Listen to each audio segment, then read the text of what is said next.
Thank you very much, Chris. 248-539-9797 is the telephone number. We're just shooting the you-know-what here about the Big Ten schedules that were announced yesterday. And quite frankly, we don't like the fact that there are 2 byes, but there are calendar reasons for it. Doesn't mean we have to like it. Also, it's obvious Michigan State's schedule is a little easier than Michigan's, but that's okay. As it appears now. Exactly. True. We don't know right. what USC is going to be next year. Will Lincoln Riley still be there, or does he jump to the NFL? Caleb Williams. I haven't heard that one. No, I've heard that a little bit, yeah. USC, will Caleb Williams still be there or not? I'm also sure that Michigan State's schedule will be hard for Michigan State. Oh. With Urban? Yeah, exactly. With the urban planning. Oh, boy. Urban's not going there. Yeah. At He's Washington. going to go to Michigan after Harbaugh leaves. Yeah, exactly. We were talking about that. If there's one thing that would send Rico and Mike into epileptic fits, could you imagine? Obviously, it would never happen because Michigan's, well, maybe they're not if they're accused of cheating. Too good for this stuff. Could you imagine Harbaugh leaving to the NFL or getting fired because of this and Michigan hiring Urban? Because at one point, I do remember years ago, I don't know if it's true or not, there was a narrative, there was only 3 jobs. There was only 3 jobs that Urban would ever take, after it would be Notre Dame, Michigan, and Ohio State. Yeah, I think if that was the case, so I mean, we heard different things on Tuesday. We might hear this. Oh, yeah. No, you'd hear glass breaking. Yes. Something going out the window. But anyway, getting back new to TVs. Well, new computers, Obviously, it would never happen. So you had a question. Yeah, so do you realistically think, because I know there's going to be some late games. They're going to stagger the schedule and create like almost a 4th, Big Ten time window with these West Coast teams. Do you think, though, that like Michigan-Washington could be like a 10 o'clock start, 10:30 start?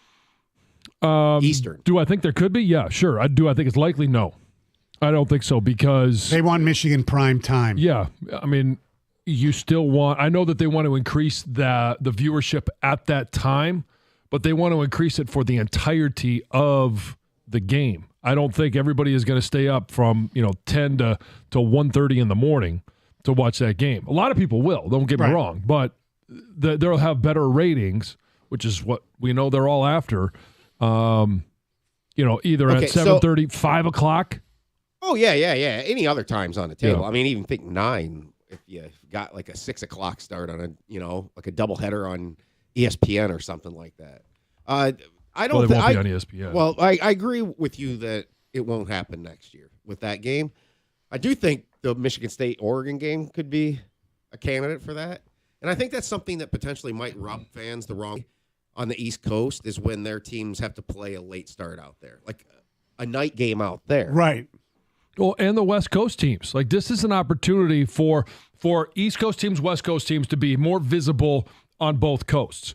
And we heard from Dion the fact that he thought it was ridiculous that they were starting a game at 10 o'clock at night.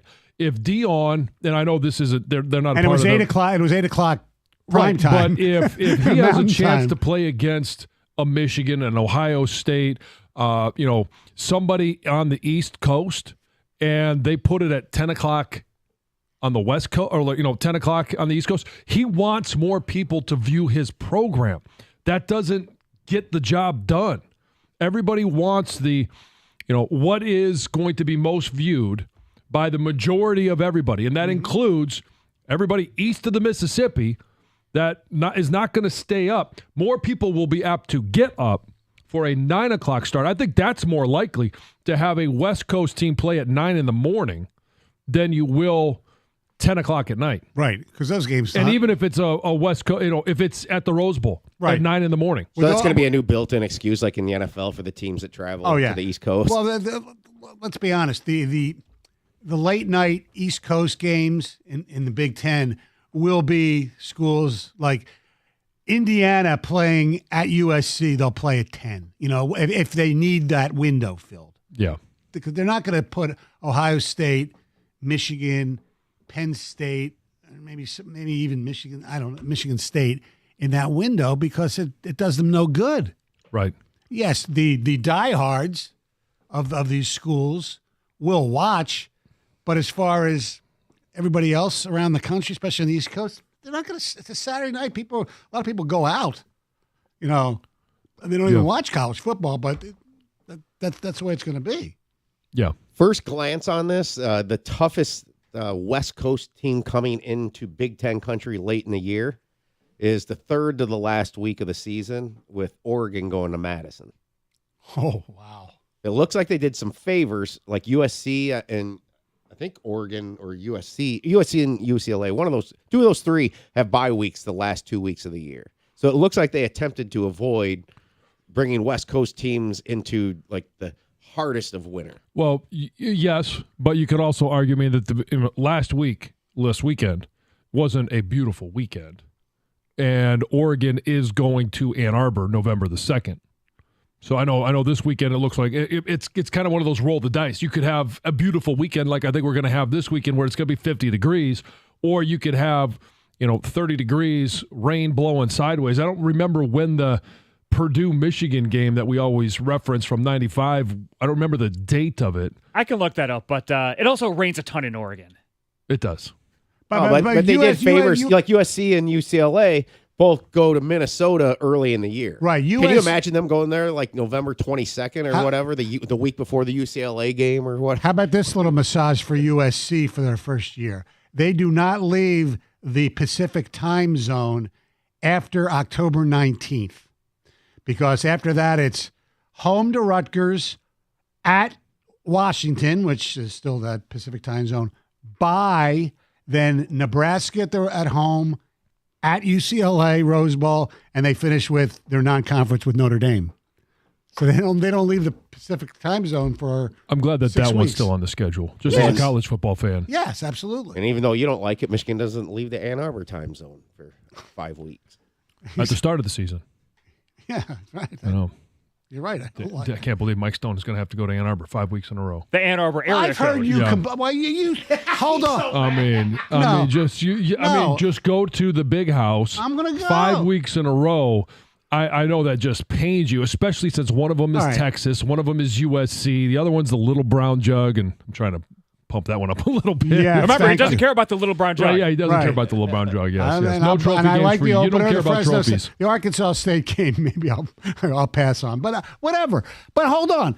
Don't try to just paint me in this world because I say it on the air. You said the same thing off the air. You don't like 5 straight home games. Don't put words in my mouth. No, I will. Especially when you actually do say them. You did say you don't like 5 straight. Well, I so would would prefer. Right. I'm still going to go, and I'm going to enjoy every one of them. Of course you're going to go because it's your job. I would still go anyway. I went before it was my job. I'm probably going to go too. Well, you just said you were going to go to the Arkansas State game. You would have picked I the one said right out in the I middle. said I might. You I picked mean, the I one went right to- out in the middle because it's too many times for Mike Stone to go to Ann Arbor, to tailgate, to have his Bloody Mary before a game that he's going to leave at halftime anyway. Against Arkansas State, it depends. Depends what time the game is. Because it could be the game where I go to. You're going to go to tailgate and just go home before the game starts? No. Tailgate, go to the game, and then go to Karsh's house. Oh, spend the night at Carson. I forgot that was an Yeah. option. I mean, Yes. come on. No, look. I mean, you can make me look like a fool all you want. You normally do, and sometimes I don't need it. You don't need any help. But, I mean, we both agree we don't like 2 bye weeks, and you're painting me as like this heathen for expressing the same exact opinion that you have. For different reasons. Yeah. Me, it's I mean, just what do you have to care at that point? You're going to be retired. Well, I have to be back at Ford Field for Lions. I got to wait to see what the Lions schedule is going to be out. I'm still be doing Lions post game. I don't know if it's my Michigan State's off. Rico might go to Washington or wherever. Or Rico will probably go to Oregon, right? So I'll have to fill in for him that day. I mean, seriously, you can these 5 straight weeks. You can hit the Bob Evans early special and then get on out there. But it Go will. play some golf after. It will give me some chances to go see some different venues. You could have your bowl of soup at 10:30, dinner at 4:30. One of my college. That's week 6. Tell that. One of my old college buddies lives in Seattle. Knock a Bill Naps though. Right. I might have to bother you in Seattle. They used to have the chicken and biscuits. We'll go to Montgomery or whatever the heck the place is in Seattle, that steakhouse. Oh, yes. Metropolitan Grill. Metropolitan Grill. Yes. Friday night, October 4th. Let's make our reservations. Oh, I've trust me, that list, that number is growing. I've already contacted them. God, I hope like the Lions play the Seahawks out there that weekend. It'd be amazing. Yeah. I'm not staying, but. Why not? Well, because I do want to spend some time with my family. Oh, okay. Our telephone number is 248-539-97. I was going to say something. Another reason, and I think it's crossing the line and too mean. Yeah. What,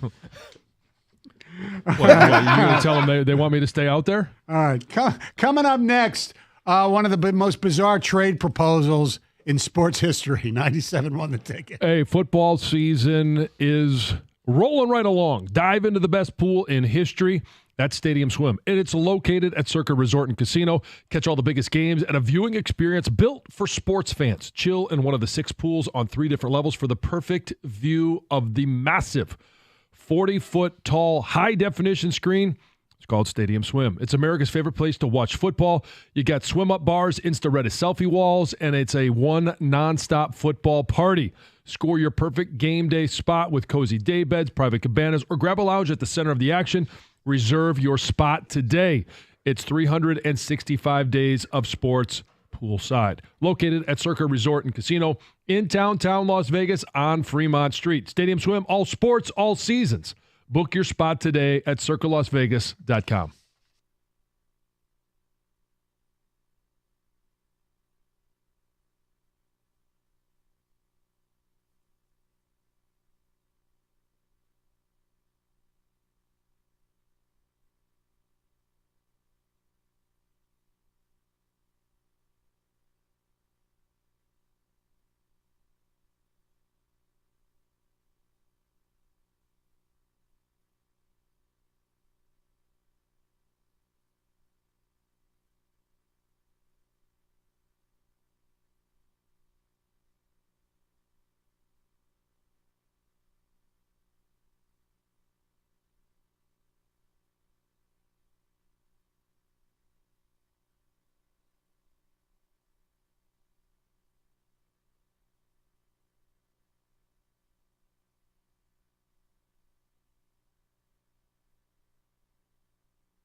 248-539-9797. That is the telephone number.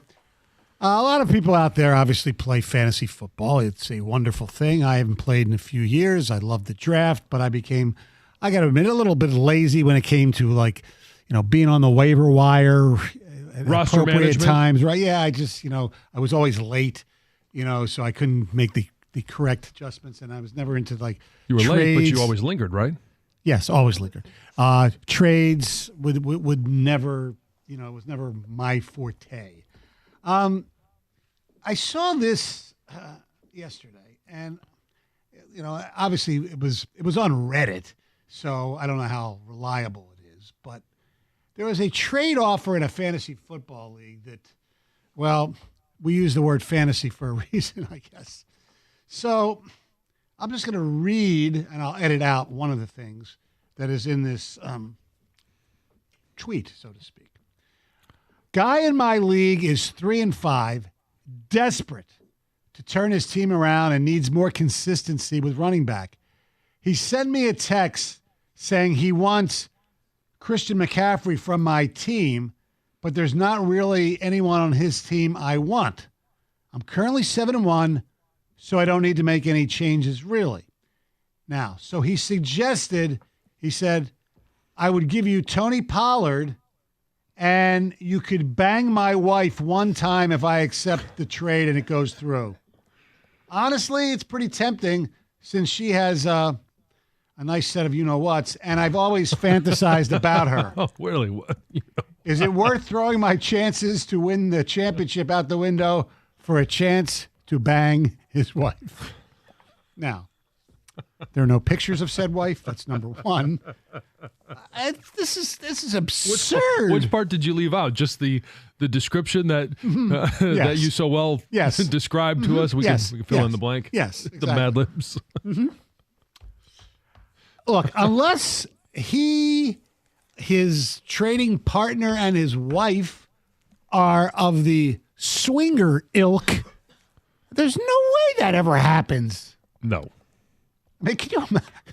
I couldn't even imagine. Hey, hon, here's the deal. It's like the movie Indecent Proposal. Hey, hon. Hey, Sid, listen. Why don't I can really improve my fantasy football team, or like in my case, let's say it's I don't play fantasy. Hey, hon, I can get first row tickets to see Bruce in I don't know, Lisbon, Portugal, but you have to bang the guy who's giving me the tickets. You have to bang him. I mean, seriously. I mean, who comes up with crap like that? I don't know. I can't even believe you used your wife as an example. Well, Tony, what if it was Katie? What? What if it was Katie from the stands? Oh. No. Come on, Greg. Boy, now I'm definitely rubbing off on you guys as well. No. Please don't do that. It's absurd. No, That's a very firm boundary that I will not allow. Whoa. it's not firm. When it comes to rubbing off on you, it ain't firm. Am I not that sexy, Stoney? Come on. Not that there's anything wrong with it. Can I leave? Yes. Yeah. It's a new definition of consummating the trade. Fantasy football. Yeah.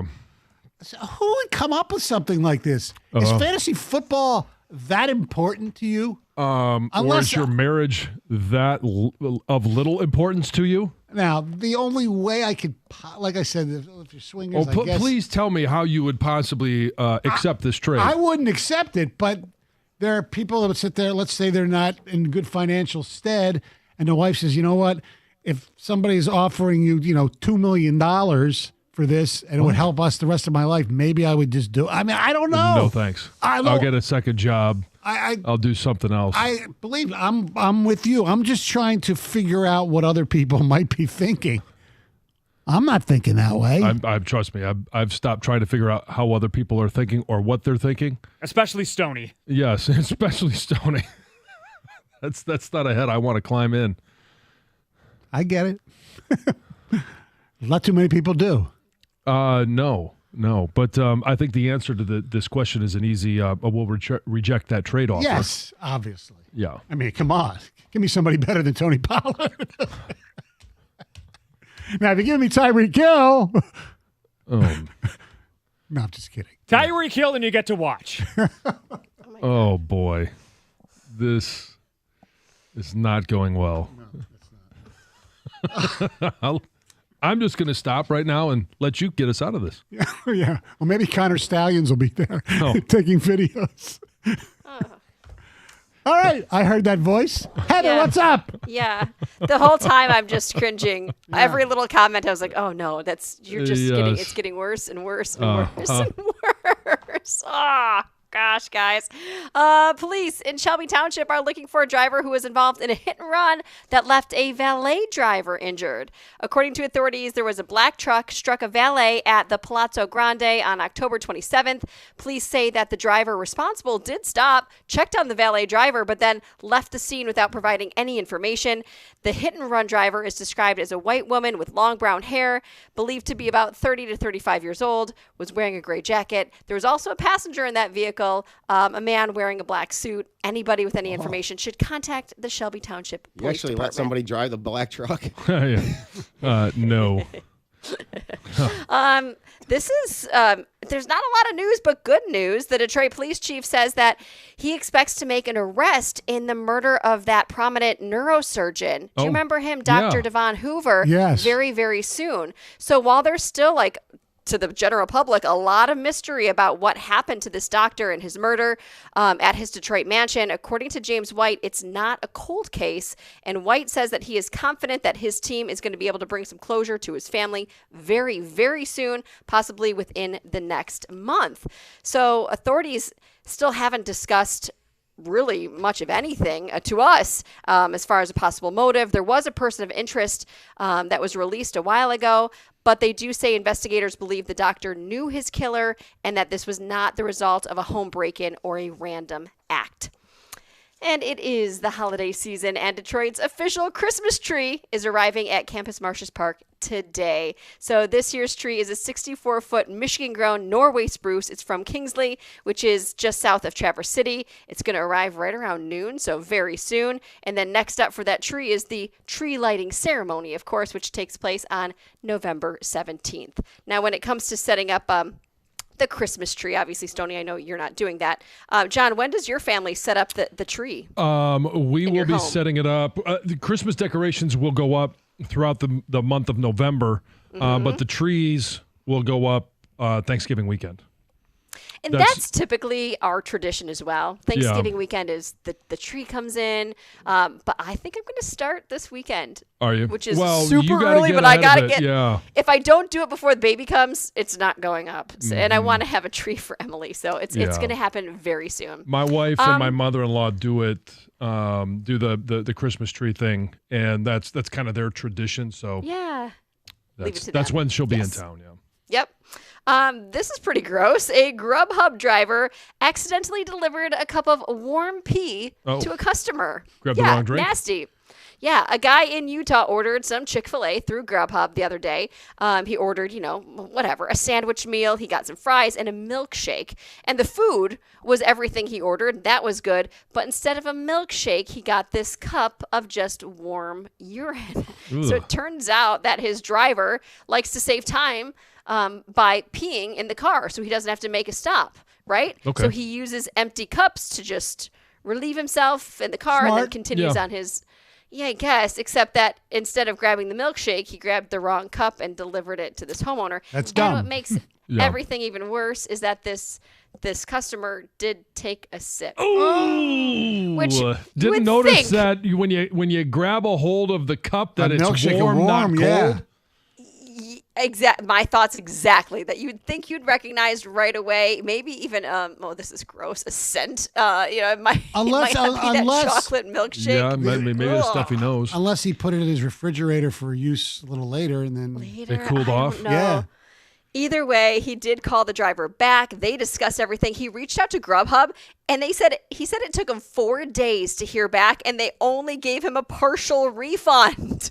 Well, yeah, we're gonna credit you the milkshake. Yeah. Yeah, exactly. So they didn't give him the fees or the driver's tip back. Come on. So gross. Also, sounds gross to me anyway. Baskin Robbins just released a new flavor of the month, and it's perfect to get ready for Thanksgiving. So it's called Turkey Day Fixins, and it combines flavors of sweet potato and autumn spice, and then it mixes in sweet chunks of honey cornbread with tart swirls of cranberry sauce. Ice cream? No, not for me. No, not those flavors. No. Not a big cranberry. Maybe give fan. that to Doug for the Gator. Would Gator eat it? Yeah, I mean, someone on TikTok says it's pretty decent. I believe it. I'm sure they're not going to make a disgusting ice cream Right. flavor, but it sounds gross. And it will be available all month long, nationwide. Go get your hands on it. Okay. One like. flavor of ice cream I will not be getting. No, I don't think No, so. I mean, I would try it. Yeah.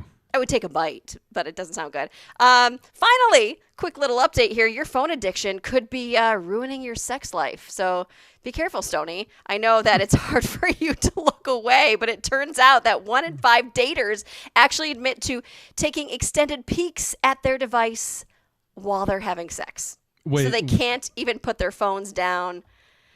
You're they should be. in the middle of Yes. Yeah. the deal, Yes. Yes. and you're looking at your phone.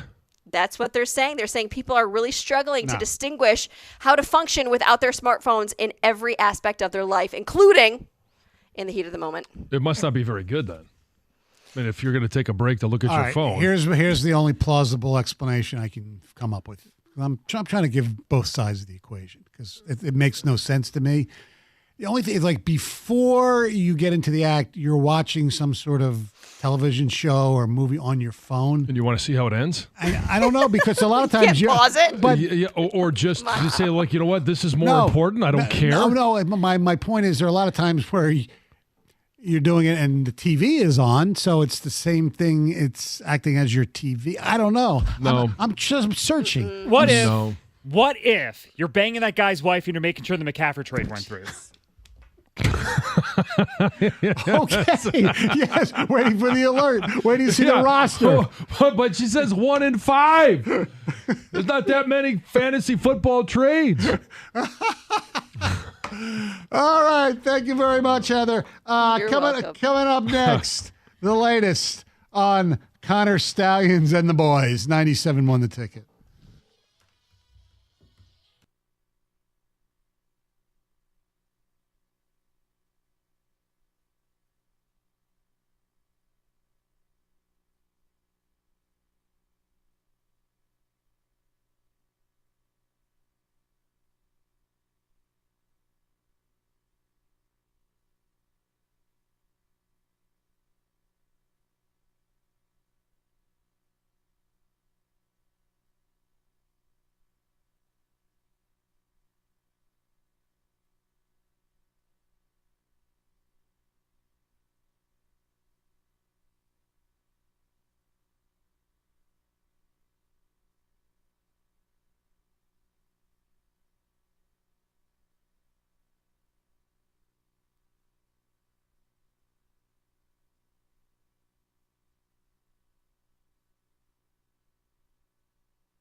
I got a text from Pickleball John. He's probably pissed that I'm mentioning it, but I don't care. The only acceptable time in that situation to look at your phone is to check the Find My Friends app so you know if your daughter is on her way home. I still wouldn't. No, not during sex. No, I mean, okay, lock the door. No. You're not looking at your phone. I agree. Not even entering your mind to look at your phone. No. Nothing. Not at all. No. Yeah, I mean, if that's the case, one, it's not very good, or you're doing it wrong. All right. Yesterday, the ADs met with Big Ten Commissioner Tony Petitti. And according to people like Dan Wetzel of Yahoo, who I believe he might be on Carson Anderson later today, and Pete Thamel of ESPN, the ADs are, while not quite as fervent as the coaches were the day before, are still pretty pissed off about what's going on at the University of Michigan. Sources said the ADs left the call with the notion that Petitti is taking the Big Ten's ability to punish Michigan over the allegations more seriously than ever before. According to a source, the ADs had a clear message.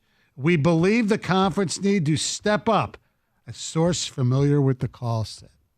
Now, I don't know what they can step up for because right now the standard is basically a 2-game suspension and a fine of, I believe it's $20,000 if I'm not mistaken. Yeah, that's like the slap of the wrist, basically. With the fine. Yeah, with the fine, yeah. Yes. Here's, obviously there's still a lot of, who's right, who's wrong and all this.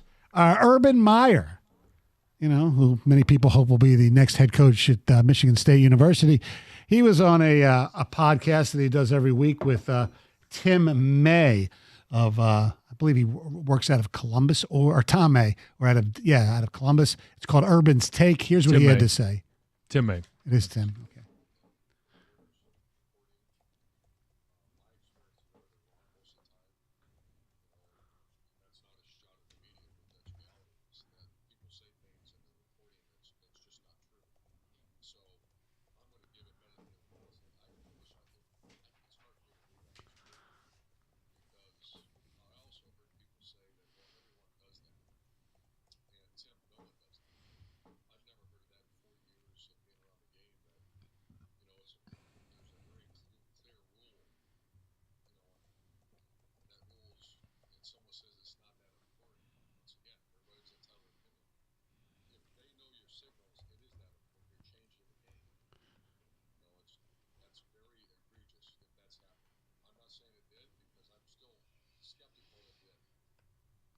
So if you're right off in his moped, somebody behind him did, I think.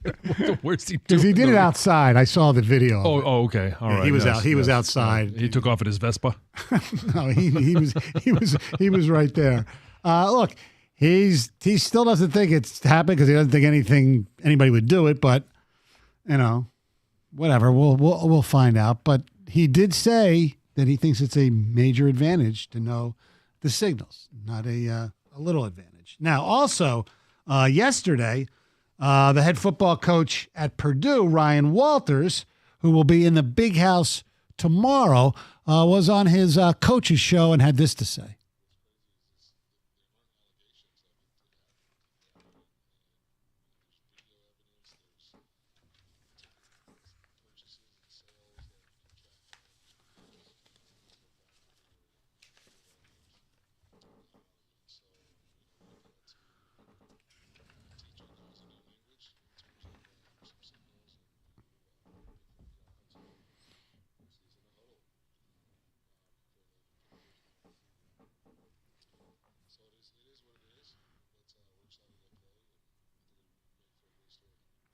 Now, the most powerful message, according to sources, came from Spartan AD Alan Holler, who mentioned the changes Michigan State needed to undergo in order to prepare for the game against Michigan after he was notified of the signal situation. He said he worried about players getting hurt because Michigan players, in theory, knew where they're going to be on plays. I think it's important that they knew about it, that they would change their signals and things like that. I have a hard time believing it would be a safety issue, but that's from somebody who's never played the game. And he also thought, and I think he's got a decent point here, that Michigan State says that the Big Ten forced Michigan State to suspend numerous players after the tunnel incident in Ann Arbor before the league finished investigating the incident. In other words, before the league let it play it out. He thought it was hypocritical that Michigan, under investigation, the league is now waiting for an investigation to unfold. Now, the only difference is there was actually video of what happened in the tunnel. However, I don't think anybody, even if you're a Spartan fan or not, believes that the suspension of the player who, swung the helmet and maybe one other player was justified. The others, who knows? But he's right. It is a little bit hypocritical.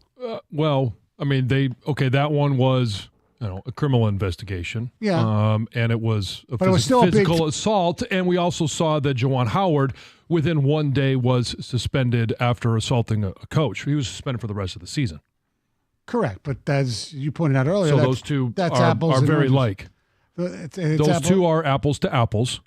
Well, the Juwan Howard thing was not a criminal investigation, so it's... Well, it could have been.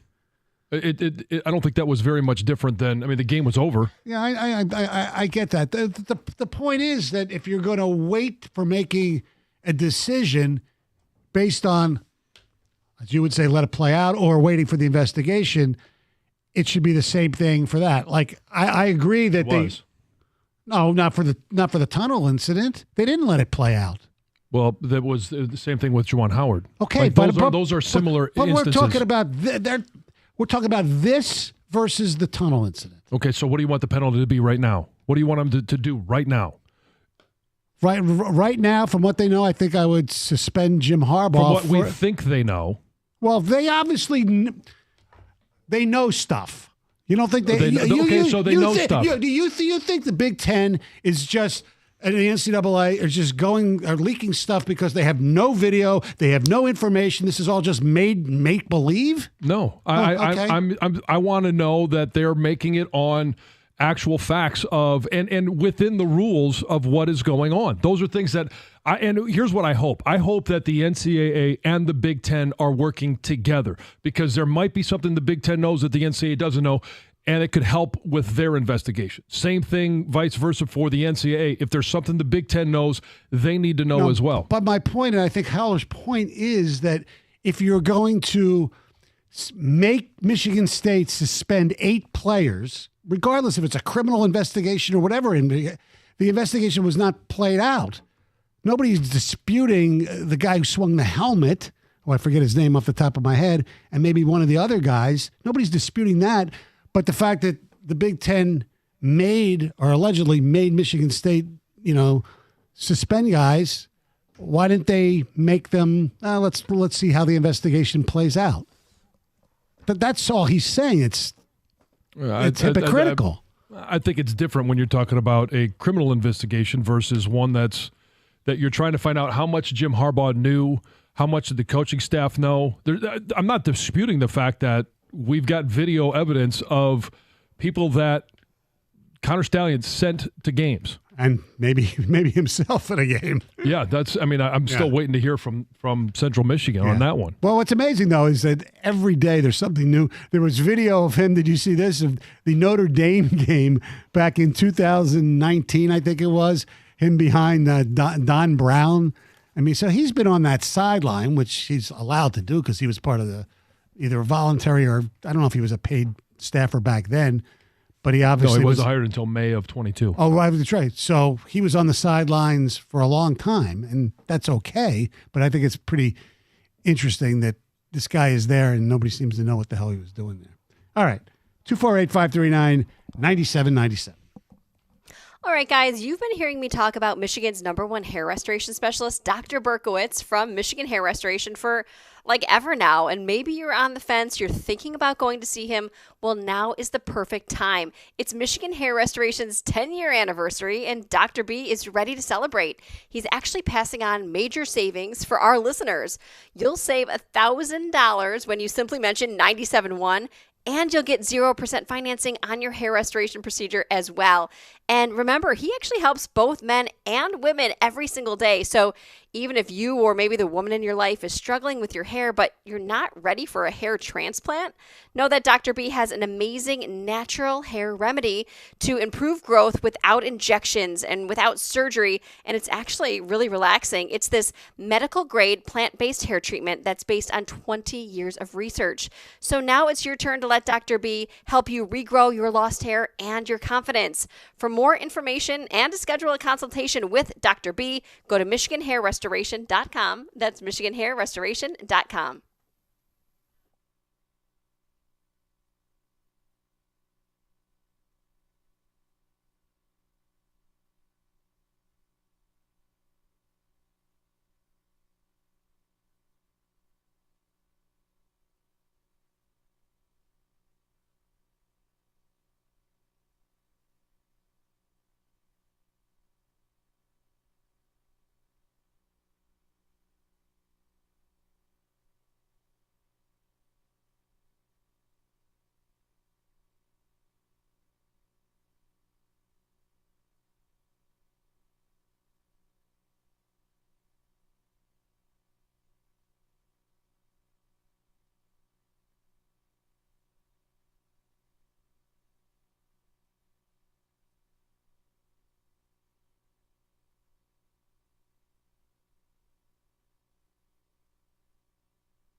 248-539-9797. By the way, John Pickleball John has answered your thing. He says, do you really want your daughter walking in on you? That's why you check your phone to see if they're going to be home. No, I don't want my daughter walking in on us. Absolutely. But Right. that's why I can lock the door. I agree. Or you have the rule, you just don't walk into mom and dad's room. Totally agree Ever. with you. All right, let's go to Josh in Warren. You're on 97 on the ticket. I'm so glad guys like you, Stoney, do not run our judicial system because OJ would be in prison. Duke lacrosse would be shut down. You don't let anything happen. You just want them to take action, right? Like No, you can't even give them, necessarily. why? So why would you? No, want I didn't say now. Anybody? Josh. You said. Go ahead. I never said you have to do it exactly right now. I said, well, I still want to see evidence, but there is evidence there. To sit there and say there's nothing there is ridiculous. Well, just if all these schools are crying about this, all these ADs, these coaches, Right. Imagine if it was their school. Would they want their coach suspended and fired before anything even happened? Like, look at what Northwestern's got to go through with Pat Fitzgerald. You want Michigan to go through that same exact situation, fired before you even know anything happens, just because you want to get your emotions because Jim Harbaugh made you feel bad, and you want to feel good to make Jim Harbaugh feel bad. No, I don't That's all this is, to have an action happen right now. It's highly irresponsible for anybody to even say, we want action to happen now. There's been no charges. There's been nothing given to this man to even say you can speak on this. The school can't speak on it. It is a smear campaign because they can't say anything. And all it is to come after this man because he made them feel bad. That's what it is. Hold on one second. They opted not to speak. What's going to happen if Michigan speaks? Michigan cannot say Why anything can't they? because they have not been charged with anything. Well, yeah, but you want them So to you- cooperate so- with the NCAA. Cooperating with the NCAA is not speaking. They've asked you not to speak on it. Yes. They can cannot say, defend themselves. Okay. The whole canvas has been painted against them. So go out there, win the whole effing thing, as it was said in Major League, Right. and say screw you to the whole league. That's what I would do, because you cannot go out there and try this man without even having his day in court. But I never said that they should suspend 'Cause him. everybody's- I never said they trying to should get this suspend man him right fired. now. I said when everything's said and done. No, that's what they. That's You that- said they should suspend them right now. No, I said that's what the precedent is the $20,000 or whatever fine and a 2-game suspension. That's what it is. That's the precedent. And I think if they find out Okay, whether that's he the precedent whether for he something knew when it has- whether he knew or not, if they find out that this happened officially, he should be fired whether he knew or not. That's what I think. At the end, whenever when they find out, fine, but yes. not right now, like right? No, I'm everybody not. wants. I'm not saying Like he should be. everybody's crying I'm not for. saying he should be fired right now. You think even if he All didn't the know about athletic this and he didn't direct it, that he directors, the should be fired? coaches- Yes, because the head of They said CEOs are responsible. I don't agree with you on that Okay, well, even. that's To fine. me, that's where it becomes like Bountygate. Yeah. And Sean Payton did not lose his job over it. Greg Got your Williams pound of did. flesh. You know? I get it. I want. Do you see a way, John, how Michigan comes out of this unscathed? No. I mean, there's whether or not Jim Harbaugh knew. That's where you get into levels of punishment. If he knew, if he directed this, which I think is an absurd conclusion to draw right now, that that's a completely different punishment than if this guy went rogue, which seems to be much more likely. But yes, Jim Harbaugh is the leader of this program. You do have some responsibility for the actions of those underneath you. So, no, they don't come out unscathed. But it's a matter of how much did he know? When did he know? Should he have known? Were there indicators where he just said, you know what, I'm not going to ask these questions? Well, that's what we'll find out. But I never said that he should be punished right now. I think that's the best thing from Michigan. Just get it done now, and then boom, let them play and win the national championship if they can. I think the argument that the ADs and the coaches in the Big Ten, the other teams are making right now is that there is right now facts that they did this through ticket purchases and all that other stuff. Right. And that's why they want the That blood. That's Connor why Stallions did this. they're taking. That's where they take it to the Juwan Howard thing, where that was dealt with Right. immediately. Well, if you want to use that side of things, that's like okay, calling the NHL offices and you're getting your suspension within 24 hours. The Juwan Howard thing was so different because it was there. That's why I wanted to compare the tunnel. There is blurred lines here on exactly who was involved. What people who want the now aren't going to get much of a punishment in my mind. No, they're not. I understand. But they want the team to be hurt now because they did it now. Right. But and we had a caller earlier today who believes that the only reason this is happening is because Michigan is kicking ass, and I don't believe that at all. I think if it was any other school and other coaches found out about it, they would be in the same position. Whether it was Ohio State, Penn State, whoever, Wisconsin. Hunter and Livonia, you're 97 won the ticket. Hey, good morning, guys. How we doing? Good. Yeah, hey, so, I'm sitting here, listening to the show like I do every single morning. I'm on my way to work here. And, yeah, of course, you guys are fantastic. I've been a long-time listener. I'm almost 28. I've been listening to the show since I've been, 8 with my dad, so it's fantastic. I'm listening to the show here, and, Josh, the previous caller, there's a lot of times I want to call in, right? But it's very seldom that someone makes a comment or makes a statement that gets me so just, amped up and in disbelief. I mean, for the idea that it could be considered irresponsible or somehow a hack job, or a low blow to the University of Michigan to not hold them or Harbaugh responsible for what's happened. And right before I came on there, you made a fantastic point. It's me, myself, I do want to see him held responsible and the program held responsible now, because it happened now. But by the same token, it didn't just happen now. This has been going on for a long, long time. 30 plus games? Allegedly, yes. Allegedly, exactly. I mean, it's day after day after day. I just see new clickings, new this, new that on this stuff. People just do not want to mess with this. They don't want to touch the grease fire because this is a generational team, arguably one of the best football teams that there's been in over a decade, and they're not going to do anything about it. But it's crazy. You can have all these coaches, the Big Ten, go to commish.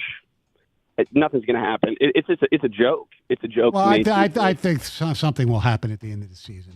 That's when I believe something's going to happen. All right. Thanks for the call. Carson Anderson coming up next. What's up, boys? How we doing? We're doing good. We're doing good. Good. Glad to hear it. Glad to hear it. Yes. What do you guys got going today? Well, we'll talk about the Michigan case. Hoping to have Dan Wetzel on at some point. In the meantime, there's great column by one of our local columnists. I like to throw bouquets when people do good work. Oh. This is one of my favorite guys, and I think he's a really good reporter. And he wrote something that really, in the course of one column, he made 3 great arguments, and I'm really looking forward to that. We got another edition of Are You Going to Eat That? So it's going to be a fun day. Oh. Hey, man. Got to eat. Eaters got to eat. Don't forget Local 4 Plus before the Michigan game tomorrow night, Me and the Gator with Jamie Edmonds. Check it out. All right. Have a wonderful weekend. Gator and I talked about that yesterday. Yeah. Yeah. Got some info. Yeah. All right. I can't wait to reveal some of that info. I always talk about the bucket. Uh-huh. The bucket of information you take in for a game. Mm-hmm. Gator dipped into the bucket. A little bit. A little bit. Carson Anderson, 97 won the ticket.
Fridays mean we try and keep the yelling to a minimum, so hopefully there won't be a ton of it today.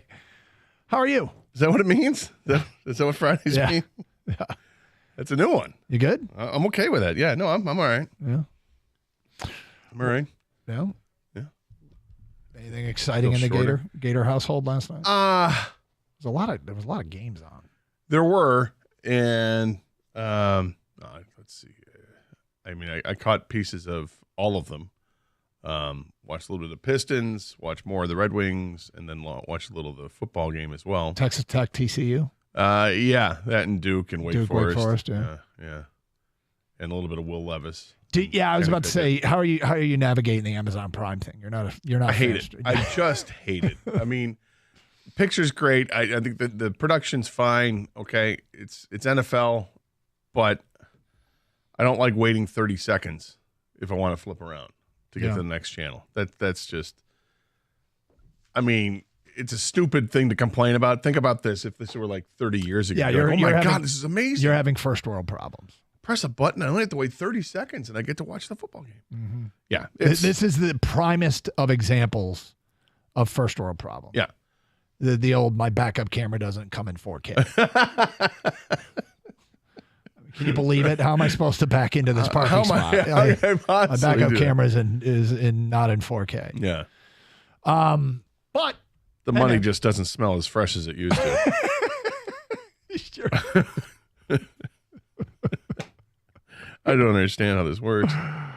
You certainly navigate through it. It's fine. It's fine. Yeah. It ended up being a pretty good game last night, the NFL game. It came down the last drive, and Levis had some chances there. He made some good throws. I mean, I'm being humbled every time he throws a pass that looks good because I didn't like him coming out of college, and I might be wrong in this one. That's fine. I've been wrong before. Collectively as a show, quarterbacks are not in a moment of brutal honesty. I'm not sure collectively as a show we've done the best job with quarterbacks. No linebackers. Spot on linebackers. I think linebackers, especially you get outside the first round, let's go. I'll give you a linebacker. But maybe we'll rebound. Maybe we'll get better moving forward. We're going to talk about Dan Wetzel today at 10:30. He's been one of the lead reporters for Yahoo on the Michigan story. And look, I think speaking to all fan bases, and I know we have various fan bases out there.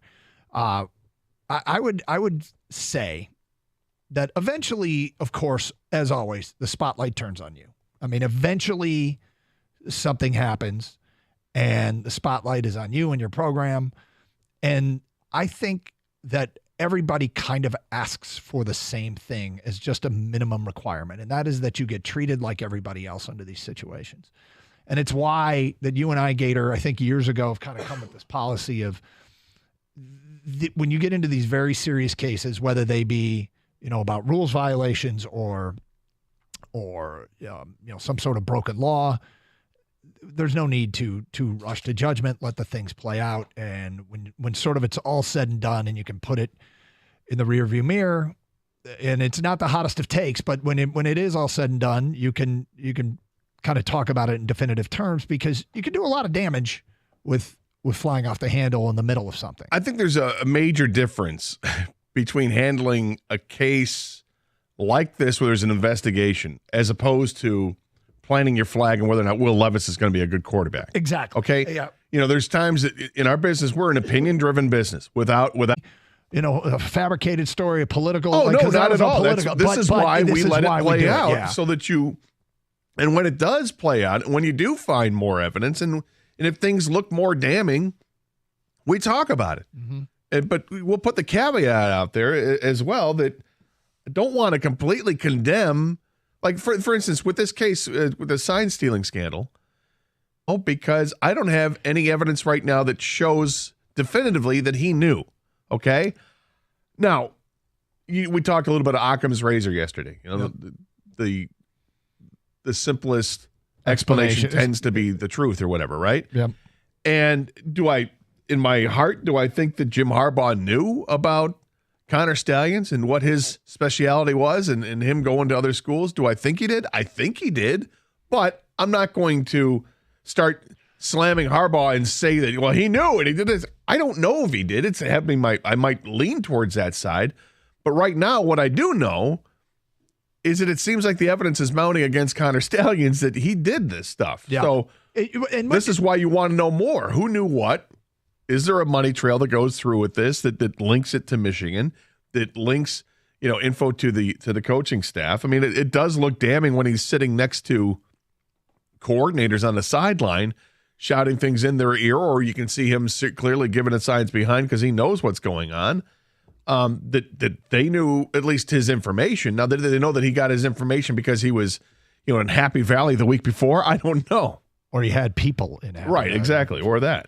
Well, the Big Ten, in the meantime, is poised to discussing possible further sanctions that may or may not be announced today. But we're going to talk with Dan Wetzel about that coming up today at 10:30. Open lines, 248-539-9797. It's Carson Anderson, 97.1 The Ticket.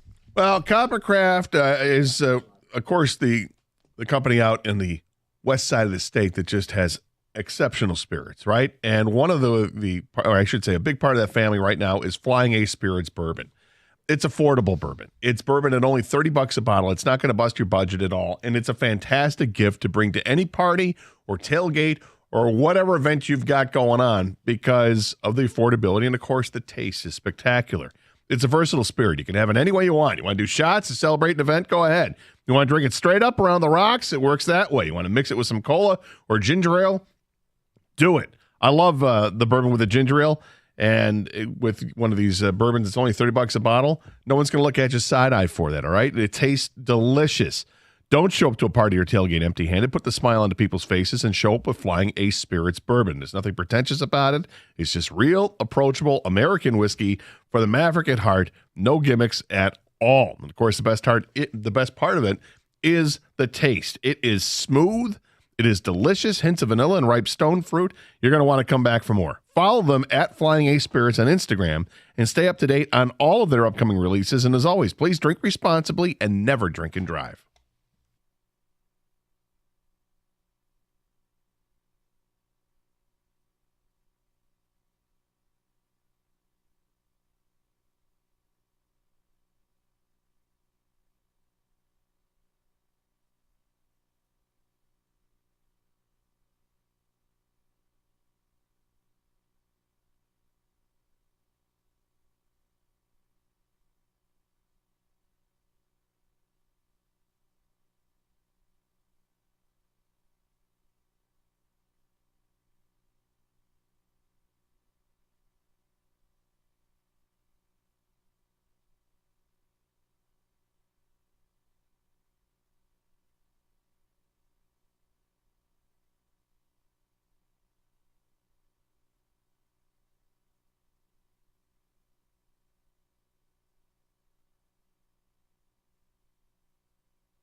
I feel like you got to bring that up. I mean, We get emails from people. Is it somebody trying to have a guest? I try to book a guest to talk about the best vacation cities for amazing views. And I'm like, okay, this is interesting. It has listed the top 10, and Miami is number 1 for most amazing views. And when I think of amazing views, I'm thinking like Sedona. Yeah. I'm not thinking sure. Miami on the beach, Art Deco. Okay, I'll buy it a little bit. Aspen. Yeah. Yeah. This is Vegas. Sure, the lights in Vegas, the scene behind it's amazing. Now the Sphere, sure. Los Angeles, Okay. San Francisco. When you can see anything through the smog. Right, exactly. Yeah. San Fran, I get. When you can see anything through the fog. Chicago's got a great skyline. Seattle, got it. Yep. Daytona Beach, huh? Nashville, Tennessee, I can see it. Get to the worst cities. For Worst vacation cities for amazing views. Number 1, Boca Raton, Florida. It's interesting. You have Daytona Beach on the best, but Boca's on the worst. Number 2, keep in mind this is vacation cities. Yep. Dearborn, Michigan. How many of you have had to make a decision about spending your vacation time either going up north, maybe going to Chicago, or you're going to, you know what? Dearborn. Nothing wrong with Dearborn. Dearborn's a great city. But is it a vacation city? I can't imagine sitting down with the family and discussing where you're going to go on vacation. So here are the rest of the cities in the top 10. And let me know how many of these you've heard of.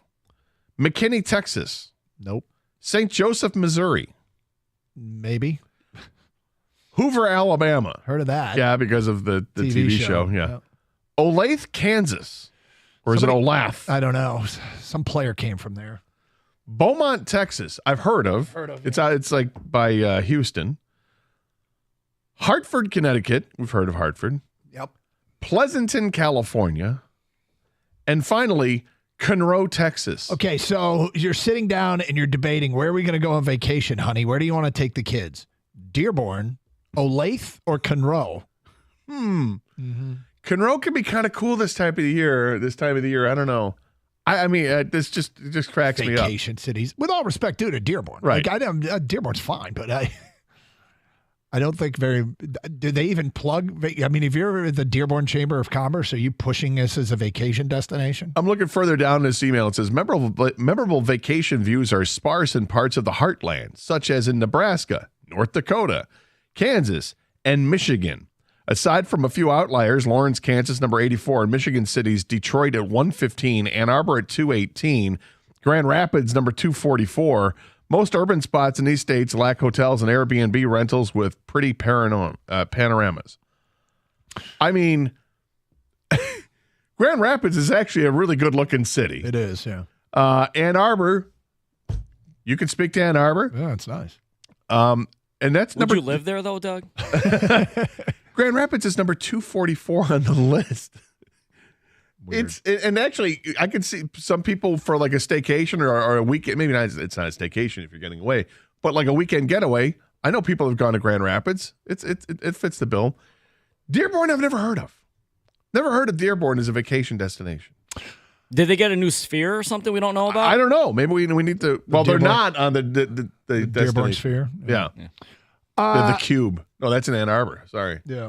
All right, 248-539-9797. Again, Dan Wetzel, Yahoo Sports, is going to join us today at 10:30.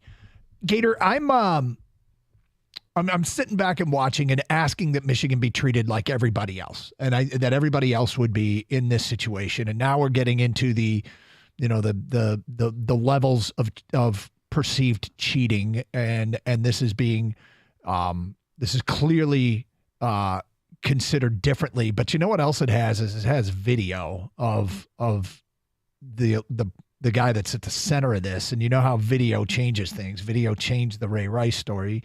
Video of the tunnel last year was one that adds fuel to the fire. Stories have video, they get more.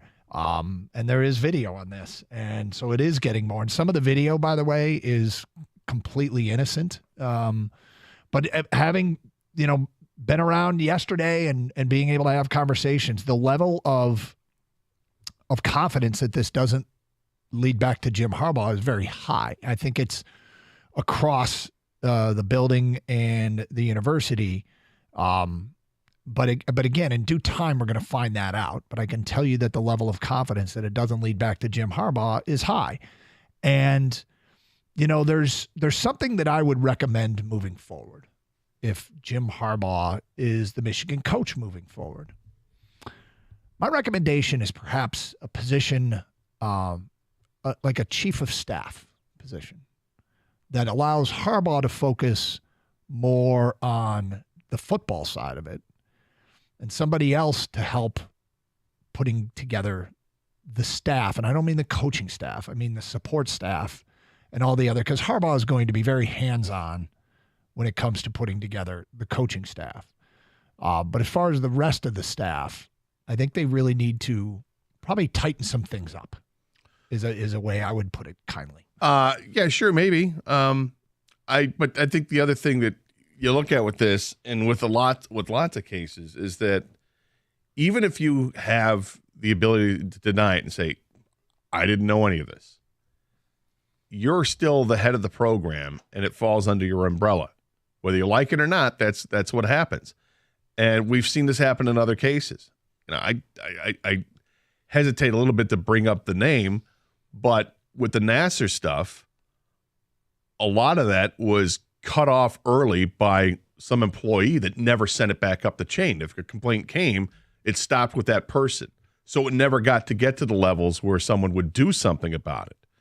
Now, two completely different things. Yeah, but I'm just saying, in terms of wade into that pool. I know. I'm just putting it out there that there are different circumstances where one person in a program can take down a program without the head guy even knowing anything about it. Now, I don't know if Harbaugh knew anything about this stuff or not. That still remains to be seen. But even if he didn't, this is something that falls under his watch and under his umbrella. And the fact that this is compounded because of him already being under investigation for allegedly lying to the NCAA about the infractions with the recruiting violations that happened during COVID and other issues. I think he is going to feel the wrath of this. 248-539-9797. Let's go to Larry. You're on 97 on the ticket. Hi, Larry. Hey, how you guys doing? I want to comment on both of these things. On the first one, on the level, on what he should, what charges and what he should face. Bill Self had 5 level 1 things against the University of Kansas basketball. He got a 3-game suspension. 4 games. 4 games. I'm sorry, a 4-game suspension. Harbaugh had 1 level 1 and 2 level 2s, and a 3 or 4 game suspension wasn't enough for an SEC guy on the NCAA committee. He had to go back in now, and now they're going to review it again. So I think there's a little bit of an argument there on Harbaugh's side. And the other one is, how can it's hard to hold Harbaugh responsible for something that probably this guy did on his own, maybe not. But this guy isn't Joey Buffalino from the south side of Chicago he hired, where you got to do a background check. All right, this guy was graduated from the Naval Academy, was a captain in the Marines, so I got to think that they just gave this guy a kind of a pass as far as that went, and they really should have checked his LinkedIn page, because on that he said the goal in his life was to become the coach at the University of Michigan. Now that, if they'd have done that, they might have thought twice, but yeah, I mean, in retrospect, it seems obvious that you've heard stories about what how big of a fan he was, and that's a bit of a some of the stuff out there might have been a warning sign. You're right. I mean, you think if he came out of the Navy, but doesn't always turn out to be the case, that he would have been cleared or should have been cleared. But like I said, I mean, I do know, I will state as a fact, I know some things have already changed, okay, without going into too much detail. 248-539-9797. Are we supposed to take this call? I think we can. I said I think we should. Okay. This is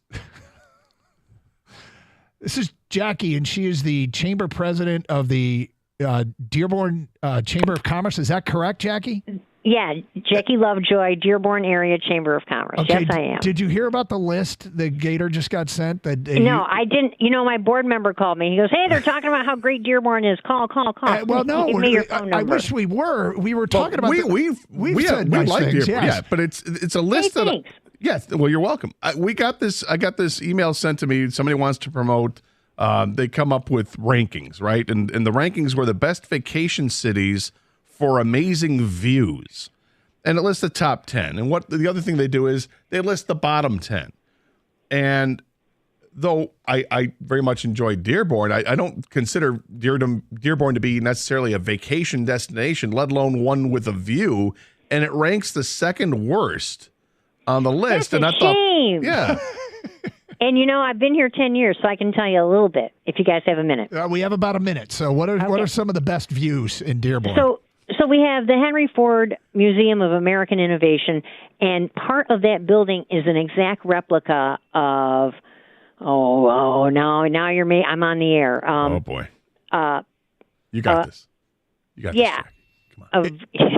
Thank you. It's an exact replica of one of our DC buildings, and it's beautiful, and people have events there. Mm-hmm.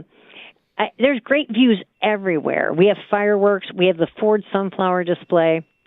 You're not going to ski down a mountain here in Dearborn, No. but there's but we have so many chamber members. It's like Food City, Burger City. We have Michelin chefs here. It really is someplace people come, and the Henry Ford welcomes about 1.8 million people every year. And to my knowledge, about 1/3 of them come from outside the country. Well, see, that's relevant information right there. There you go. And the other nice thing is if, we're Michiganders, we know, guys. If you hold up your right hand and you look at that bottom thumb knuckle, what are we, 20 minutes from the Detroit Zoo? We're 20 minutes from Motown, the Henry Ford Estate, the Edsel and Eleanor Ford Estate. Sure. And those are views. Those are incredible views and tours you can take. We're the Dearborn Historical Museum. You're doing your city proud, Jackie. Yes. And, hey, thanks, guys. Yes, and we're glad that we can give you this opportunity. It's the Independence Hall. It's Independence Hall. It's an exact replica of Independence Hall. You knew it would come to me. You got it in. Way to go. Jackie, thank you for representing Dearborn. I try very hard. You guys have a wonderful day. Thank you very much. Jackie did what we all want to do on a daily basis on this show. That is when you forget a fact. Yes. You want to be able to say what that fact is prior to the ticket text coming in. Yeah, before you go to commercial break. Kang, am I guessing that there are a million ticket texts that came in and said Independence Hall, Independence Hall, it's Independence Hall, Independence Hall? Yes. Okay. So she did it. Way to go. Dan Wetzel from Yahoo and the College Football Inquirer. He will join us next to discuss the latest in the Michigan sign stealing case, which includes a Big Ten, perhaps Big Ten immediate sanctions. That is straight ahead here on 97.1 The Ticket.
Doug Karsch, Scott Anderson, 97 The Ticket, and proud to be joined by a friend of the show, Dan Wetzel from Yahoo Sports and the College Football Inquirer, which is actually my favorite podcast. And Dan, thanks for being with us here on 97.1. How are you? Well, I was good until you guys disrespected family vacations in Dearborn. Sunset over the Fairlane Town Center. I mean, come on now, people. Gather the kids. It's hard to beat, man. It's hard to beat. You're right. Come on now. Yeah, I didn't take into consideration the sunset shining off those glass buildings. Actually, it's pretty nice. So, hey, yeah. We finally had a coach actually go on the record, and it was Ryan Walters of Purdue. There's been a lot of coaches quoted as anonymous sources. So what do you make of the latest twist in this case? Well, I'm glad he went on the record. That's, at least he went on the record. May cost him on Saturday, but good for him. Look, I think this whole thing has flipped with the Central Michigan videotapes. And I think when you're dealing with what coaches say, opposing coaches, they're irate. There's no question. And they have reason to be. But they also aren't really following every bit of the story. They're not necessarily looking at the long-term ramifications, how the procedures work, all those things. But they're sitting there going, wait, Michigan's got a guy on opposing sidelines. They might have secret glasses. What is going on? And it's understandable because Connor Stallion's behavior going to that sideline is absolutely outrageous. It's almost like he was trying to get caught, or he's just daring to be, look what I can get away with, because it makes zero sense. You could just sit in the stands if he wanted to do what he apparently liked to do and videotape. He was just showing off or something. I don't know. This is not a well person. That's it's pretty brazen when you think of it to actually dress up like you're an assistant coach of Central Michigan University at Michigan State just to get that edge, or is that just now is he just getting cocky? That's not a well person. If you're trying to steal the signs, there's 75,000 seats inside Spartan Stadium. Or at least half of them, right? When you're doing this, you're asking, this guy has had a mission. I will say this, right? We don't know who knew what at Michigan. I got a hard time believing they're going to uncover some text message say, hey, Coach Harbaugh, should I sneak into the Michigan State game, stand on the other sideline with maybe no way. Even the other grad assistants be like, dude, you can't be doing that. But how does he get in? But how does he get onto the sideline without Central Michigan knowing about it? I know Jim McElwain gets up there and says, oh, we're doing an investigation. But it's like, dude, he's right there. Somebody had to let him there and give him the gear. I mean, he's not just wearing the khakis and the polo. I mean, somebody gives him that stuff. Somebody had to have known. I mean, look, I can understand a head coach being like, I don't pay attention to what's behind me. I am dialed into this game. But he's just standing there next to people. Other staff, wouldn't somebody do when they went to halftime, did he walk into the locker room with the rest of the team? Was he in there? That's not a big locker room. Anyway, that video enraged the coaches and the ADs. Enraged it. Because anytime there's video, a scandal gets worse. Remember the Ray Rice video? Yeah, 100%. Ray Rice thing just went on. Oh, it's not that big. And then all of a sudden the video came out, and it was the biggest story ever because you're like, what the heck? This is the what the heck. So now you got all these coaches, and they're yelling at their ADs. The coaches are yelling at the commissioner. The AD's yelling at the commissioner. Everyone's yelling at the commissioner. Do something. This is blatant and all that. And that's the spot that Tony Petitti of the Big Ten is sitting in the middle. Do you suspend Jim Harbaugh?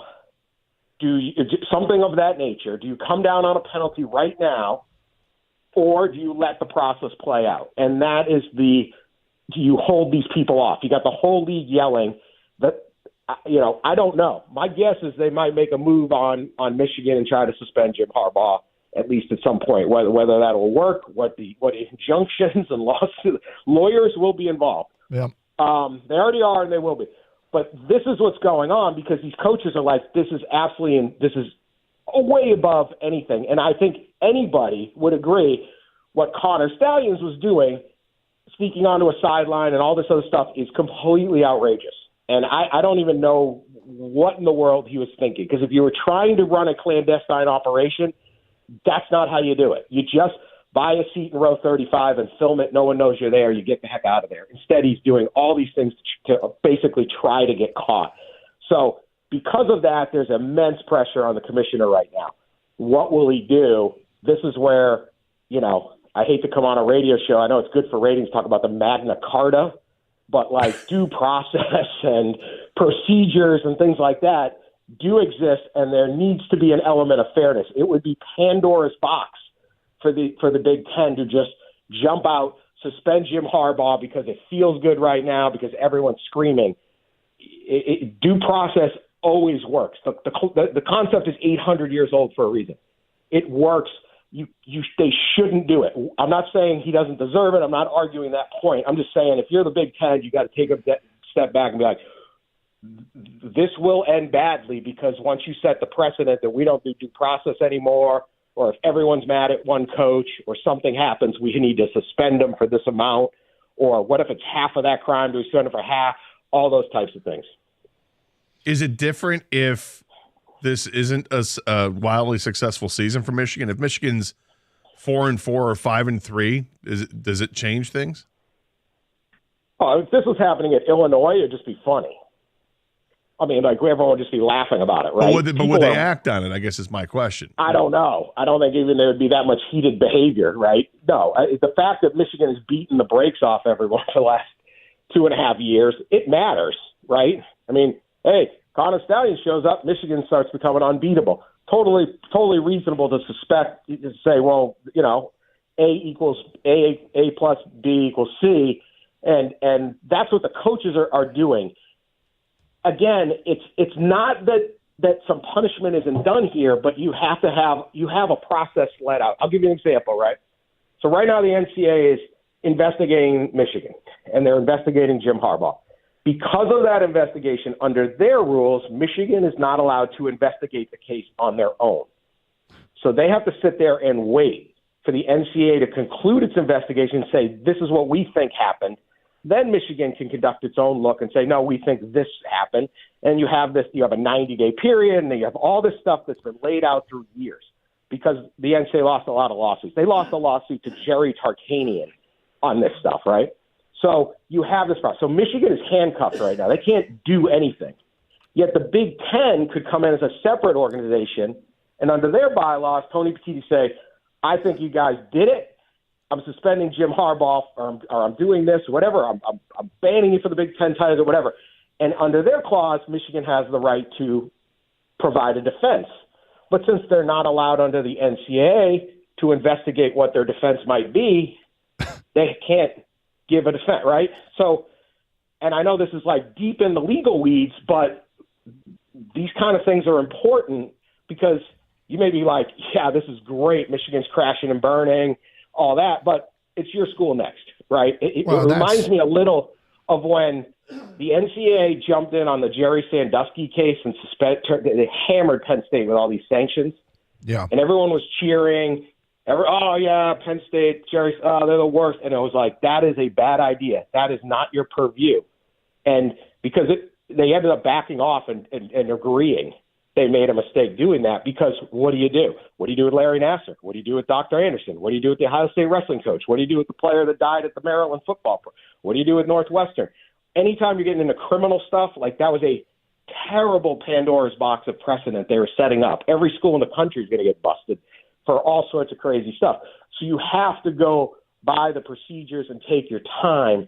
That's not fun. That's not good radio. That's not good internet. That doesn't appease Ryan Day or anybody else. But one day it's going to be you in that bullseye, and you need this process to go along. So the Big Ten, I think, would make a grave error jumping on this. I still think they will, but I would advise not to. Why do you still think they will? Just the pressure? I think there's so much pressure on them right now. And I think nobody's talking. There's so much noise, and it's funny, right? Like, look, I'm not a Michigan fan. I'm not a Michigan fan. I'm just not a Michigan fan. So there's some humor, right? The Connor Stallions it's hysterical. The guy's sneaking around, right? But there are other parts of this story that aren't filtering through that noise. Like, consider this. This would be something. If I'm a Michigan fan, you want a sliver of good news. The NCAA, Michigan suspended Connor Stallions right away because the NCAA said, hey, this guy is the focus of our investigation. And you have to suspend Connor Stallions because simply for a competitive advantage, you can't have a guy who might be able to provide this competitive advantage on your staff. The NCAA is almost assuredly, if they found anybody else was working with Connor Stallions on that Michigan staff, whether it's another analyst all the way up to Harbaugh, would tell Michigan this guy's implicated too, and that person would be suspended because the NCAA is trying to create a level playing field for Purdue this weekend, the same way they were for Michigan State a couple weeks ago, and all that. Right. Nobody from Michigan has been suspended. So 2 weeks into the investigation, still early, we don't know where this is going to lead, but 2 weeks in, it is reasonable to assume they didn't find anybody else involved, that this guy is a total whack job running around on his own doing this stuff. That's where we're at 2 weeks in. That could change in an hour. I don't know. But if I'm right now, I think that's an important distinction. I understand strict liability of Harbaugh and all that, but that's more technical on what you're going to punish down the line. It's a much different deal. So they were like, we uncovered text messages from, a group text of the entire staff going, hey, Connor, get up to that Central Michigan game and wear those sunglasses, right? It's different. So there are parts of this story that have been developing that aren't bad for Michigan. But if you're the Purdue football coach, are you hearing that? And, you're just seeing that video on ESPN going, oh, my God, this is outrageous. So that's the job of a commissioner to step back and say, hey, where are we here? I can't walk us down off a cliff here. I got to look at all the different stuff, what's fair, what's not. That's why that's what I think should be done. But he's getting berated by everybody. Yeah. Do something. Dan, appreciate the time as always and the insight. And of course, you can read Dan's stuff on Yahoo and listen to my favorite podcast, the College Football Inquirer. I'm sure you guys do a great job. Thank you, Dan. See you guys. See you, Mike. There he is. Kang's got a podcast too. I know. Oh, I'm not the only one at the station as a podcast. Yeah, Doug just fired shots at all of us. Everybody. It would have been. I just was What's that? I question his guests. I question his choice of guests. Oh, no, shots really fired. You got one too now. That's no straight. That's a direct shot. Kang, plug your podcast and tell the people who your guest was this week. My podcast is Kang Collects, Khang Collects, on Odyssey or Spotify, Google Play, Apple, wherever you get your podcast. And this is the episode I just taped and released yesterday that everyone's been waiting for. My guest this week was Scott the Gator Anderson I talk about all things collectible, and we're talking to Gator about his awesome guitar collection. And we've talked about it on the show before. Gator loves guitars. He's got a great collection. We get kind of more in depth with it, and then his first guitar and his favorite guitar and things like that. But Doug, apparently, have you listened, Doug? Kang Collects, not yet. I hear enough of Gator every day. But Kang Collects is the podcast. Gator's the guest this week. Listen anyway. 248-539-9797, 97.1 the ticket.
If you want to keep going with the Michigan stuff, 248-539-9797. Local journalist, local columnist, did a column I really, really liked. I think he does great work. So we're gonna give him some love, but mostly talk about the content of the column in the 11 o'clock hour as it pertains to the Lions here at the halfway point.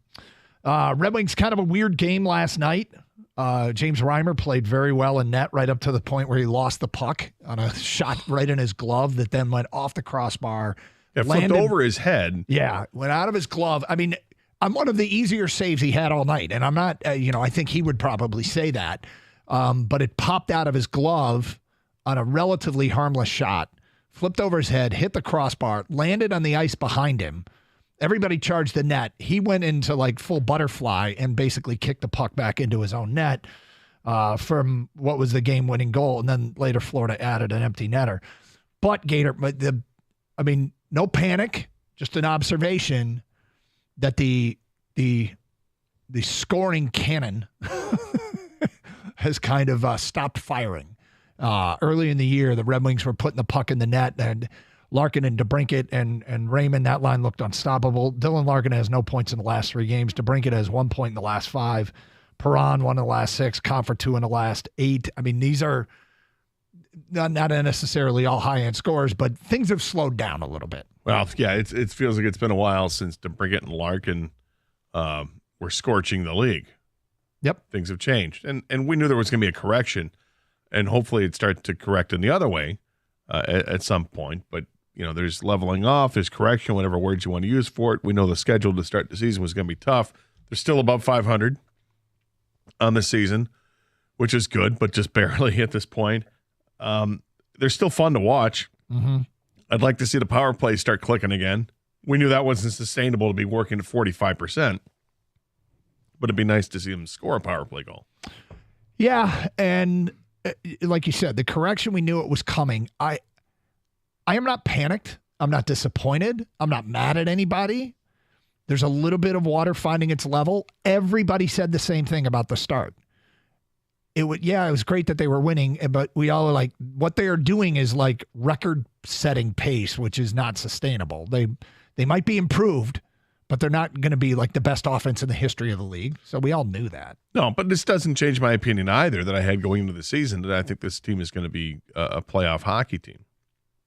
That doesn't change that because look, they got the hot start, things have cooled off. There's ebbs and flows in the whole season, and I'm in it for the long haul. I still think it's a playoff team. Yep. Meanwhile, the Pistons lose to the Pelicans, who are without 3 of their better players, Trey Murphy, Zion, and yes, thank you, Ken. Did you say it on the air or in my ear? In your ear. Okay, my bad. Brandon Ingram. Wait, Zion didn't play? Is he hurt? Yeah, right. No, he's not hurt. This is NBA, man. It's load management. Oh, 4 games into the season? Yep, it's terrible. They're not the only team. This is like throughout the internet. It's terrible. And they made new rules this year, I think. They did. They did to try to My foot hurts. curtail some of that. My foot hurts. Him, I believe. No kidding. Yeah. All right, that one's You're real. right. Yeah, we got it. You're out again. No kidding. Yeah. Nobody doubts the veracity of that injury. Yeah, the guy who blows out his shoe in his first ever college basketball game, you kind of knew there was going to be something going on there. Wow. Marcus Sasser came off the bench and had 22 points. There you go. Yeah. Early call here. Is he playing at a level where it might start to reflect in Killian Hayes' minutes? Well, I don't know. Killian Hayes keeps getting minutes and Jaden Ivey doesn't. Yeah. So I look, this is Monty Williams is just on the scene. Yep. Hadn't had a whole lot of time to work with this team. He's trying some things out here, and right now, through the first 5 games or whatever it is, Killian Hayes is the starting point guard. I would suspect that maybe 10 games from now that will look differently. I think Killian Hayes is playing in a way that's going to affect Killian Hayes' minutes. Right. That could be. Although he played better last night. Yeah, it was better last night, but I mean, it was a losing cause. Yeah. Overall, I think once Monte Morris comes back, especially, that with Sasser, if he continues to play this way, then Killian Hayes will be to the bench. That's my guess. And you're right, Gator. Monty Williams just got here. He wants to try and maybe I don't know if you can call it resurrect or just get the best out of Killian Hayes or find out what he is for sure, right? Before they move on from that. Maybe that's part of it. Yeah, because I think they know that they've got other things with other players, but maybe put that on the back burner. Let's give Killian a minute, see what he can do. And look, his defense is good. Killian Hayes is defensively, he's a solid player in this league, and we know the Pistons need to be better defensively. Last night was a step in the wrong direction when it comes to defense when you got the Pelicans playing without three of their top players, and they still scored over 120 points in the game. Reaction coming in here to Dan Wetzel's appearance from your lover god on Twitch. Even if one staffer knew about it, and Michigan claims nobody knew about it, what would stop Stallions from completely outing the university if they try and make him the fall guy? I mean, then there'll have to be an investigation, and there'll have to be, I guess people have to testify. Well, that's the thing is we haven't heard from. I mean, it's an ongoing investigation, so nobody's going to say anything publicly at this point. The weird thing is, I didn't know, and somebody else said Dan Wetzel is a smart guy. I now understand this thing in the big picture much more, and I didn't know this. If you're being investigated, you can't conduct your own investigation by NCAA rule. Yeah, that I didn't know. Or did we? I want to go back to the tunnel thing. I thought that there was something with that. There wasn't an NCAA investigation, though. That was a legal matter. Well, there was a Big Ten Came investigation. in, yeah, but the Big Ten doesn't have the same rules as the NCAA, and that is clear. Another one here from Ken Go Blue 73. Doug on Kang's podcast, quote, I finally remember my first bike helmet. I have it in a display case in my man cave. People want me to, have you as a guest for all your hats. Oh, that's not a bad idea. You got a lot of hats. I think it's a horrible idea. Like 83 baseball caps, which it's a terrible idea. Ridiculous. Well, if it gets any worse than that. 248-539-9797. All right, coming up, local columnist did a story about the Lions at the halfway point. And in fact, King, we should have done a 3-part series. Doug, I didn't have enough time for you. I'm sorry. Thank you. It's okay. We'll get to that today at 11:05 here on 97.1 The Ticket.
Doug Carr, Scott Anderson, 97.1 The Ticket, Kang behind the glass, Kenny answering phones.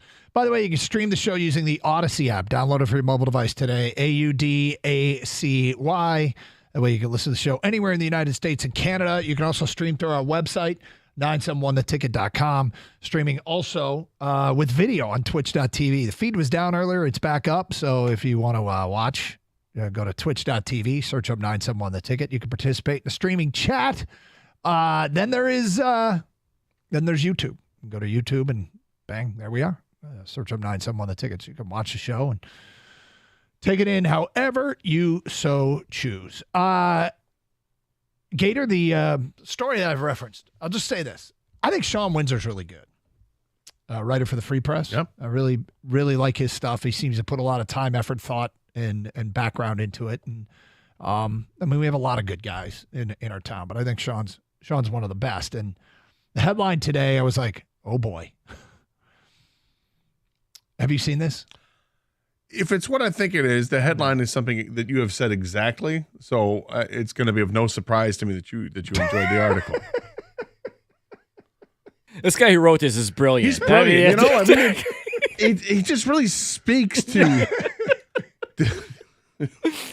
I gotta tell you, I couldn't have said it better myself. I think I said it exactly the same, and I totally agree. Sean, you're brilliant, and I'm brilliant too. Yeah.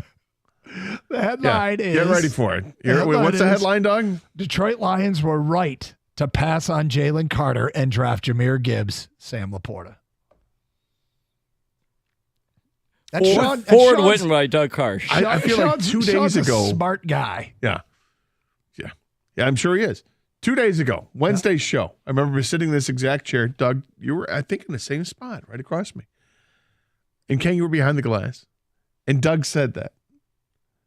He brought it up, and we've brought it up as a show before, and I think it's very dangerous when you start playing the draft pick game and start substituting this and that when there are a million trades that happen. Yeah, and who's to say that what Brad Holmes would or wouldn't do, or what players would and wouldn't be available later on because you took him at 35, so you can't guarantee he's going to be there at 41. Of course you can't, but there's nothing to say that he wouldn't be either. So, I respect both of you for having said what you've said to be somewhat factually correct. But I think we can also agree that we don't know who is going to be around. You don't. I'm going to read in part what he wrote. And again, the headline, sometimes headlines aren't written by the writers themselves. I don't think there was a time there they weren't. Maybe cutbacks, maybe they are now. So you love the headline writer. Headline writer's brilliant. But the content in the story is pretty good too. Yeah. And it's more than just about that. That's part of it. But the headline is Detroit was right to pass on Jalen Carter and draft Jahmyr Gibbs and Sam Laporta. The story reads in part, Laporta looks like he's the class of the draft at his position and is playing like one of the best tight ends in the NFL, regardless of class.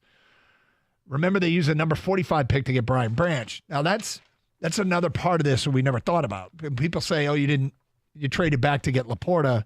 We've had the argument, you could have got Laporta at 45, but then you wouldn't have Brian Branch.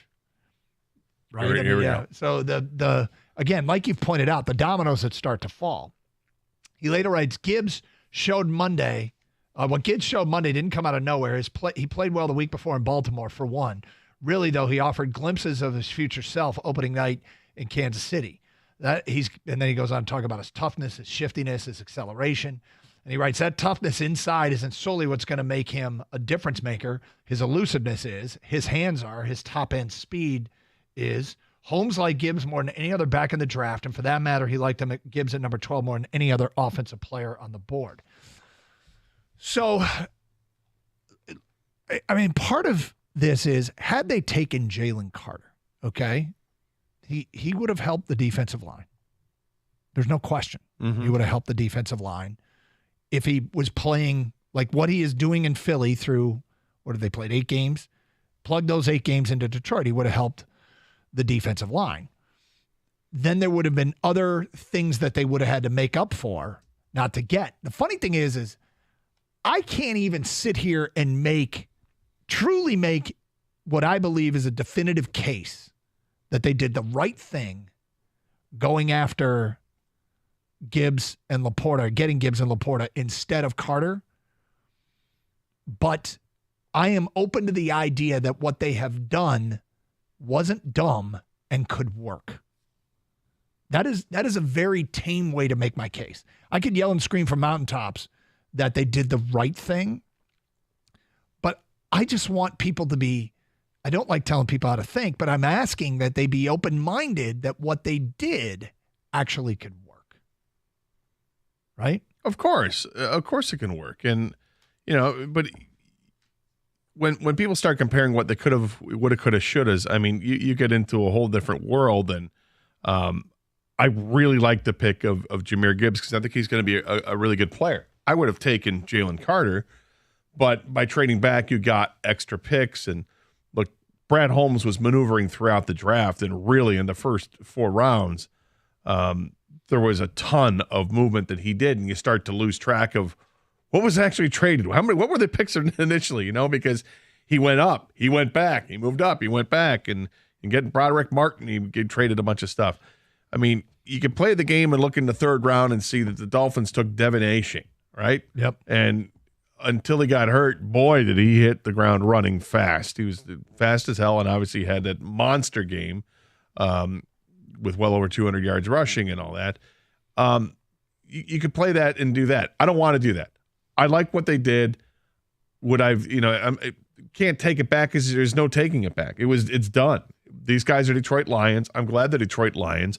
I'm sure that if they had stayed and taken Jalen Carter, that had they done that, they could be in a good position as well. It changes what they would have done. If they really liked the running back, then they could have taken one later in the draft. Maybe they would have, been more aggressive in free agency, although David Montgomery seemed to be pretty aggressive with what they did. You just don't know. Nope. 248-539-9797. Let's get back to your open line calls. We got a Mike here on 97 on the ticket. Hi, Mike. Hey, how's it going, guys? We're okay. Well, instead of these coaches, they're also more upset, but the Big Ten is ass. I mean, these teams couldn't even beat Michigan regardless, and they're so mad about the wrong things.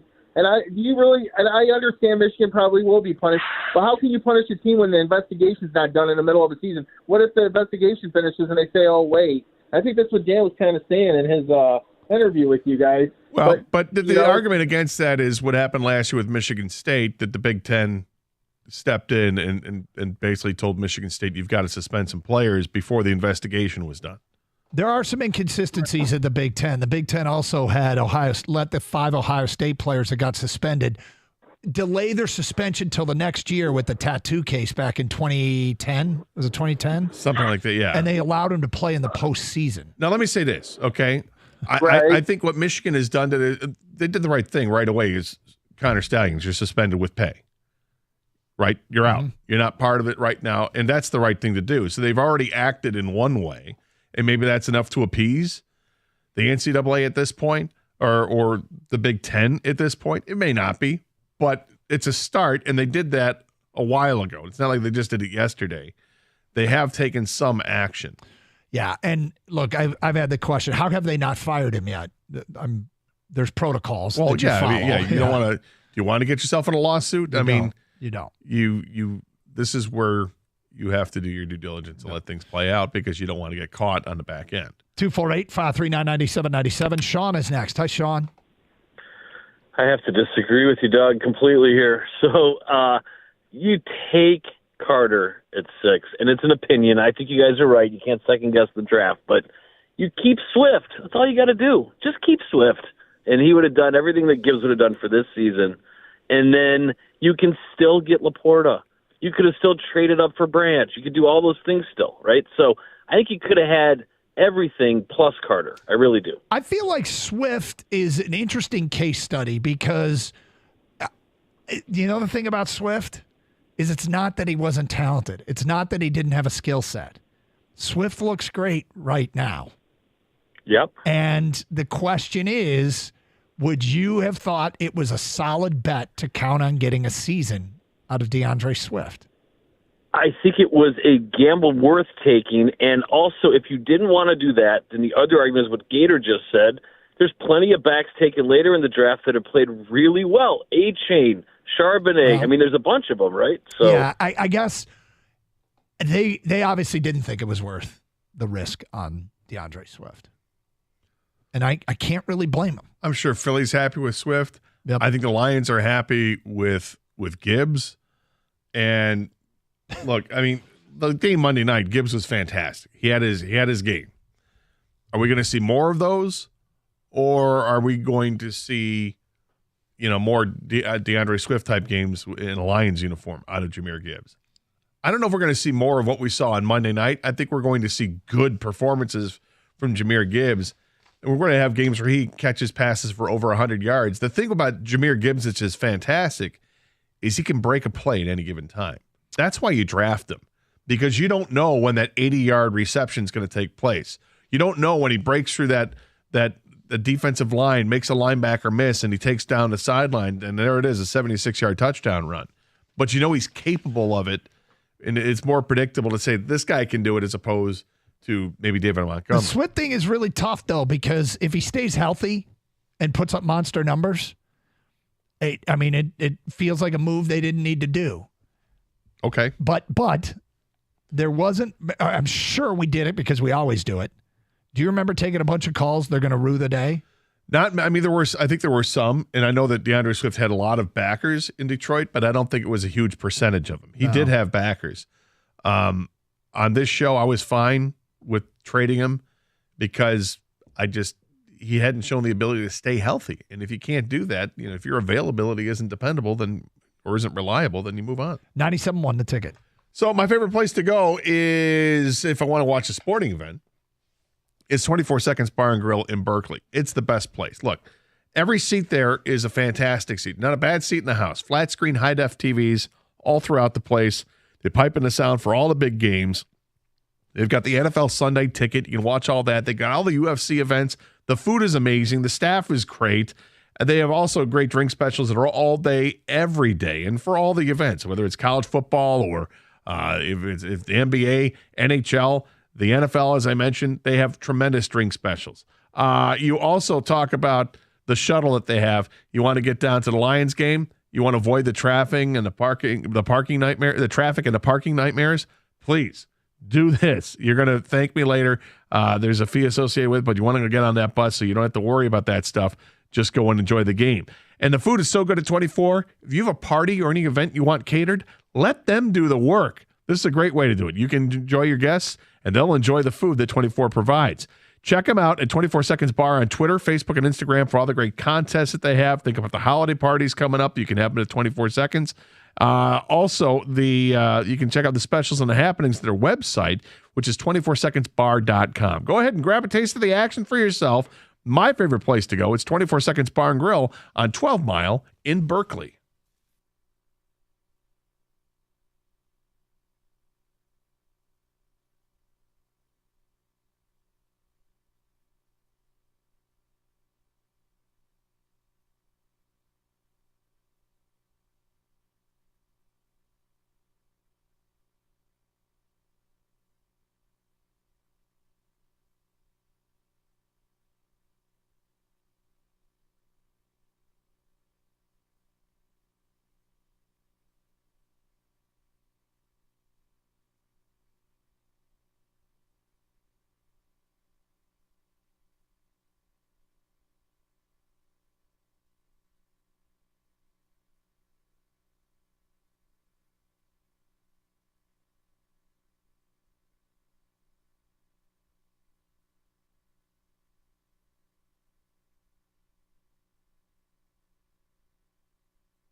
Doug Karsch, Scott Anderson, 97.1 The Ticket. If you want to get more into the brilliant Sean Windsor column today, I mean, just next level. It's a fine article. We're joking because Doug said the exact same thing the other day, and we've talked about this when it comes to the draft. No. And every show has talked about this scenario about should they have taken Jalen Carter or not. And if you took Jalen Carter, then you might not have a chance at all the picks that the Lions got.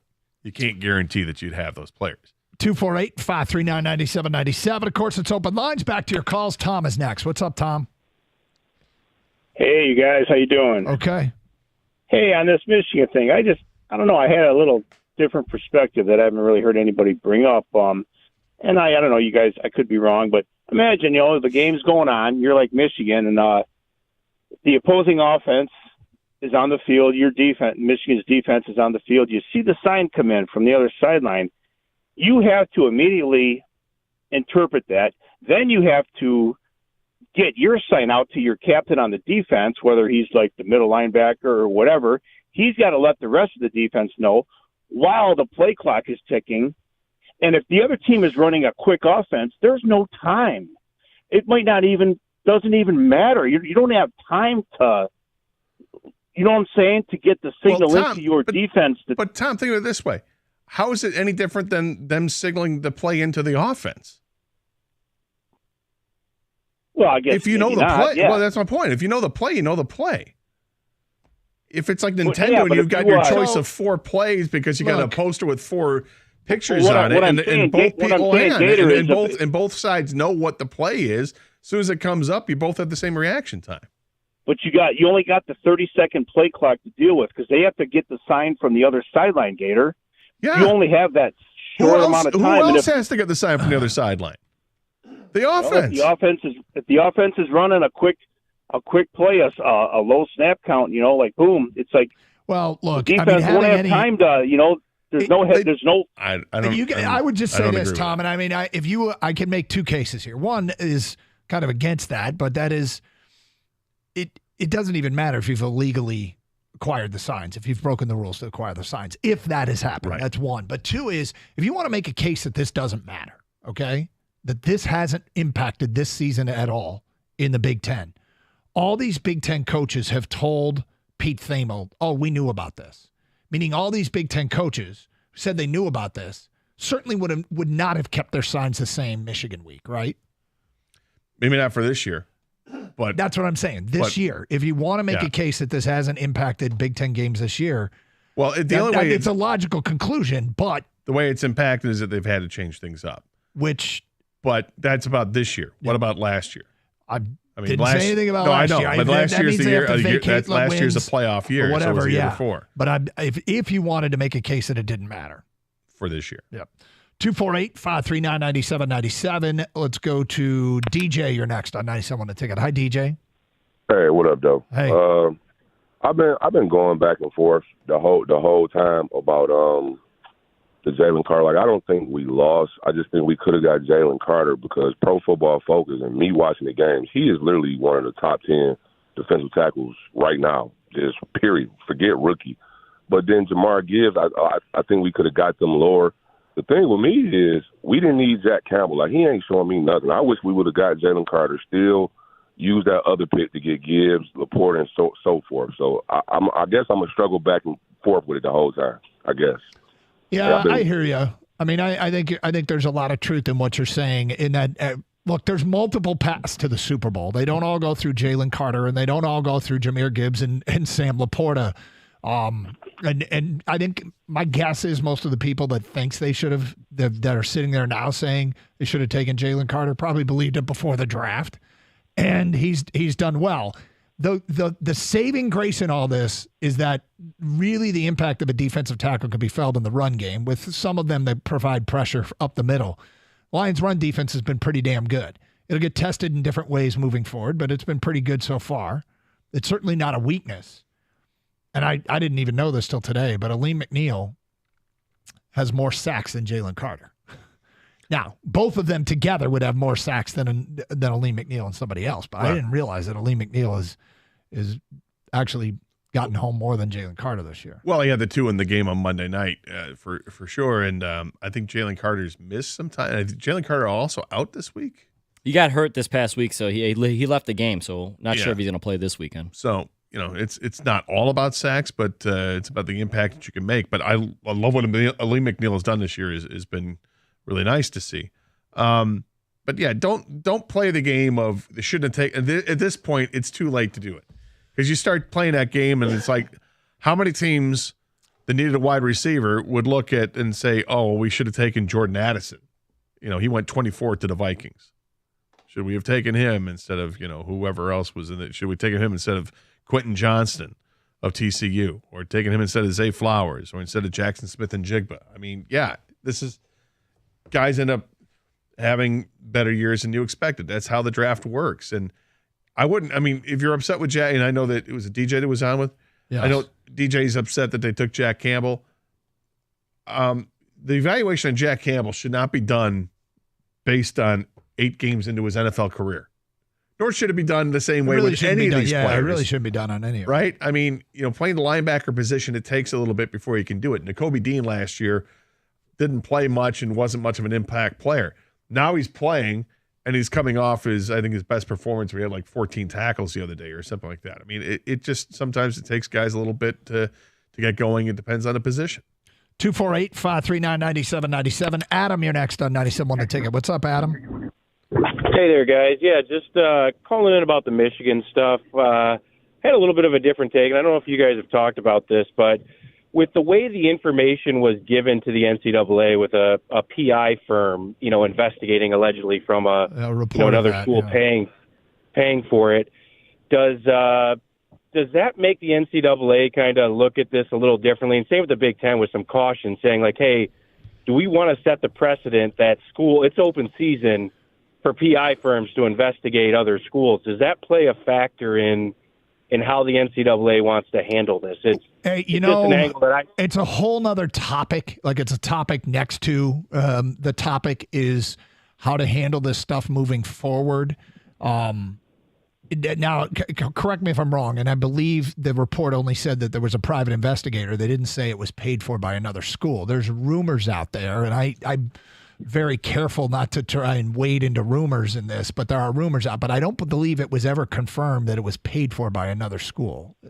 Gator, do you remember it any differently? I don't know. But as a separate topic, I think there's a lot of things the NCAA needs to clean up, or a lot of things that the schools should take a strong look at moving forward. First of all, they can figure out a better way to do the signals. If only we had a template of how to get the signals from the sidelines to the field. I mean, yeah, but that, again, separate topics. But that's later on down the road. Yep. I think the really interesting part to me here, what's developed, is Jim McElwain and what Central knew. I mean, I refuse to believe that this guy gets to the sideline wearing Central gear without staff members of Central Michigan University knowing. And then if you peel that onion, is it because he was offering his services to Central Michigan because he can decode Michigan State's plays? I don't know. I mean, if that's the case, then Coach Mack's in trouble. I mean, he already might be in trouble because this guy's already on his sideline. This is the third call in the last 10 minutes from the same number. Oh, I'm sure that they just – did you win a lottery to play golf there? It's Augusta National calling. They did this last year. Yes. And I told you to answer the phone. Yeah, I'm not doing it. 248-539-9797, 97.1 the ticket.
See this on Twitch from Red Wing 2244. Doug, you need to call Augusta back. It could be important.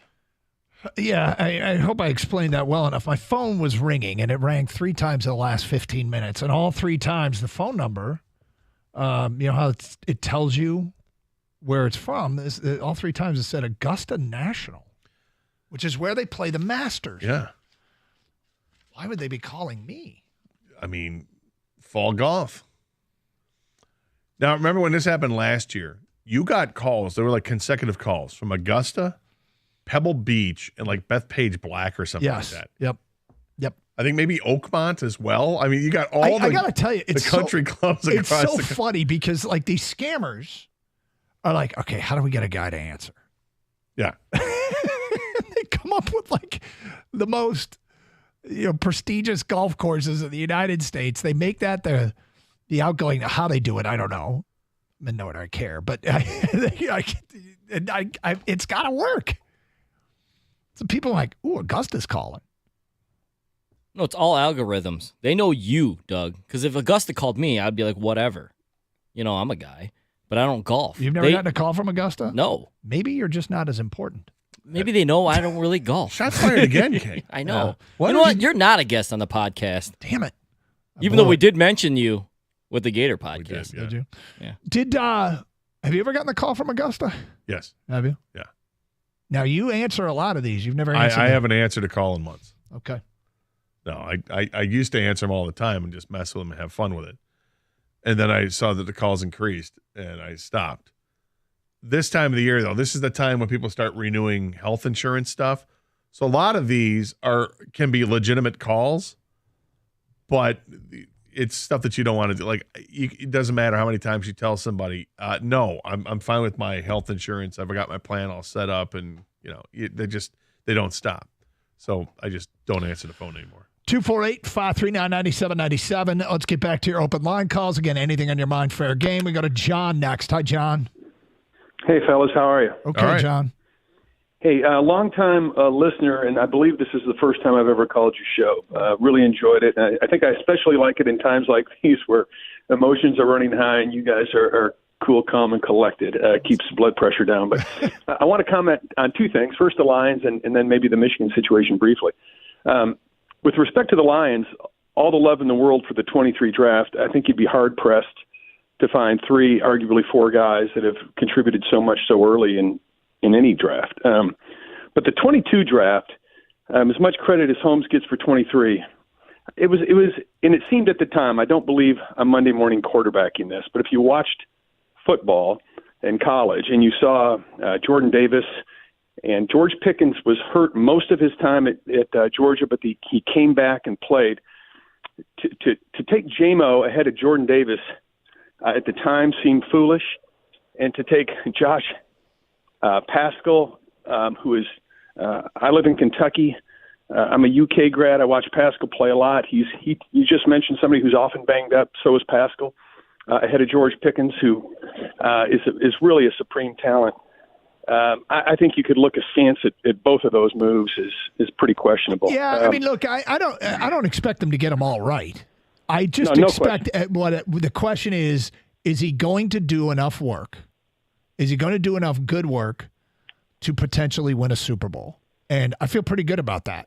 And I think every organization can go back, even the best organizations, and find 1, 2, 3, 4 picks in every draft where there was a guy that was on the board that they didn't take, that they should have taken with any given one of their 7 original picks. Now, in fairness, John, the 2 guys you mentioned were players that we mentioned on draft day, that these are guys in weeks leading up to it, that whether we liked them or not. I really liked Pickens. Yeah, we both Doug liked Pickens more than I did, and I liked Pickens a lot, but Doug really liked Pickens. And the Jordan Davis pick, when the Lions made the trade and it was announced on draft night, and we had our draft show on Twitch, and we all got excited because we were thinking, this is the move. This is either going to be Jordan Davis or Malik Willis. This was going to be the pick. Here we go. What do we got? Jameson Williams. And we're like, interesting?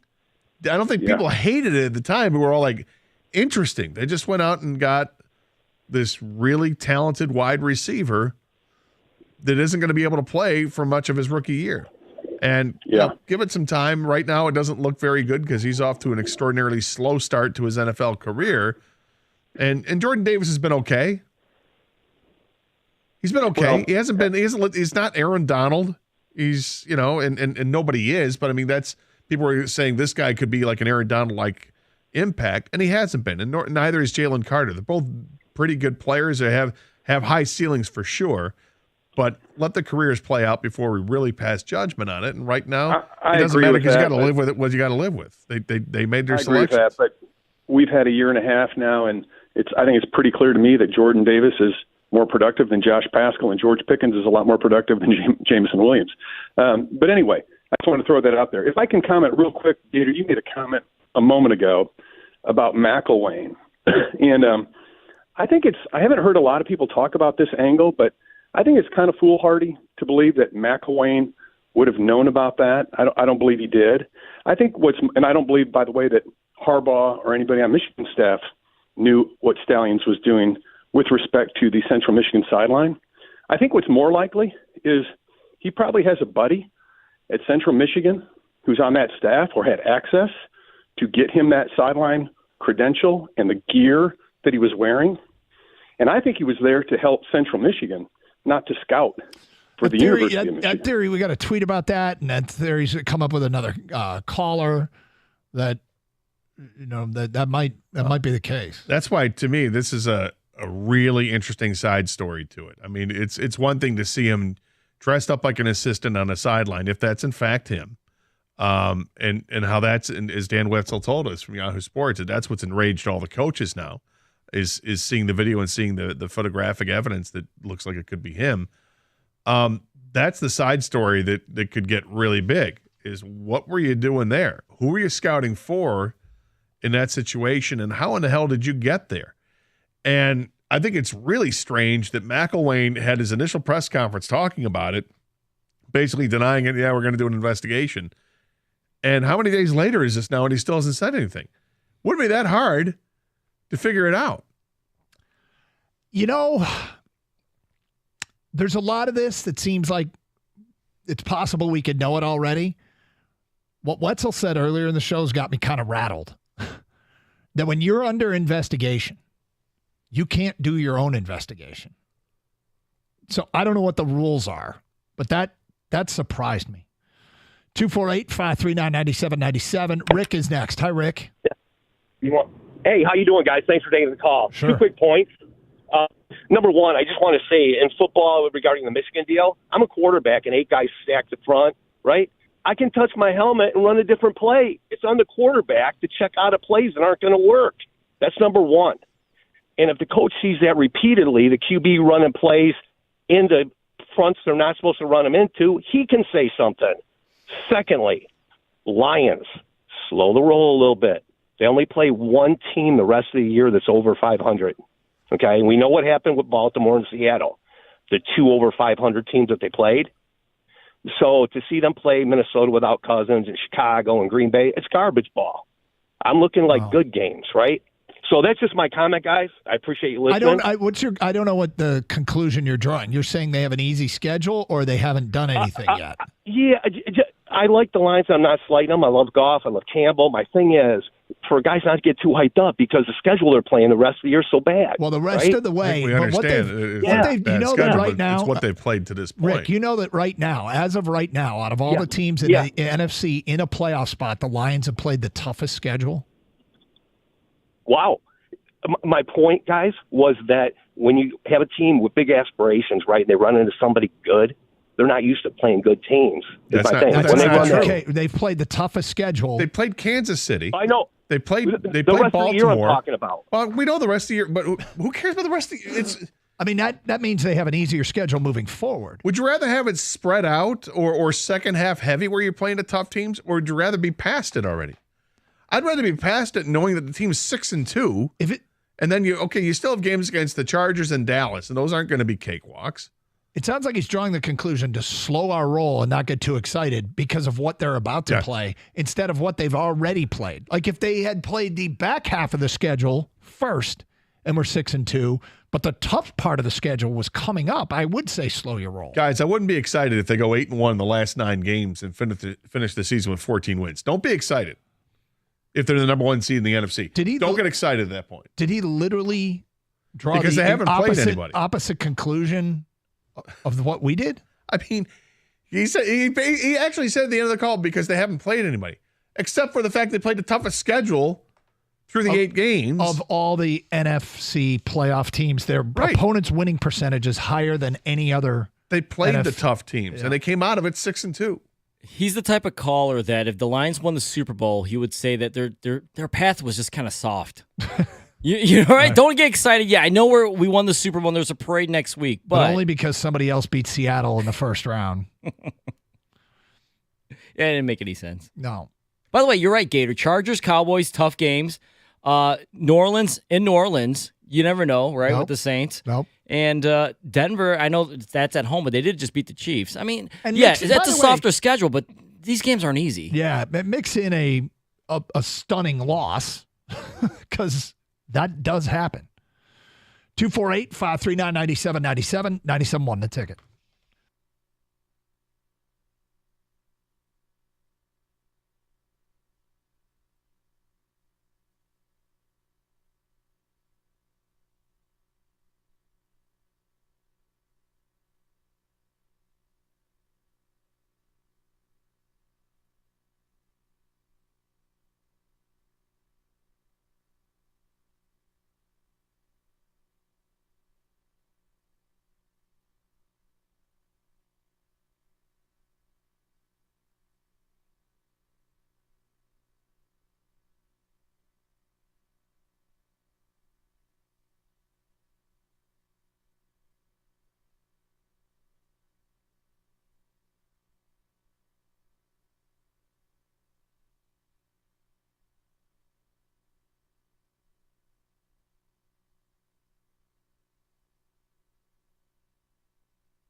Got a question for you, Kang.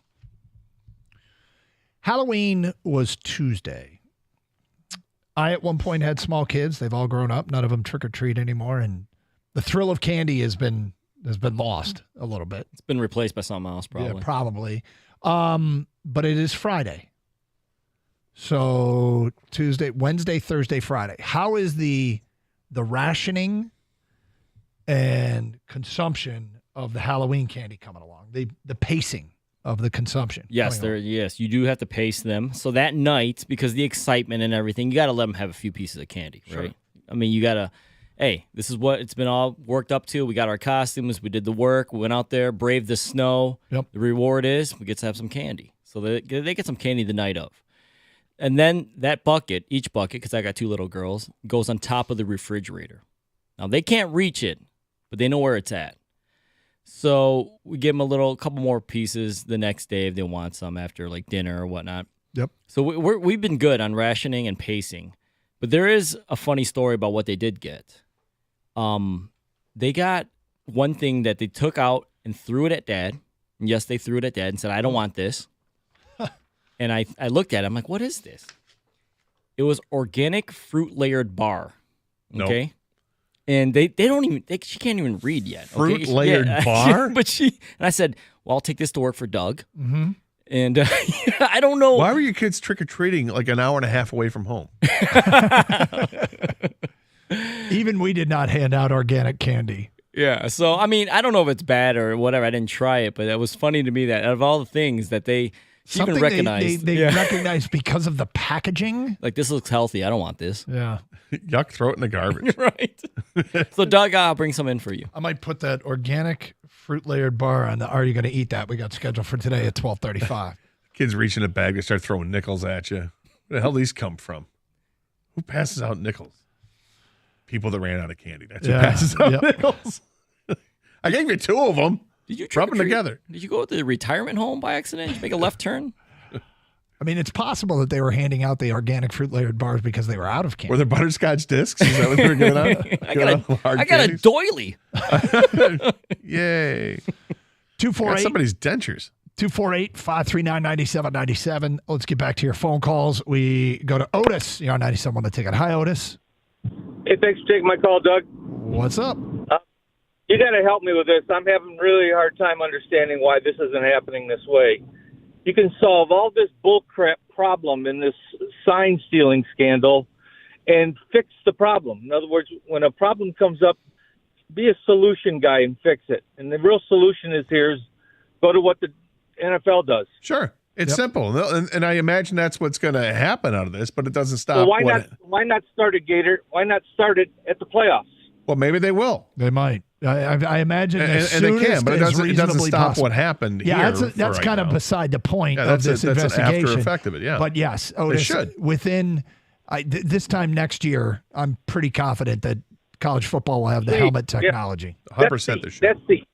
That's the easy solution, guys. That's all there is to it. Forget about all this other crap. Well, you can't. But hang on. But you can't. I mean, yes, that's a solution to the current problem, but you still have to resolve the fact that this is an issue. That what was being done was against the rules, and there still has to be punishment, perhaps doled out. Having the NFL system of sending in plays via signals through the headset or the helmets, that doesn't change that they still have to finish investigating this case. When this story is done, when the investigation is concluded, or when clear problems are identified on a number of fronts, I think they're going to have to learn. They're going to have to change some policies. Look, I don't know what the NCAA's role is going to be moving forward. It seems like prior to all this, people were saying, prior to all this, people were saying that the NCAA is losing power and it's not going to be the governing body over college football for much longer. And we joked, again, before all this, that the people that are running college football are the networks. But they're going to have to tie up some loose ends. And it's not just as it pertains to this. I think it's how this whole thing is handled as well. 248-539-9797. Let's go to Frank. You're next on 97 on the ticket. Hi, Frank. Hi, fellas. Thanks for taking my call. You do a great job. Thank you. Hey, this is really, the Michigan thing is one of the most overhyped stories I've ever seen in my life. You would have thought that they killed somebody. Everybody talks about it locally and nationally, but what really gets me about this is the hypocrisy. I don't know if you guys saw the article in The Athletic where they surveyed 50 coaches about stealing signs about this issue. Fully 1/3 of the coaches that responded have somebody on their staff who actually is hired for and responsible for stealing signs. And if that's the case, you've got the whole football world up in arms about this. I don't get it. What's the deal? Michigan did it better? Michigan it different? did it. The accusation is that Michigan did it outside the rules. That's well, the I got you. And if you subscribe to The Athletic, it might be an eye-opener of what everybody hates Michigan in the article. I got it. No, they're not going to. That's one of the issues that Michigan has here is they will have no allies. But as far as stealing signs, it's against the rules. There's a one-way. Well, it's not stealing signs. Are not. What against the rules is to scout ahead of time is against the rules. What Connor Stallions is accused of doing is against the rules. Now, with that said, they're not going to have any allies. When you have anonymous coaches, nobody is going to say anything to defend Michigan. It's all very self-serving, and some of it's true, but some of it is because if you go to a coach and say, "Do you know about this?"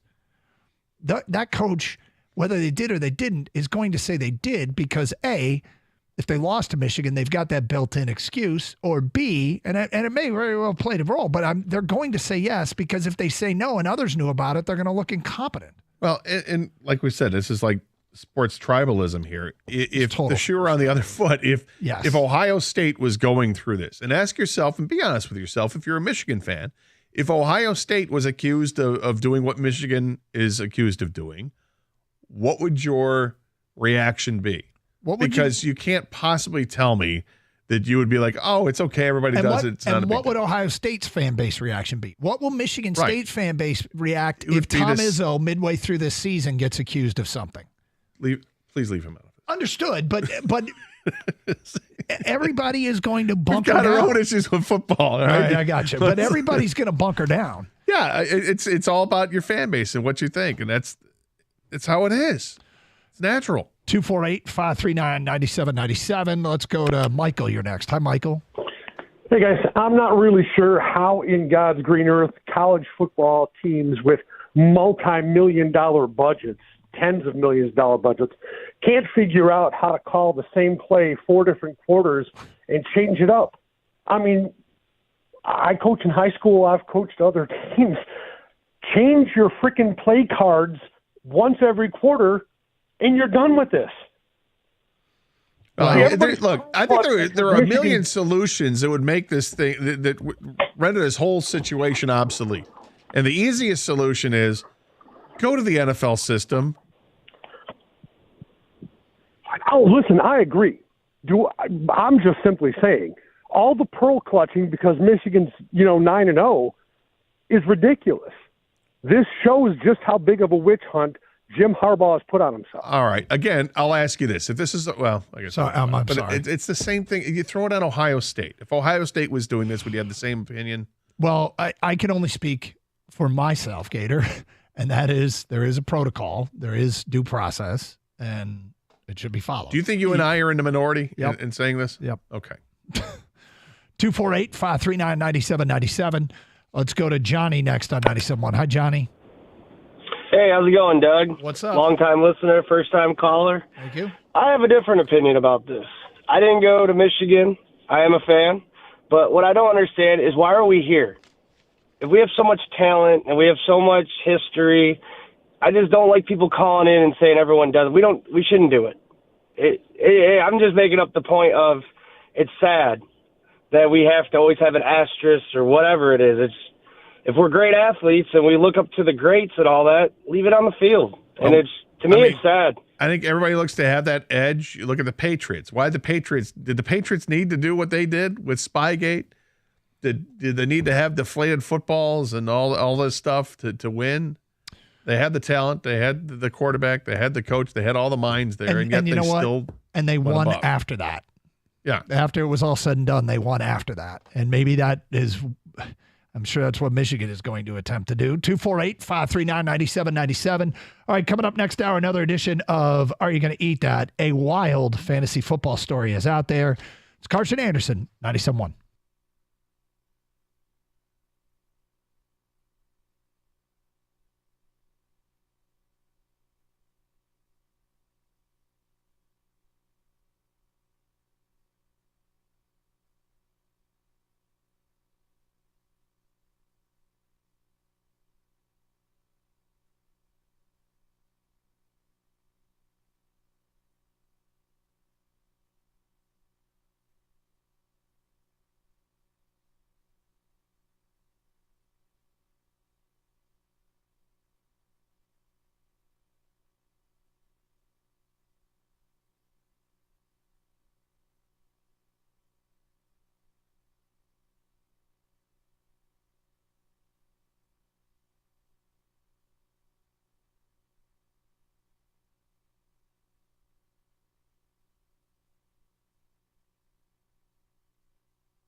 That was spicy, man. some spicy noodles with chicken. Really good, but spicy. Was red pepper flake There or was was some it red pepper sort of flakes, sauce? and it was the sauce was spicy, and then I put some red pepper flakes on there and it cleared the nasal passages quite a bit. So, still good. Sorry, go ahead. Have you ever watched the show Hot Ones? It's this guy does interviews with celebrities while the celebrities are sampling 10 different chicken wings with I think various you levels told of me hot about sauce. this, and each chicken wing that they have gets a little bit hotter. Yeah. So they're just doing an interview as these people devour wings that get more and more uncomfortable to eat. It's fantastic.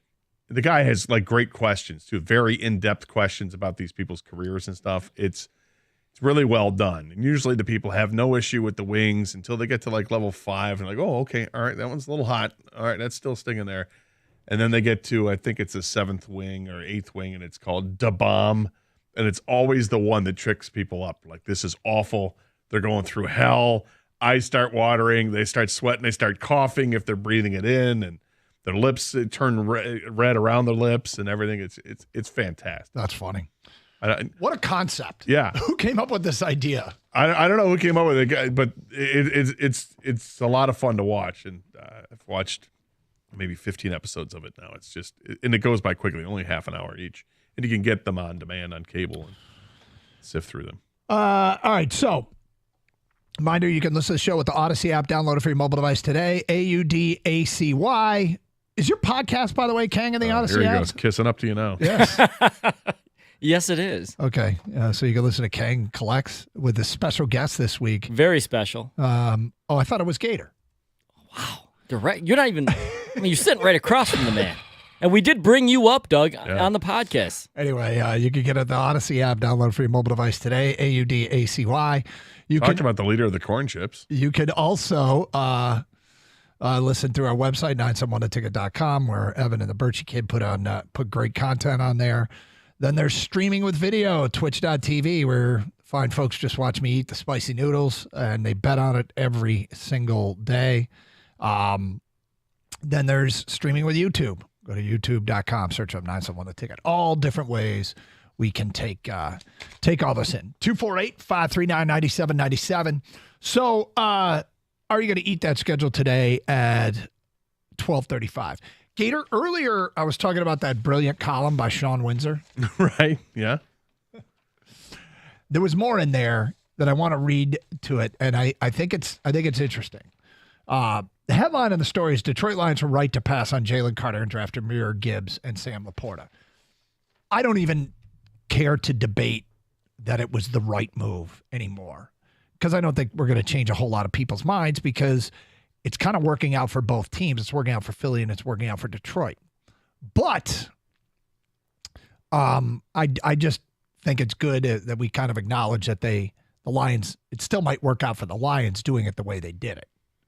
That passing on Jalen Carter and taking the players that they took very well may work out. Because the pick they would have had to have used to get Jalen Carter, they traded out of that pick, and the 2 picks they got back, they got Jahmyr Gibbs and they got Sam Laporta. Yeah. And as you pointed out, once one thing changes in the draft, the domino effect, like if the Lions take Jalen Carter, that changes everything that happens behind them. So you can't just sort of say, well, if then. Yeah, because you don't know if they would have traded back up into the second round, higher up to ensure that they would have gotten Laporta, or to ensure that they get Brian Branch, because there was a lot of maneuvering that took place between those first 4 rounds of drafting. I mean, I think there was trading with the Hendon Hooker pick. There was trading certainly to get Broderick Martin. There was trading all over the place, so you don't really know what would have happened. Yep. But so story goes on and talks about why it was right to do what they did. I want to read this though from Jahmyr Gibbs. Jahmyr Gibbs says the following about, kind of starting to come into his own.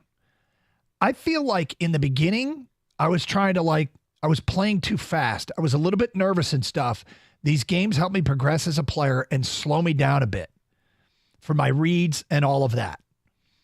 The story goes on to say the holes didn't open up immediately. Sometimes they take a moment. Learning to relax and stay patient in the moment is key.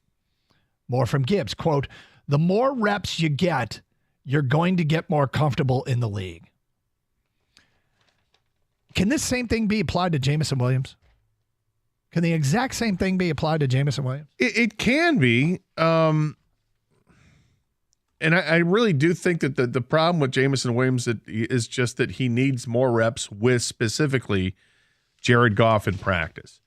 And Jared Goff has to feel comfortable that Jameson Williams is going to be where he needs to be on each play. And I think that Goff also has to get used to the speed of which Jameson Williams runs the routes, because I think he runs them faster than anybody's he worked with. So there is timing issues with that, and that is worked out with reps. That being said, they're 8 games into this season. They worked the entire offseason with the exception of, I guess, the last couple weeks of training camp. And, of course, he missed the first few weeks with a suspension. But there's been lots of time to work with him since he came back to the team at the end of last season. It's slower going than I expected it to be, because I would have expected, if nothing else, the receiver should know where he's supposed to be. You've had the playbook.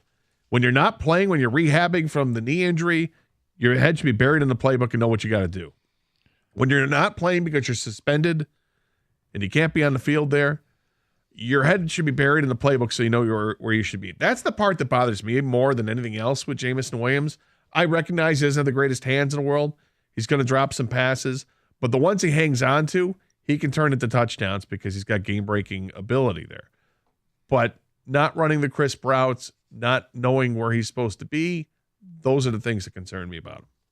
I think when you're a rookie, you're always trying to slow things down and learn the new pace of the game, because the NFL is different than college, no matter how high level college you played, right? Yep.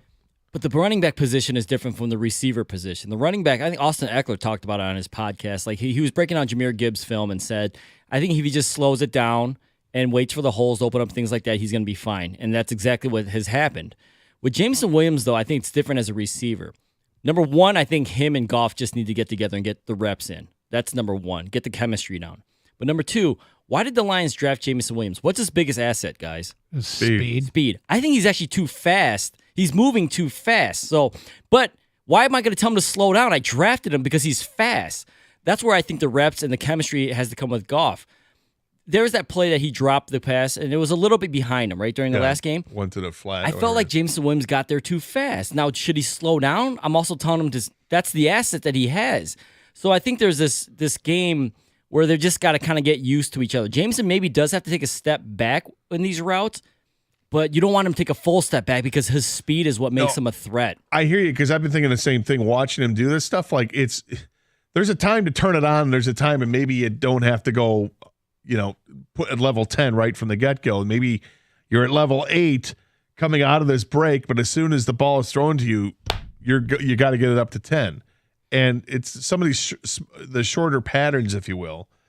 That's what it looks like to me. I agree with you. It looks like he's going through it too fast, but that's what he's there for. So maybe it's the other patterns I really want to see more of him. I want to see him do the 20-yard slant in, or the square end plays, and certainly the streaks and the post patterns and all that stuff. You expect the speed to be on display, but the shorter patterns, maybe he needs to bring it back a little bit. It's like a quarterback that needs to adjust to how hard he throws the football. But if you listen to this, like Gibbs says, I feel like in the beginning I was playing too fast. I was a little bit nervous and stuff. These last two games helped me progress as a player, slow me down a bit for my reads and all of that. The more reps you get, the more you're going to be comfortable in the league. Right now, Jahmyr Gibbs has more snaps in the NFL than Jameson Williams. He's been on the field more than Jameson Williams. Right now, Jahmyr Gibbs has 104 career touches. Jameson Williams has 8. Yeah. So different positions, but yeah. You're exactly right. Kang made that point. You make that point. But there is a process here. There is a growth that is possible. That arc, if you start thinking about that arc of development, I think this is a prime example of why people can feel free, and you don't have to do it, but I feel like you're licensed to take a breath and just let the Jameson Williams story play out. Jahmyr Gibbs has come into his own in games, 7 and 8, and touches like 80 to 104 in terms of the number of times he's touched the ball, and snaps 170 to 246. He's played like 60 more snaps. That's huge. Jahmyr Gibbs has played than Jamison Williams. And this is Jahmyr Gibbs' rookie year. Yep. So if you can see sort of how Gibbs has taken a step forward at this point in his career, if it's here to stay, and we don't know that it is, but this looks very promising. You can realize that Jamison Williams is still just getting started. Yeah, I'm sorry. In that breakdown, do you have the difference between pass plays and running plays for him or no? In terms of touches? The snap count, I guess. Because it doesn't break it down by pass versus to me, that's what might be more relevant is how many times Jahmyr Gibbs is going out for a pass, which I'm guessing is still more reps than what Jamison Williams has. Probably is. Because obviously he's going to get the more reps because he's a dual threat guy. He's a running back, and when your top running back has been out for a couple weeks, this is the guy that's going to play.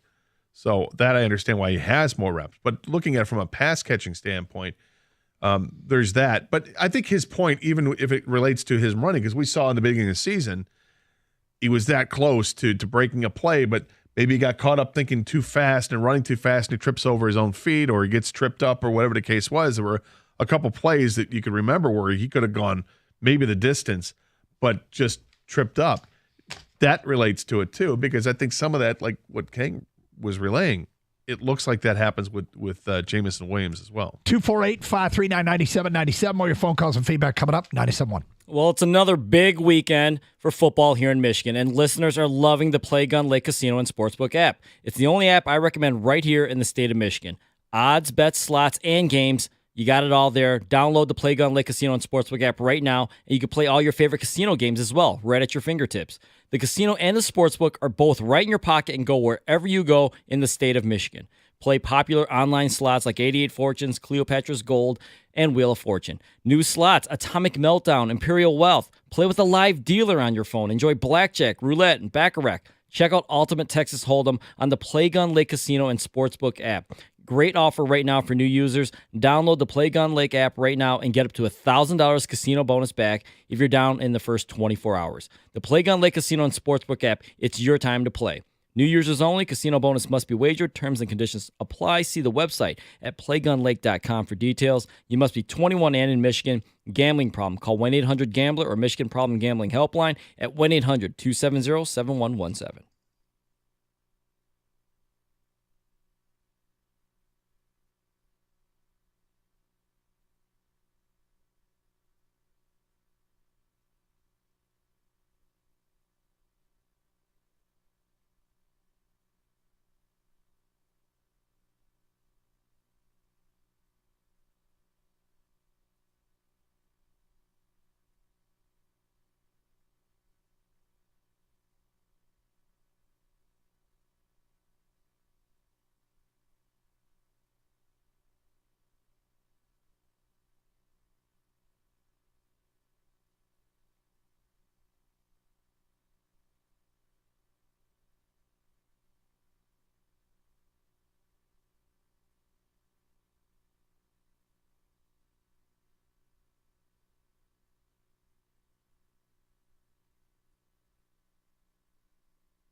Doug Harsh, Scott Anderson, 97.1 The Ticket. Open lines. Are you going to eat that schedule for today at 12:35? Let's get back to your phone calls. Ed is next here on 97.1. Hi, Ed. Hey, guys. Thanks for taking my call. Sure. I'm totally confused, okay? I really am, okay? Because we just got rid of we just persecuted a scumbag up in Michigan State before we prosecuted him. Now we're trying to persecute a scumbag at Michigan before we prosecute him, okay? Now, in the same breath, we're trying to hire a scumbag up at Michigan State that didn't get prosecuted 7-8 years ago. What are we doing? It's so confusing. It's like the rest of society. It's like crazy, man. I mean, am I nuts? Well, I think there are interesting situations. So, like with Michigan State and Mel Tucker, it's not a criminal case, and it's something that they thought that they had plenty of evidence to support the support the clause in the contract to say we're parting ways with them. And if they didn't think that they had that case, and it's stupid because that's a $90 million mistake, they think they did it, and they did it in the time that they thought was appropriate. With Michigan, I'm not sure. Well, hang on. With Michigan, nobody's prosecuting Jim Harbaugh this time. It's just an investigation. And as far as Michigan State's, flirtation with Urban Meyer to become the next football coach there, you can decide how much morality you want to really impose on yourself in a search there. But he's a hell of a football coach. So I'm just going to say the Mel Tucker case isn't over. It isn't. I mean, that's still... Well, there's still litigation going on. Yeah. There's still a lot of back and forth.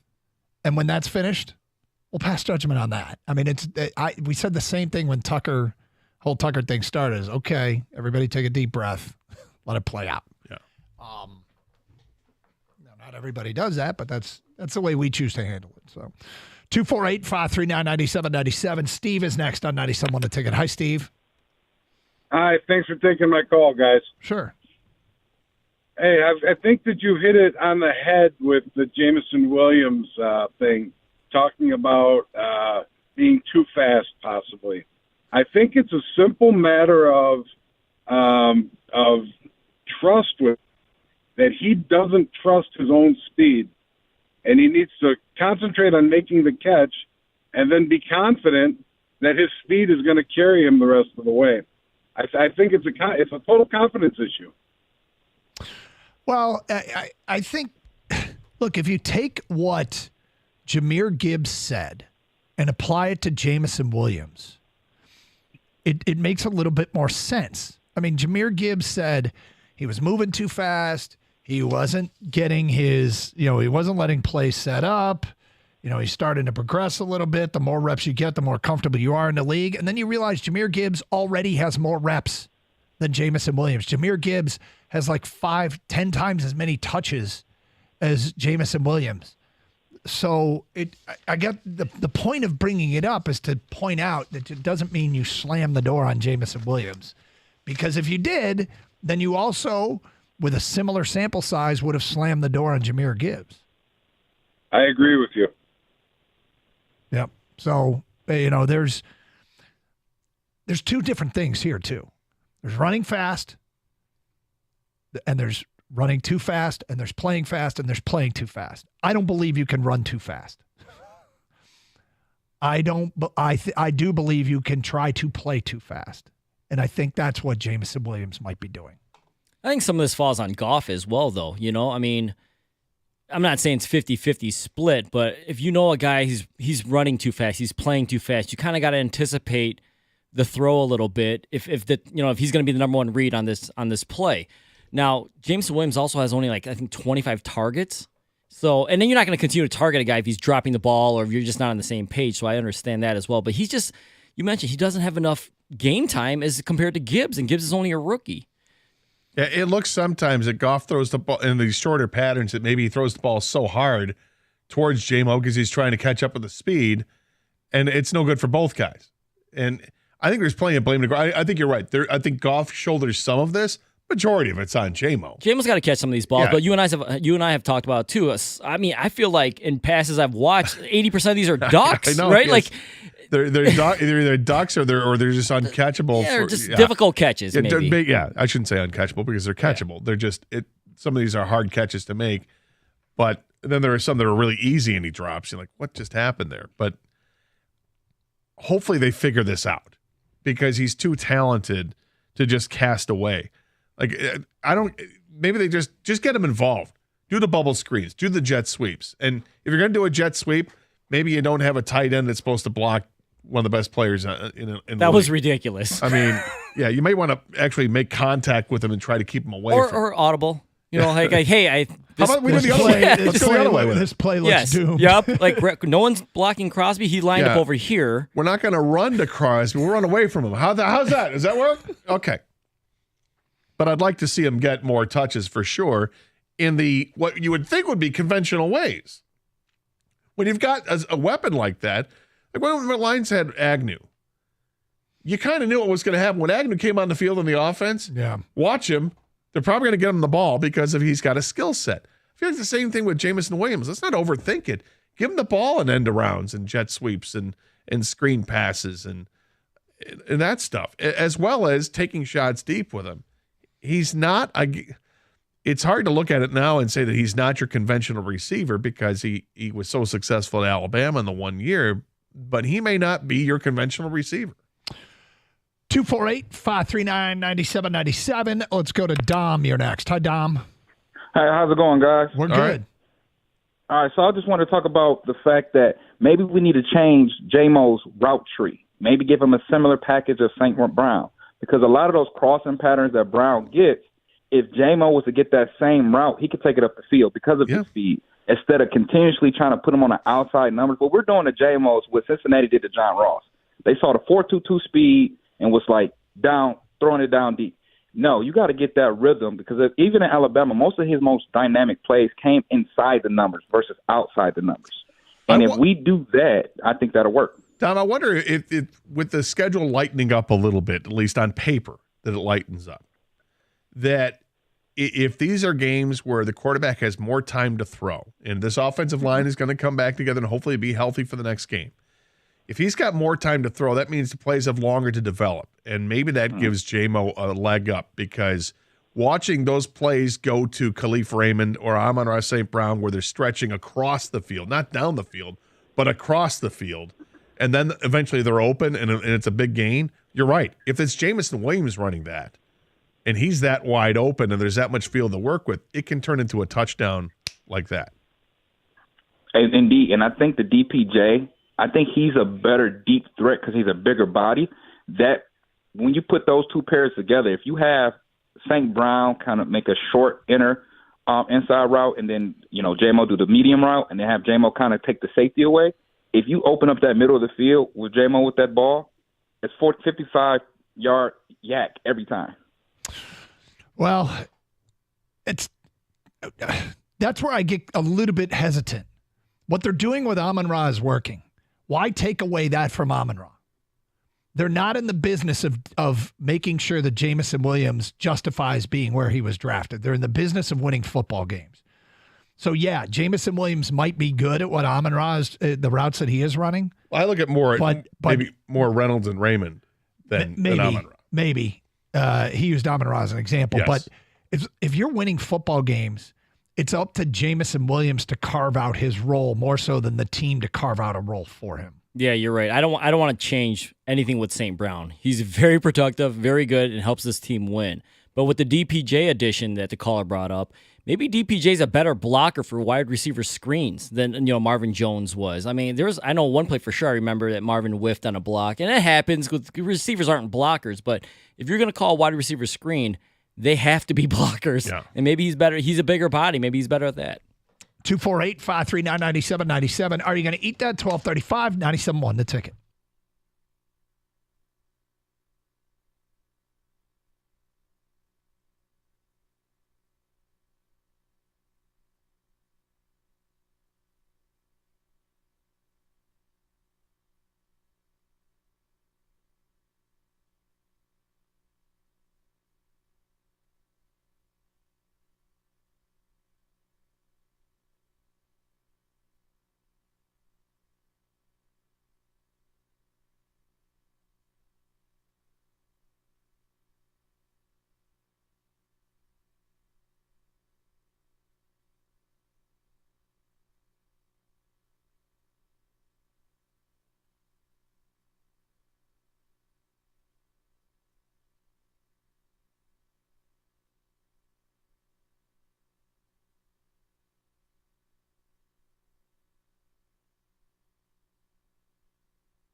Doug Hart, Scott Anderson, 97.1 The Ticket. Open lines, 248-539-9797. Jack is next on 97.1 The Ticket. What's up, Jack? Good afternoon, fellas. How we doing? Doing good. Good. So I just think with Jameson Williams, he had this devastating knee injury right at the end of college, and an athlete might have some doubts and some confidence issues after an injury. I really think they just need to get the ball in his hands with simple catches, uncontested catches, and let him just get in a rhythm. Let him get his confidence back instead of huge 50-50 balls over the middle for 40 yards that are low success anyway. I don't know how many of those I've actually thrown to him, but Jack, I will say that, stringing together a good, putting 1, 2, 3 catches together early in a game, or stringing together some good games will probably go a long way. I find that Jahmyr Gibbs quote to be very telling. And look, just because Jahmyr Gibbs says it doesn't mean it's necessarily true. It might mean it's just true for him. But I think if you look at what he says about just how much the reps at the NFL level has helped them develop, and you start thinking about that in terms of apply the same thing to Jameson Williams, and you realize Jahmyr Gibbs has been on the field more, he's taken more reps, he's touched the ball 10 times as many times, it starts to make a little bit of sense that the same very well could be true for Jamo. Yeah, well, you see Gibbs, he's starting to play with some confidence, and Jamo kind of still has when you watch him on the field, a nervous energy to him. And just get him some balls wide open, something 3-4 yard catches, and just let him try to go to work and feel good about it, man. He hasn't had a good sample size with drops and suspensions, but also, man, he still hasn't really gotten the rhythm since a big injury. 248-539-9797. Matt is next on 97.1 The Ticket. Hi, Matt. Hey, guys. How you doing? What's up, Matt? Hey, so quick point about the Lions. I know you guys were talking about how it might be moving a little bit too fast for Jameson. When I think about that, I think about when Hutch was rushing the passer and running right past the quarterback. I like to call it the Dylan Larkin effect. Larkin plays so fast sometimes that he gets ahead of himself. So I don't know if that's what is really going on with Jamo. I think more so it's more of a confidence thing. Well, the one quote that Jamo had about trying to tuck the ball away is really telling. And I do think in sports, when you are a little intimidated and a little bit unsure of yourself, you try to do things too fast. So I would agree. I think you could say that for a lot of things. Yep. And then just one more point. I know it's a little bit off topic, but I wanted to bring something up about Michigan that I think that is oftentimes overlooked. I've seen it a little bit in the news, but is there any real discussion happening on how other programs might not be able to afford the types of scouting that Michigan is putting out there? They can't pay all these low-level staffers in quotations to go out to games if you're Western Michigan or Bowling Green or East Carolina. Has there been any discussion on that at all? Well, I mean, not specifically, but we did bring it up that when the rule was put in place. That's the original impetus for the rule. They were like, okay, this would get too costly, so that's why they put the rule in place. But isn't that college football anyways? The haves and the have-nots? Yep. It doesn't matter what it is. I mean, some schools... Which is why they try to level that Yeah, I know, but, you only can do so much. Not every school can afford a waterfall in the atrium of their football building. But when you can. Right? Why not? Yep. I feel like this is home. Yeah. Winning the SEC. This lazy river. It really river does just mean more. The lazy river in the football facility, they all can't afford it. So yeah, what about Western, guys? Come on. Yep. All right, time for another dish. How are you going to eat that?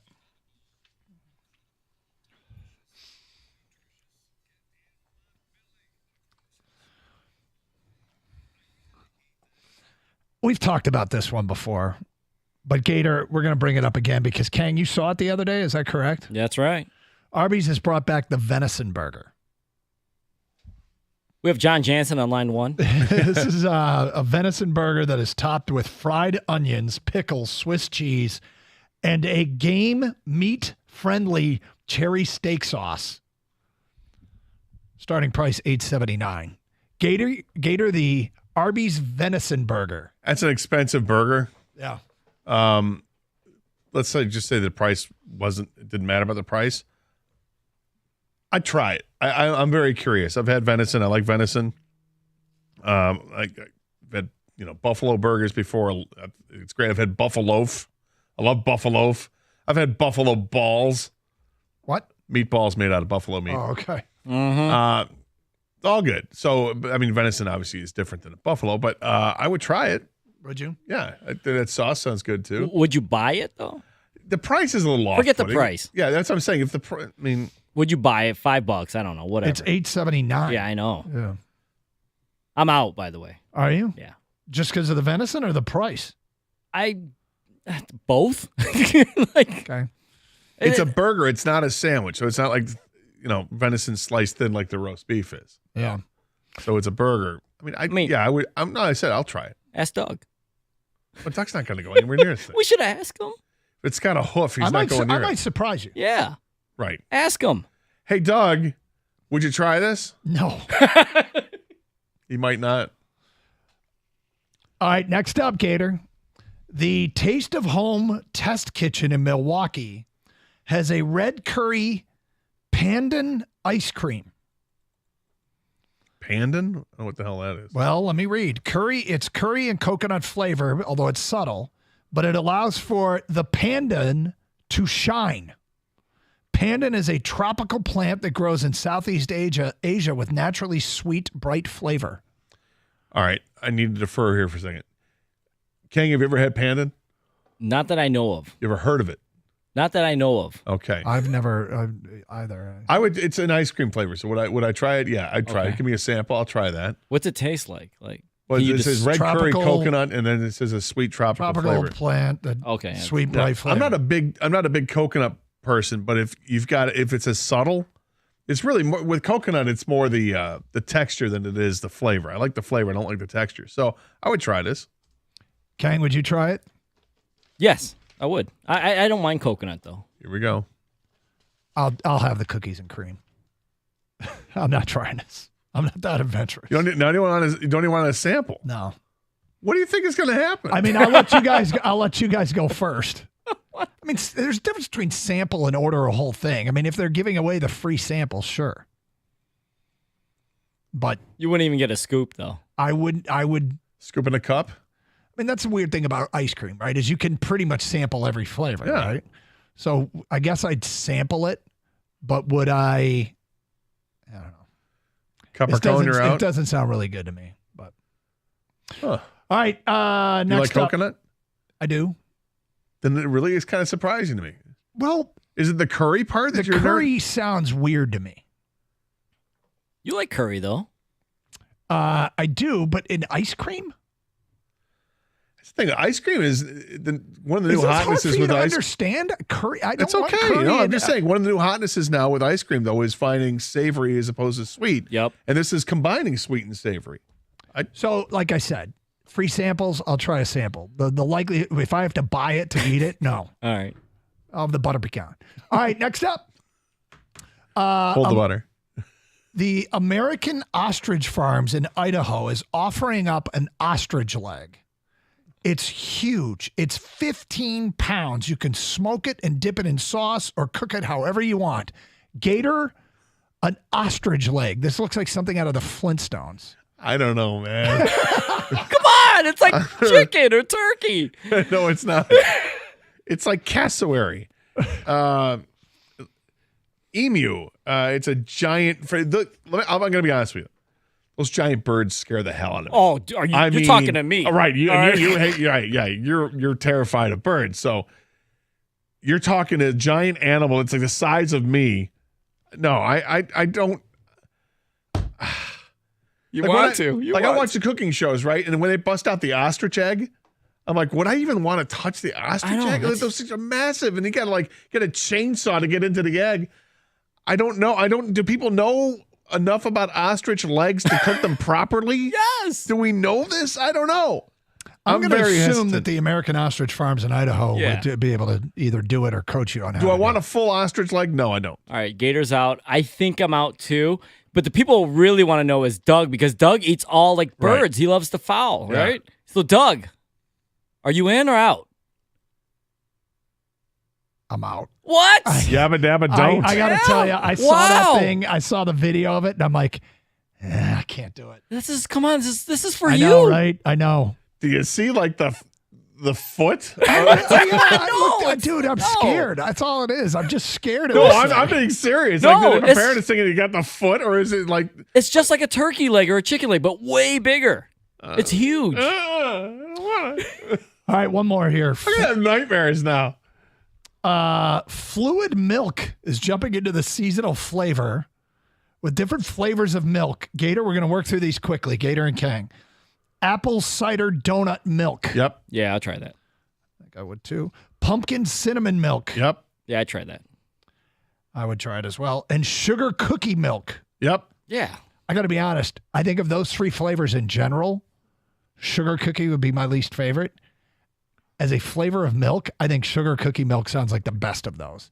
The apple cider milk sounds a little off, but I'd try it. I don't know. You've had Apple Jacks. Well, I'm asking the wrong guy. Can you know Apple Jacks, right? Man, best part about eating cereal is drinking the milk. Drinking after. the milk once Yeah. it gets soaked in on that. Yeah, Mhm. it's great. I've seen, and you've seen the chef shows as well, whether it's Chopped, I think is one where they get the ingredients and they decide to make an ice cream, and they'll steep the cereal in the milk, let it steep as long as they can before they put it in the mixer to get the flavor. Yeah, absolutely.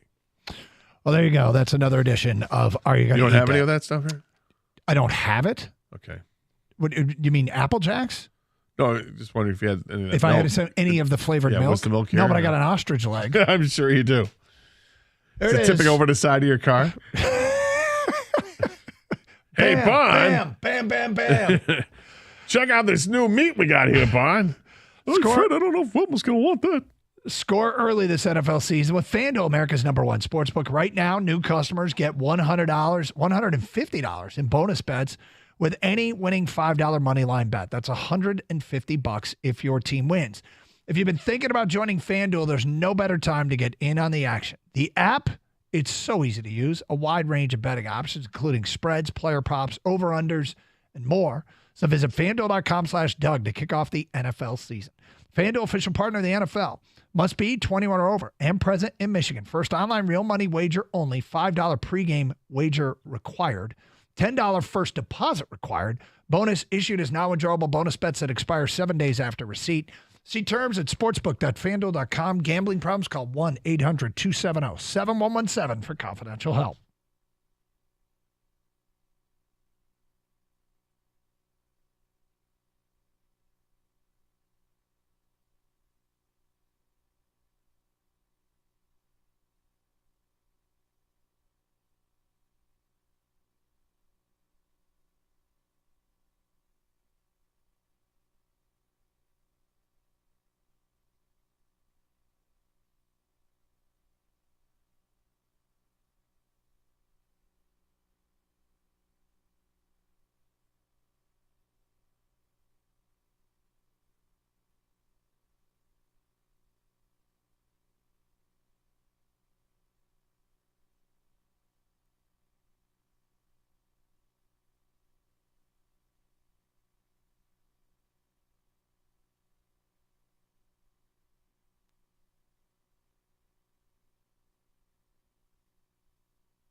Interesting story I want to get to in a moment. And we're going to ask you a question. I don't mean you, Gator. I mean the people. Maybe you can help us ask me almost anything. Maybe people can help us out. It's going to be an incredibly simple question, but it could be an entertaining answer. Then why don't you ask if it's a simple question? We'll do it in a moment. Guy. We'll do it in a moment. Probably won't apply to you. Okay. We go to Joe, your 97 to take up. What's up, Joe? Hey, how you guys doing this We're afternoon? good. Hey, thank you for your patience, Joe. No problem. Long time listener, long time fan, rarely call. Well, thank you. Well, glad to be here, and I got a couple of points today for you guys. We are sports fans. Some are fanatics. I say fans because fans are optimistic. Fanatics are more pessimistic. It's all about them. So in the end, you have two issues. You have Jameson, then you have Harbaugh. With the Jameson hasn't had a full training camp preseason. There's no receiver that comes in the league and haven't had a full training camp and preseason that just jump out the box. Right now, he's in preseason. So, and with Goff, the quarterback that we know, he's a target thrower. He throws accurately. He's not a open thrower. So, like we said, there's rhythm, there's time, there's reps that has to go with that. That's going to come around. So that shouldn't even be a story. We should be just looking back and watching Jameson's development. With Harbaugh, I'll put it like this. If you listen to sports or you watch sports, you knew Nolan Ryan was throwing 100 miles. Nolan is throwing 100 miles. Can you hit it? We know Philadelphia. They got the brotherly love push or tush push, whatever is coming. And up until this weekend, we never saw a variation of it. Can you stop it? No. So all of this sign stealing, that's nothing but fake news from other people that's not there to compete. What if it's 3rd and 4? What's coming? I said fourth. I know, but if it's 3rd and 4, what's coming? Can you predict what Ohio State's going to do on 3rd and 4? Oh yeah, we hear it all the time. You hear players say it, screen, screen, screen, and then you look up the field and the player is down the field 30 yards off the screen. That's not sports. It's funny because what Gator just brought up here and what you just brought up here, I wonder how comfortable Michigan is going to be moving forward. Like if just, again, we talk about compartmentalizing discussions. If Michigan plays Purdue tomorrow night, and I'm sure they've scouted Purdue. And I don't, in a legitimate way. Okay. I'm sure they've watched their film this year. Yeah. And scouted them this year in a legitimate way. Is it a cell phone film or is this like? Is it well, green? what are the odds that Purdue is going to use the same signs tomorrow? Not high. Yeah. No. All these coaches have said all year that they've known about this all year long. They probably didn't use the same signs either. But moving forward, anything that you scout through normal means that you want to cite, you're probably hesitant to do so. You probably don't want to even talk about it because of the suspicion it will raise. But, as he said, yelling screen, screen, screen, it's not unusual that you can pick up some tells through normal courses of games. And some of those you can. And I imagine that they are going to be hesitant to talk about it even after the games. But if it's a passing situation that you would think typically is a passing situation and they run the football and you're stopped, the play ahead of time is actually going to be a run, that's an advantage. Yep. All right, so here's a story that we've kind of alluded to. The morning show talked about this, and it's kind of gone viral. And that is that there is a Reddit post out there. Kang, do you actually have the Reddit post? I apologize. I have it summed up. Yeah, I have it. Okay. Do you want to read it? Yeah, I can read it. Okay, yeah. I mean, I don't know if I can read it verbatim. exactly. Yeah, so it's probably not. It's not verbatim. It's a story about fantasy football and a guy that wants to make a trade. Well, here's the headline. Yep. Guy in my league is offering Pollard for CMC, which is Christian McCaffrey, by the way. Yep. And I get to bang his wife one time. Okay, so Pollard is Tony Pollard. Yes. And Christian McCaffrey's one of the best running backs in the NFL. Especially for fantasy league purposes. Yep. Yeah. So the details are what?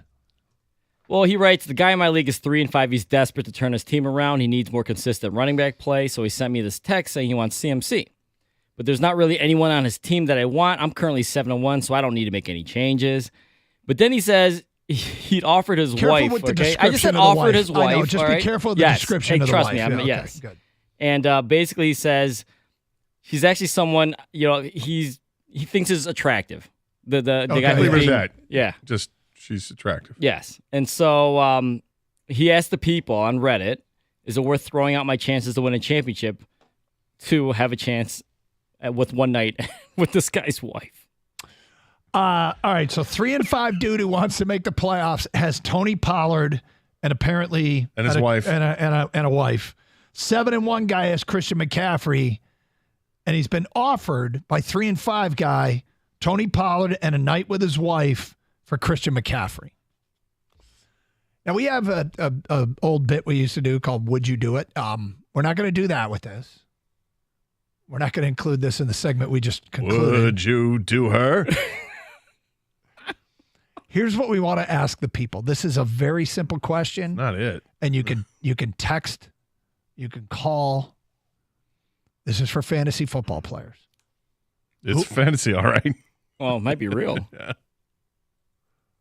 Who in your league has Tony Pollard and who in your league has Christian McCaffrey? That's all we want to know. That's all we want to know. Just tell us who has Tony Pollard. Like just first names? Yeah, just give us the names. And who has Christian McCaffrey? Do with that information what you want. Right? We just want to know. Yeah. I mean, we can draw conclusions about whether or not they'd want to make this. I don't know. But in every league, aren't they kind of asking the question? I mean, well, in my league, I definitely put it out there. I screenshot this and threw it out there. I said, hey, who has Pollard and who has CMC in our league? We got a lot of responses, but eventually my buddy Dan responds, and he says, what the F? I have Pollard, but I'm not whoring out my wife for a championship. Hardware and cash. He goes, I already have 2 championships, but I wrote back 3 would be legendary. Yeah.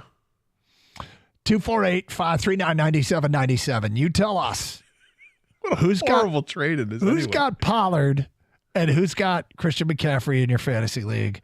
We'll get to some of your answers, more of your open line calls coming up. It's Carson Anderson, 97.1 The Ticket.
Doug Carr, Scott Anderson, 97.1 The Ticket. A very simple question. Reddit post out there in the world of fantasy football. The morning show talked about this. Some dude desperately wants to make the playoffs in his fantasy league, and his record is 3-5, and he's got Tony Pollard, and he wants more out of the running back position. And there's a dude that's 7-1 who has Christian McCaffrey. So the 3-5 dude offered Tony Pollard and a night with his wife to the 7-1 guy for Christian McCaffrey. Very simple question. And we just try to keep things simple, right? Who in your league has McCaffrey? Who in your league has Pollard?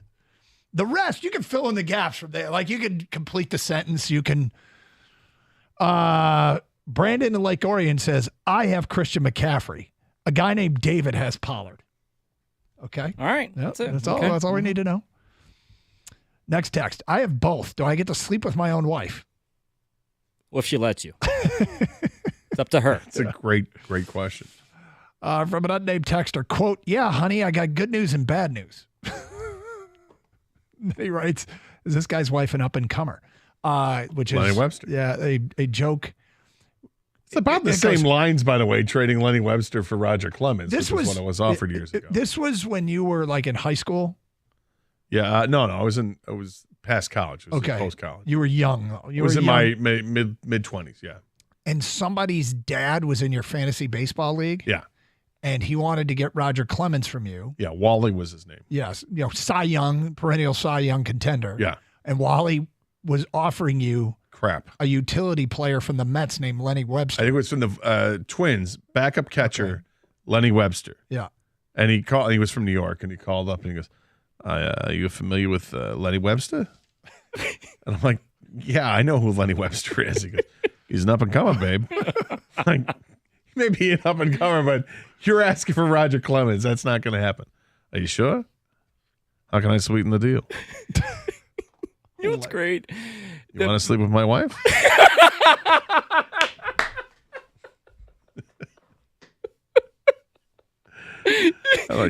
Don't say it. Don't say it. Don't say it. What? Don't say it. I don't know his wife. I never met him. Okay. Just don't. I'm just going to ask you who's going to fly her out. I mean, at my expense or...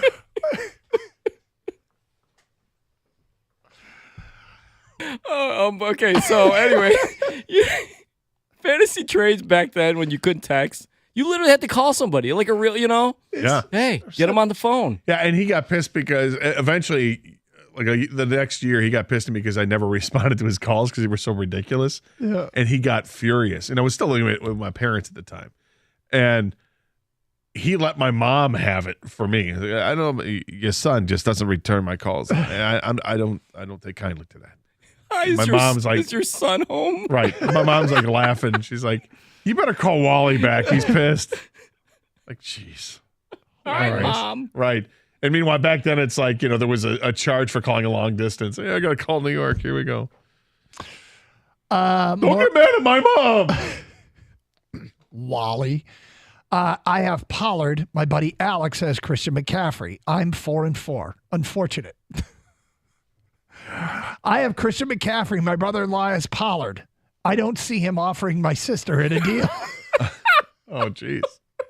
Gross. I have Christian McCaffrey. My husband has Pollard in our league, but I'm the commissioner and I would veto this trade. LOL. Trevor and Davison. This is why I'm not married. From an unnamed texter, Redford has Christian McCaffrey. Harrelson has Pollard.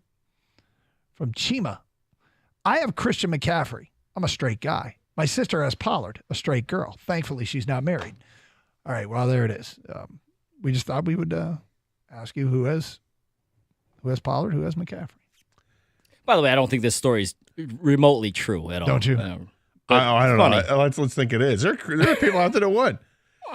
Not related to the sexual part of this story, okay? But so when I was out last Saturday night, went downtown to see some bands play. I can't wait to hear what this story triggered. Like, that reminds me. This is so I was approached by somebody. I think his name was John, and John is like our age, nice guy, and I forget if it was his son or somebody related to him had sent me a cameo request to do the draft for their fantasy team. And I'm like, well, I have done a bunch of those draft order cameos. I can give me more information. And he says, yes. And he gave me the name of the team. And I'm like, absolutely, I remember this. The name of the team, I think you guys will appreciate this. Hot Chub Time Machine. That's pretty great. Isn't it great? Hot Chub Time Machine. I started laughing. Fantastic. Like, yep, I do remember that. In fact, I had to do that one like 5 different times because I kept screwing up the video. Yes. Hilarious. Now, thinking about this with the wife gives new meaning to Hot Chub Time Machine. Whoa, there you go. Saying. Yeah, 248-539-9797. Let's get back to your open line calls. We go to Kevin here next on 97.1. Hi, Kevin. Hey, Kev. Kevin, are you there? Kevin. Oh, yes, I'm here. Okay, let's go ahead. Yes. Hey, guys. Look here. First of all, I wanted to thank you both for being fair and balanced in your critique of the whole Michigan thing, whatever else. I know some of you, and Kang as well, I know you guys, you have your sides that Michigan fans and Michigan State, I know big enough. But you're balanced, though, and you always have been.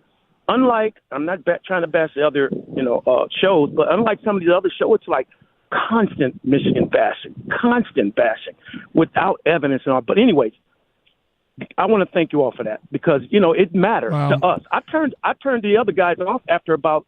I'll just say this, Kevin. I think we've been consistent and we've provided. Look, in our state, we have two very passionate fan bases, and for that, it's a blessing and a curse. But we provide the same. In the midst of scandal up the road, we did the same thing. It seems you really did. Yeah. So you did. Gator did. You guys did. You all did and do. And that's what I appreciate about your show. Not to mention how you guys are really good at what you do. I don't want to spend a ton of time talking about what other people do, but go ahead. What your reason for calling is? No. Thank you so much for that. So also, here's what I want to say, and I really believe this with all of my heart.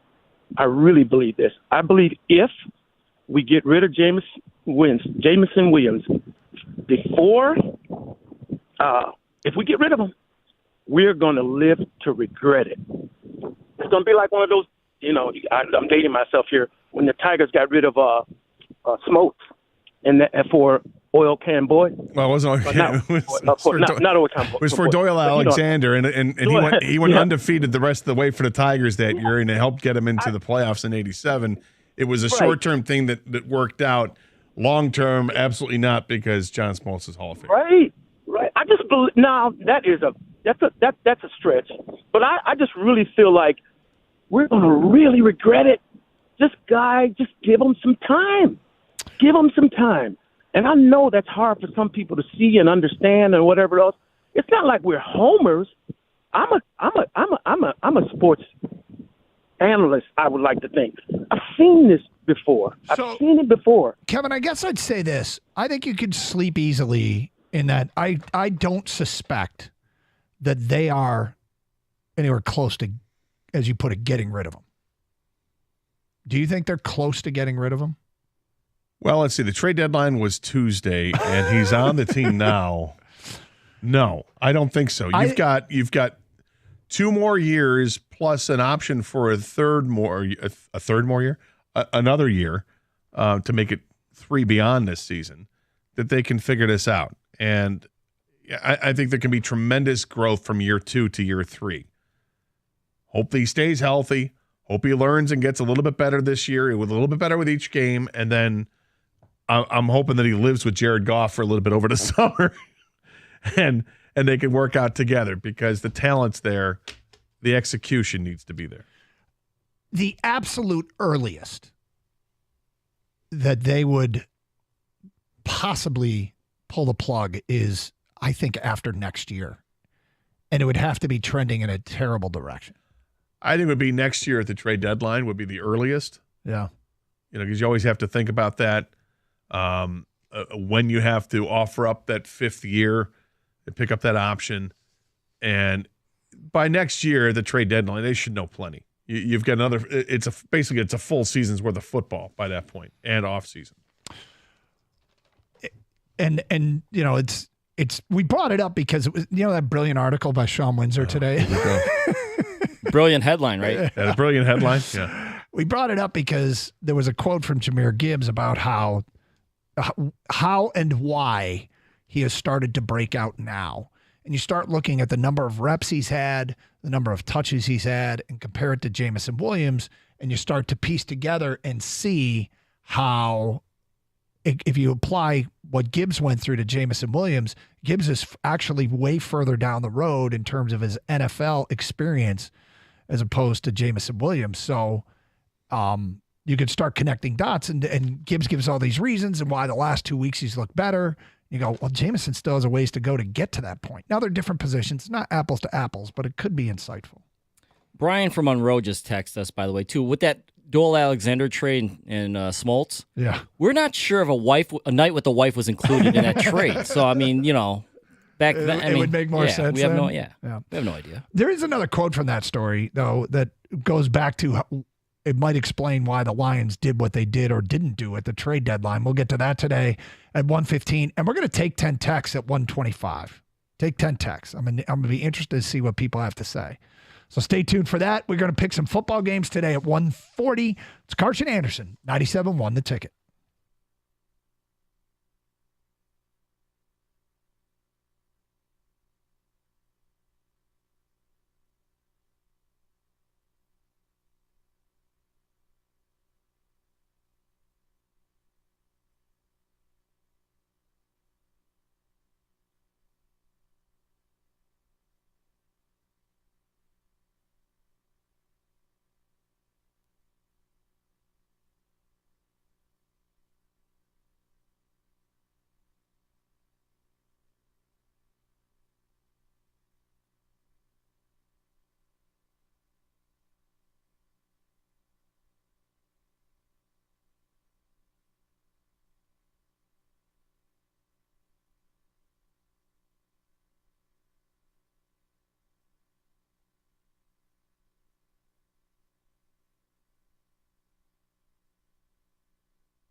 Kang, did he answer the question? I don't know if you can. Okay. Yes, this is a question from Lutenberg Press. Okay, just so we need to stop. We need to stop. I want to talk to you, Travis. Hold on. We got to set the scene. Chiefs and Dolphins are over in Frankfurt, Germany. And they are meeting with the media, I guess? Yeah, the Chiefs are. Right now, at least. Okay, so Travis Kelce's at the podium? Well, him and his teammates. So he's not the only one. Okay. Yes. Hello, Patrick. Nice to see you here. This is Gunther from the Ludenberg Press. My question is for Travis Kelce. Are you in love with Taylor Swift? Is Schwarzenegger Tell German? me now. Like, he's Austrian. Yeah, Close enough. Close enough. Tell me now. Do you love her? Would you do anything for her? Would you die for her? Tell me now. Would you take her to the chopper? Did you guys arrive in a chopper or a plane?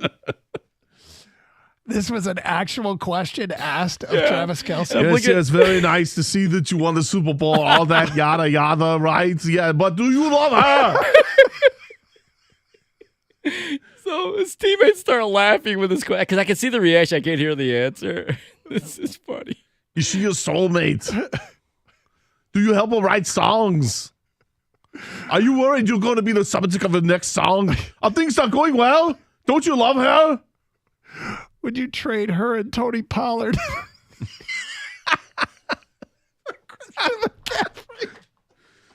Yes, it's a hypothetical question here. If you had fantasy team and you had Christian McCaffrey, would you trade him for Tony Pollard? But the other person gets to sleep with Taylor Swift. Tell me, do you love her that much? Is Christopher Walken in there a little bit? Yeah. Guys, wow.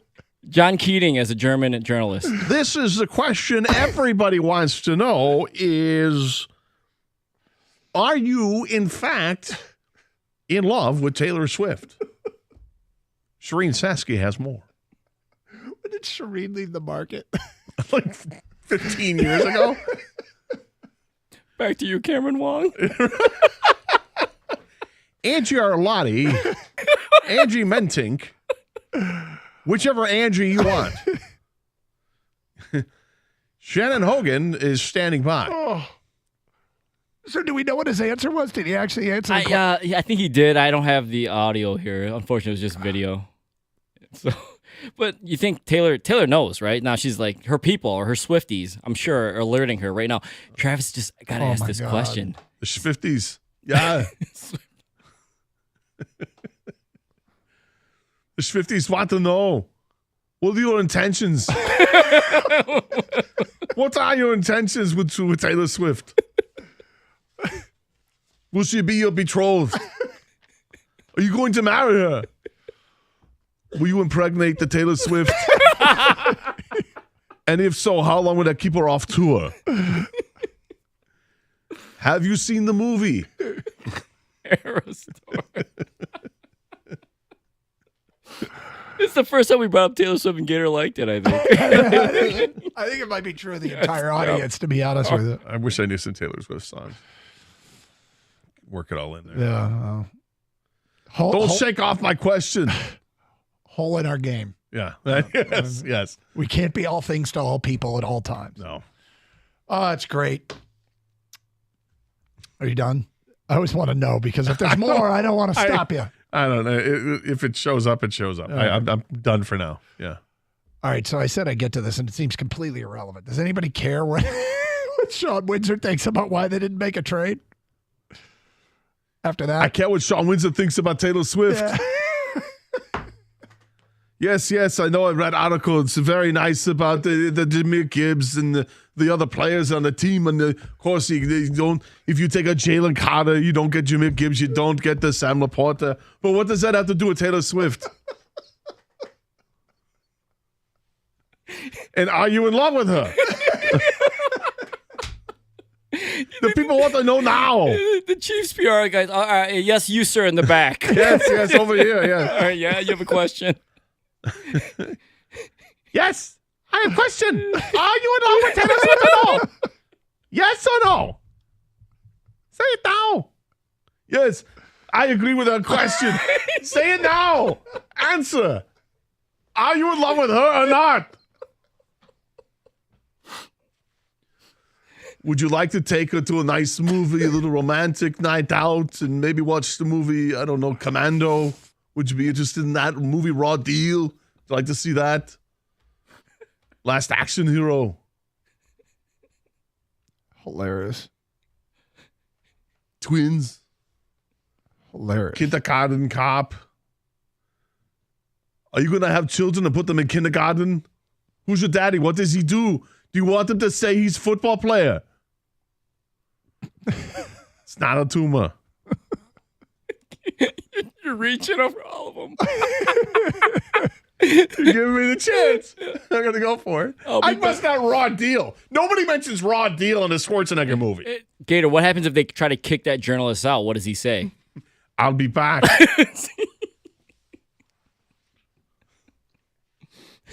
Doug knows no movies, I so he can't help it. I do know that one. All right, good job, Doug. Wait, maybe I don't. Is this from the Terminator, right? My man. All right, there we go. Do you love Sarah Connor? Yeah. I don't got much. I'm not trying. Anything from True Lies? You already say all that? Yeah. I didn't go with True Lies. No, I went with the obscure ones. I don't know why. Anything from Twins? I said Twins, yeah. Oh, God. Twins? See, these are the questions that we need from Caputo at more press conferences. Okay, I kind of appreciate the fact that you guys go all the way across the pond, play football and stuff, okay? And I know people want to know about, what you're going to eat for the pregame meal and stuff, but, do you love Taylor Swift or not?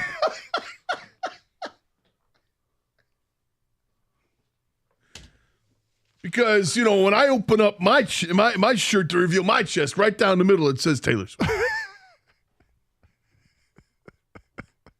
Okay? You know what? I've been thinking about pop stars for a long time, okay? I remember when Samantha Fox was a big thing back in the 80s and stuff, okay? When Kylie Minogue, when she was cute doing the locomotion, before she got, real sexy and stuff in the 90s, okay? I remember back then, okay? I remember watching Good Times when Penny was on that show, and it was Janet Jackson. Okay, I don't know if you knew that. It was Janet Jackson back in the day. She did, she was on TV with Jimmy J.J. Walker and stuff. It was a pretty good show, okay? Yeah, people thought, she was that cute little pop star, okay? Do you love her or not? And I asked Janet Jackson, do you love Ben Coates? Is that a wardrobe malfunction or not? Okay? Were you really upset with JT? Was he bringing sexy back or no, or is it just me? All right, there we go. Hilarious. Okay, Gator, so this weekend, no Lions. No Lions. No Lions. So it's a bye week. Our advice is a show to those out there with the significant others, the families. This is the time to make that big deposit into the Bank of Goodwill. So I imagine that it's a good time, although a little late in the season, but cider mills, you think the cider mills will be packed during the bye week? Do you think the bye week actually coincides with a rush to the cider mill? Yes. I think so, too. I think it helps that you've got a night game for Michigan. Yeah. I think that's going to help. Yeah. All of it. You think are the bees still there? Because that's the worst part about the cider mill for me. I don't think the bees are still there with the cold weather that All right, we that's got what hit I'm with. asking. I'm hoping they're not still there because that is a pain. And you got the Michigan State games at noon. If you're going to the game, you're probably not a cider mill day for you. I don't know if maybe it is. Maybe you hit the cider mill early in the morning. I don't know what time it opens up, and then just drive straight up to East Lansing. But if you're not going to the game, we're going to stay at home and watch it. It's a cider mill day on Saturday. Yep. But Sunday, without the Lions game, I imagine Sunday's probably the better option for it. Mm-hmm. Although I'm trying to look at the temperature, what it's going to be like. Sunday is 54 degrees with an 8% chance of rain. It's going to be partly sunny, so little sun. It's a fall Won't day. be too cold. It's a nice fall day. Sounds like a perfect day to So get big day to make the deposit into the Bank of Goodwill. Yeah. Okay. Smoked cheese for everybody. We are going to take 10 texts right now. You get to pick one loss, the one team that you most hope loses this weekend. And I think we'll be able to draw a conclusion of what the Detroit fan is thinking. I'm going to give you 4 games to choose from. Minnesota at Atlanta. Minnesota's 4-4, second place in the NFC North. The Rams at Green Bay. Green Bay is 2-5, not much of a threat, but they're still Green Bay. Seattle, who holds a tiebreak over Detroit, is 5-2. They're at Baltimore. Dallas is at 5-2, and they're at 7-1 Philly.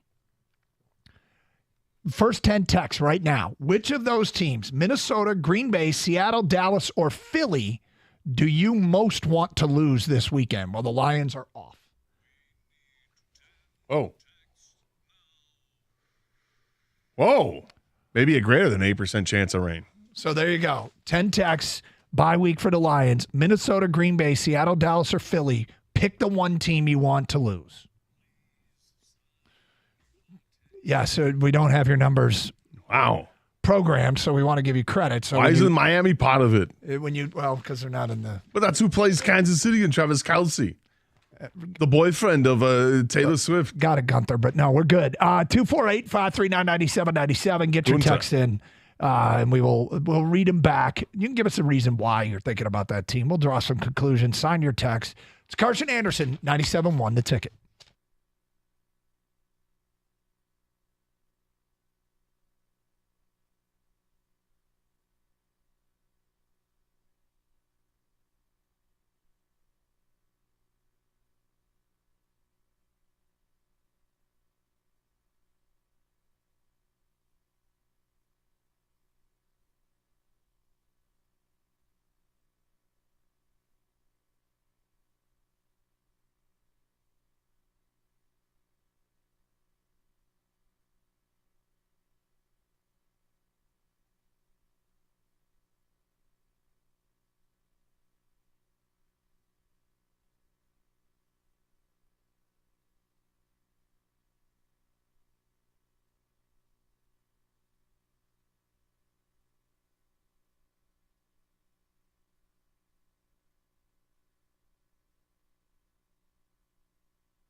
Doug Carr, Scott Anderson, 97.1 The Ticket. Open lines, 248-539-9797.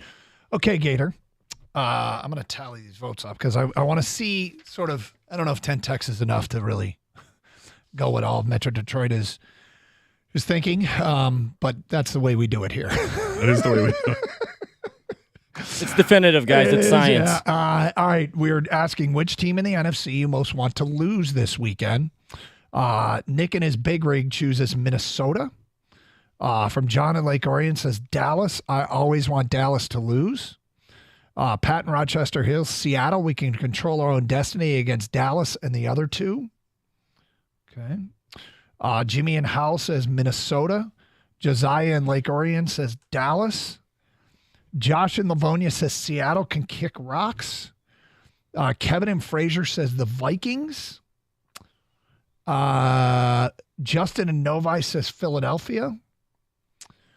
From a Mark in a car, I'd rather see Minnesota lose. I want the Lions to pull away and win this division outright. Tom in Chesterfield, Eagles tie up the losses. Going for first in the NFC. Eagles tie up the... They have the same amount of losses. Oh, I see what he meant. Okay, sorry. I got confused by that. All right, so that's 4 votes for Minnesota, 2 for Seattle, 2 for Dallas, and 2 for Philly. So because this is a large enough sample size to make bold, sweeping proclamations, are we to conclude that Detroit Lions fans are still looking over their shoulder a little bit more than they are looking ahead? I'm actually very surprised people were saying Minnesota. I mean, am I wrong? What are you afraid of? Josh Dobbs? Seriously? They traded for Josh Dobbs, and I'm not sure why they did. They're staying afloat here, I guess, but they also traded away one of their offensive linemen, and he's good. Jacksonville traded for an offensive lineman for a reason. They want to shore up what they have. And Minnesota is willing to oblige? Okay, fair enough. I don't look at Minnesota as a threat anymore. Kirk Cousins is out. They're done. I don't know that I don't look at them as a threat. But, I mean, if you look at threat level is no longer midnight, right? I mean, its threat level has cooled off quite a bit with Minnesota, what Kirk Cousins done. So I'm comfortable that even if Dobbs plays well, I'm comfortable where the Lions are. I was comfortable with the Lions winning the division when Kirk Cousins was healthy. Exactly.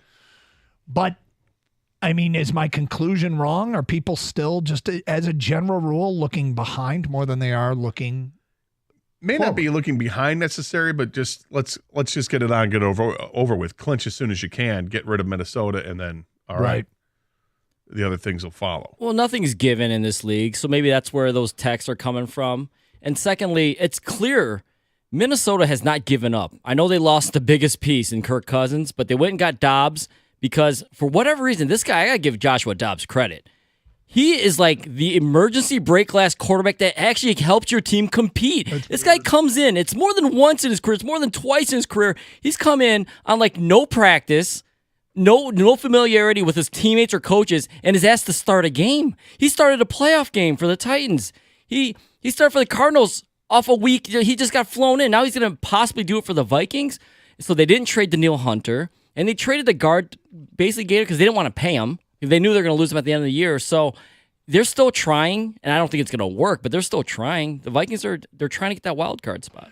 So, and some of these, like Dallas, I think Dallas is a threat that we haven't talked about enough. I mean, I'm so used to Dallas somehow somebody letting teams down, but can Dallas catch Detroit? Absolutely. Can Dallas? Do I want to play Dallas in the playoffs? Not really, and it's weird. Even though that's the Lions' last playoff win, that loss from a few years ago resonates with me. Do I mind playing Dallas in Detroit? Probably not. Dallas has one of the toughest schedules in the NFL the rest of the way, and Detroit, as we've well documented, has one of the easiest. Yeah, I mean, when I look at these teams and these games, the 4 games you mentioned, the Dallas Eagles game is the one I'm gravitating towards, and I'd like to see Philadelphia lose because you want to see them mount up some of these losses. Yep. But it's a dangerous one to pick because I think that Dak Prescott can be Jekyll and Hyde if he's home or on the road. I haven't looked at the splits to totally confirm that. But it's just it's the games that I've watched. He's not the same quarterback at home as on the road. So I don't want him to all of a sudden become Mr. Road Warrior and go into Philly and win. Yeah, so I'm a little concerned about that. The Seattle game, maybe I'd feel more comfortable about that. But then again, if Seattle ends up losing, are they going to be the first round opponent for the Lions? And does the Lions have a Seattle problem? I don't really want that. Yeah. By the way, here's your Dak home and road I'm splits. looking at it right now. And there is a definite it's insane. difference. His home completion percentage is 81.6. His road completion percentage is almost 20 full percentage points lower, 61.9. Home touchdowns, 7. Home interceptions, 1. Road, 3 touchdowns, 4 interceptions. It's the quarterback rating. The QB rating, 118.4 at home, 76.8 on the road. He's the MVP at home. He goes on the road, and he is one of the worst starting quarterbacks. I think I need to start including Dallas in the Lions desperately need home field throughout the playoffs. I think it's pretty clear that Dallas does as well. Wow. That's crazy. Well, there are some interesting games to watch if you're a Lions fan this weekend, to say the least. If you want to continue, which team do you most want to lose this weekend? Minnesota, Green Bay, Seattle, Dallas, or Philly? I could probably eliminate Green Bay. They're so bad, but it's fun. It's worry fun. About that. They don't fit in this group from a threat, but they fit in this group from just pure enjoyment. Well, here's the other thing when you look at it. Okay, if looking from the Rams' point of view, if the Rams keep winning and can they find themselves in the playoffs, would they be opening playoff round fodder for the Lions? I'm not scared of the Rams. I'm not now. The Lions at home against the Rams. Hell, the Lions on the road against the Rams. Lions. That's true. Lions on the road. It's still we will travel well to that. Yeah. To that we're not traveling to Los Angeles for a playoff game. One would think that would be the case. You ready to pick some games? Yes. All right. Updating our records. Oh, sorry.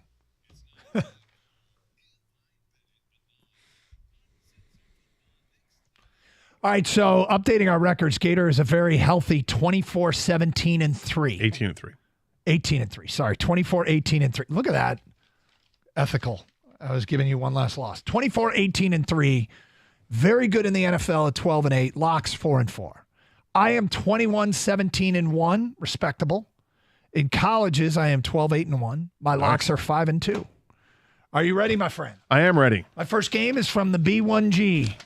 Look at a little big game hangover and another team that I have respect for their front seven defensively. Indiana is playing host to Wisconsin. The total in that game is 45.5. I'm betting the under Indiana, Wisconsin. I almost did that when I agree with you wholeheartedly. I can't see that total coming through. I'll match you with the Big Ten and a total. Ohio State is at Rutgers. The over is set at 43 points. I think Ohio State, this is the time of the year, once you see the college football playoff rankings come out and you see teams are going to start jockeying for position, this is where teams start to lay it on other teams when they're better. They got the running game going last week with the return of Trevion Henderson, 162 yards rushing, I think he had. I love the over in this. In fact, it's my shoot the boot lock of the week. Gator, nobody just walks into SHI Solution Stadium. All right, you got it as a lock. Next up is my lock, Maryland. I am going to go to this well one more time. One more last time. Maryland is hosting Penn State, and they're getting 8.5. The hook, extra point. I will take the Fighting Turtles at home plus 8.5. It's my Car House lock of the week. I don't hate it. I think Penn State has been wildly disappointing as an offensive football team. Boston College. They are at Syracuse, and Boston College is getting 2.5 points. Their quarterback, Castellanos, is a dual threat quarterback. He's got a ton of yards rushing. He's done a decent job passing wise. Boston College, I like the chances of them winning this game, but I'll take the 2.5. So you're taking Syracuse plus the 2.5? No, I'm taking Boston College plus the 2.5 points. I think they win it outright, but I'll take the points. Gotcha. All right. My final game is from the Pac-12. Okay. Yep. Dangerous. Team I really like. Dangerous. Is going on the road, and I think they're going to win the game. But I think the home team, I like them to cover. Colorado's getting 13 hosting Oregon State. I'll take the Buffaloes plus 13. Yeah. Bet the Pac-12 at your own peril. You don't know what's going to happen. Arizona teams just show up and Oregon teams just – you don't know what the hell's going to happen. I'm going to go to the ACC for my final college game. Florida State is at Pitt. The Seminoles are giving up 21.5 points. Now, it's a lot of points to give up. However, Pitt coach Pat Narduzzi said some things after the game last week that really pissed off his team, basically threw his team under the bus. That's hard to take back.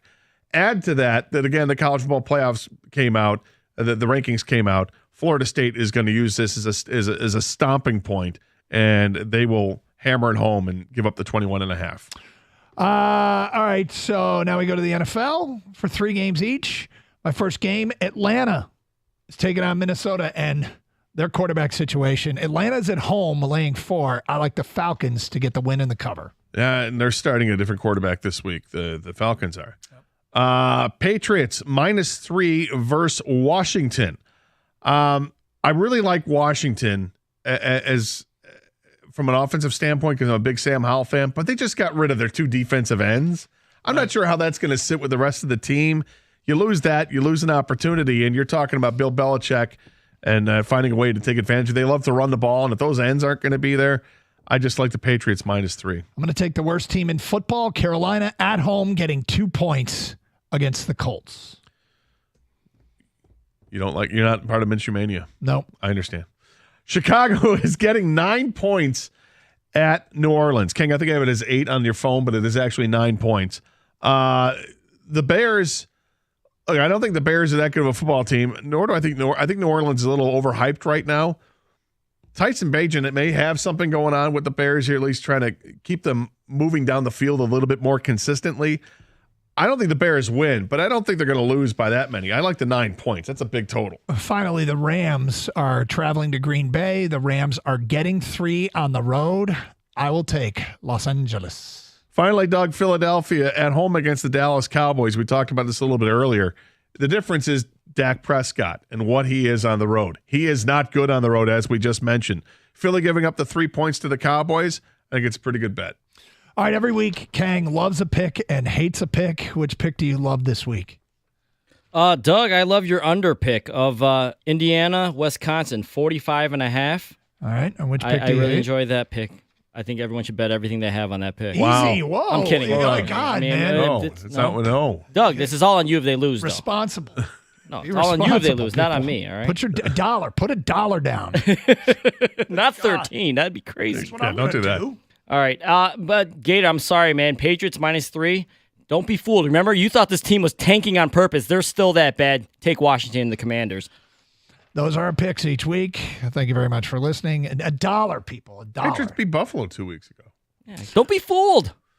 All right, who's ready for this action-packed weekend of sports? If you're a lover of all Detroit sports, yes, you are. Look no further than Twin Peaks for all your viewing pleasure. With Michigan State, there's pro hockey, pro basketball, both local teams in action all weekend long. Take advantage of the hits, dunks, goals, and touchdowns at Twin Peaks. Wall-to-wall television showcasing all the action, the best scratch food in the state, the coldest beer in town. Sounds like a recipe for success to me. Gather up the crew and get in early to enjoy all your favorites like the hand-breaded, cooked-to-order boneless wings tossed in your favorite sauces like spicy Thai chili or bourbon teriyaki. Wow, those both sound great. Wash it all down with their famous 29-degree drafts, Blue Moon, on special all month long. And the best part, it's Twin Peaks Girls. Go by and check it out. And did you know they've extended their hours? They got happy hours, late nights. So you think about those late night games, Friday, Saturday, get into the Sunday night, late night. They got the happy hour Monday through Thursday. But check out the new hours and find the location nearest you. Go to TwinPeaksRestaurant.com. That's TwinPeaksRestaurant.com.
People are saying this hour was Friday Gator at his finest.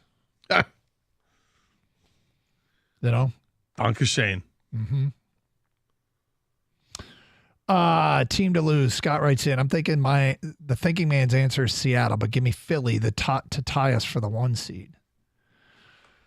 Well, look, this Seattle thing is, it's a real thing. The Seattle problem that we have is a real thing. And, it's funny. You go back to the beginning of the year. We thought Seattle would come back to the pack a little bit. Seattle's in first place. Seattle's 5-2. Seattle came in here and did Seattle things to Detroit's defense. The last 3 games are over 100, like 115 points against Detroit? It's insane. Yeah, Detroit might have a Seattle problem. And I would get nervous about that, but they can't do it again. Can they? Hold on. If you're Detroit, right, at this point, assuming Philly is the favorite in the NFC, are we ready to put? Is San Francisco back now in this group of 4 or 5 teams, or is San Francisco still right there with Philly? A healthy San Francisco is right there with Philly, right? TBD here. Yeah, look, San Francisco looks a lot different when you can protect the quarterback, maybe the best left tackle in football, who's been out for a couple weeks. They're without one of their top receiving options. Deebo Samuel is a bowling ball once he's got the ball in his hands. That's a big loss too. I've been kind of hitting up a little bit on Brock Purdy for the last few weeks because they've lost 3 in a row and he's been not so good in those games. But that's a good football team they have. And they added to the team at the deadline, obviously with the Chase Young acquisition. I don't know how that's going to translate right away. But Nick Bosa on the other side, you got 2 Ohio State guys that are both outstanding players in college. One has been outstanding in the pros. The other one is just showing some promise. So we'll see how it works out. But it's a heavily invested in defensive line. And this one may benefit them greatly if Chase Young plays within what that system dictates that he does. Well, we'll start to get a read on that this weekend. Now I'll just, of course, root for him not to do well. Of course. So we're not having to do any ruining, but he may do well as long as the Lions reach whatever ceiling they have. I don't care how others have done. So if you're looking at a game at home, Detroit versus Dallas, does that scare you? No. Is there concern? Sure. I think Dallas is a good football team, but I like the Lions' chances playing at home in that one. Game at home, Detroit versus San Francisco. I think like we said, if San Francisco's healthy, they are towards the top of the league. But I think the same can be said about the Lions. Lions been playing without their stud left guard. I know. Okay? They've been playing they played without their stud center. So because you had to move your right guard who's good over to center, everything has gotten weaker in the middle 3, what we saw on Monday night, and yet that week 3 in the middle on Monday night still helped them run for over 220 yards. So we can talk about the other teams that they get healthy, they're going to be better, but what about the Lions? How much better are the Lions going to be when they get healthy? If they don't suffer more injuries. Yeah, they'll never be 100% healthy, but yeah. Jim Costa is in today. I assume that you're playing the role of the angry Italian. Is that correct? Sure. Okay. We'll go with that. Gotcha. We just asked the audience, with the Lions off this weekend, if you could pick one team in the NFC to lose. I'm going to disclude one of the ones we used, but Minnesota, Seattle, Dallas, or Philly? Philly. Okay, so you're looking ahead. Yeah. 8 of the 10 responses were looking behind. Really? At Seattle or Dallas. Now, some of it has to do with disdain for Dallas that's built up over the years. Seattle technically tiebreaker right now. Yep. Yeah. Yep. So that's that is, I think it's kind of insightful into the psyche of the fan base. Are you reeling in or are you fending off? Yeah, we are going to talk. Real or fend. It is an interesting dynamic. We're not used to being in this position very often. At all.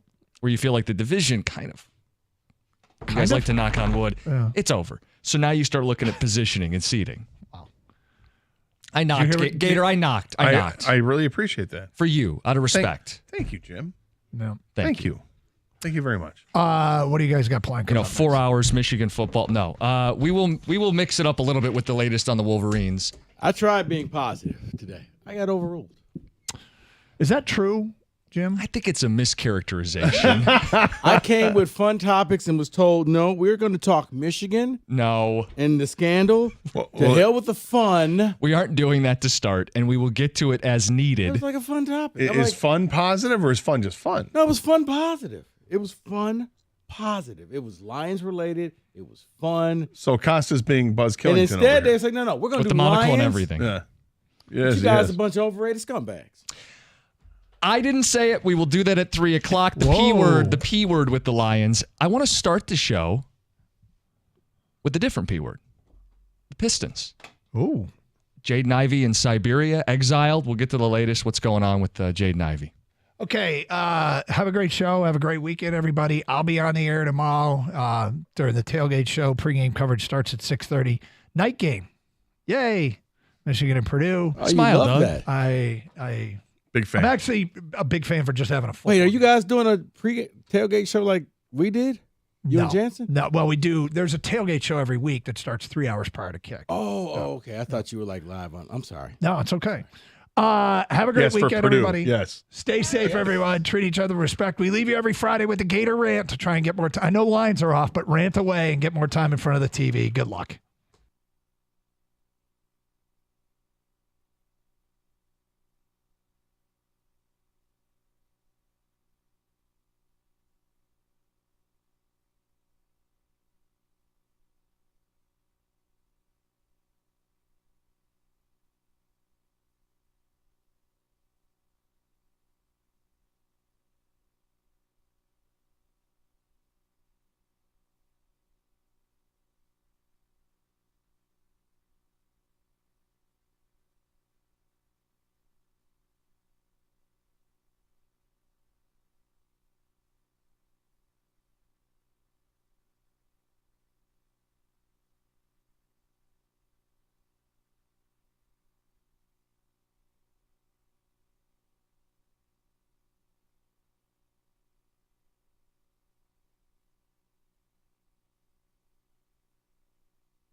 Brought to you by Mother Waddles. Michigan is getting ready for its first home game since the program's alleged sign-stealing scheme came to light. In 2 separate calls this week, the Big Ten's head coaches and athletic directors demanded the conference to take action on the scandal, even though the investigation is not wrapped up. Dan Wetzel of Yahoo Sports joined Doug and Gator this morning. He says the Big Ten leaders are feeling the pressure.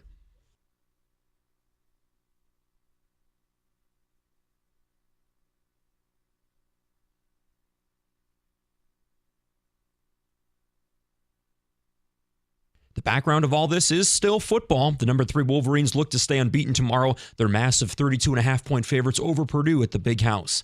Meantime, senior day tomorrow at Spartan Stadium. Michigan State a 3.5-point underdog against Nebraska.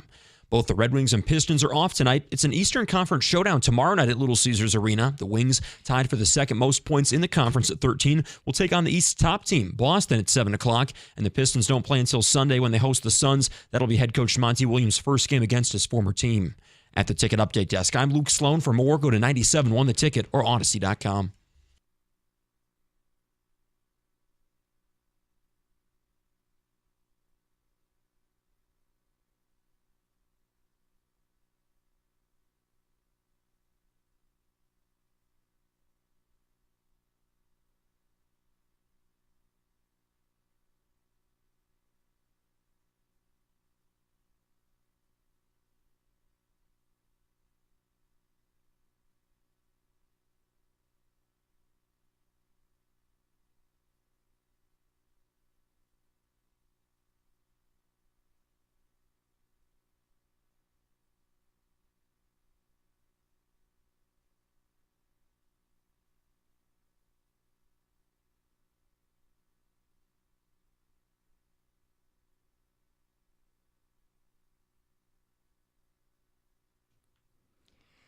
In the presence of royalty.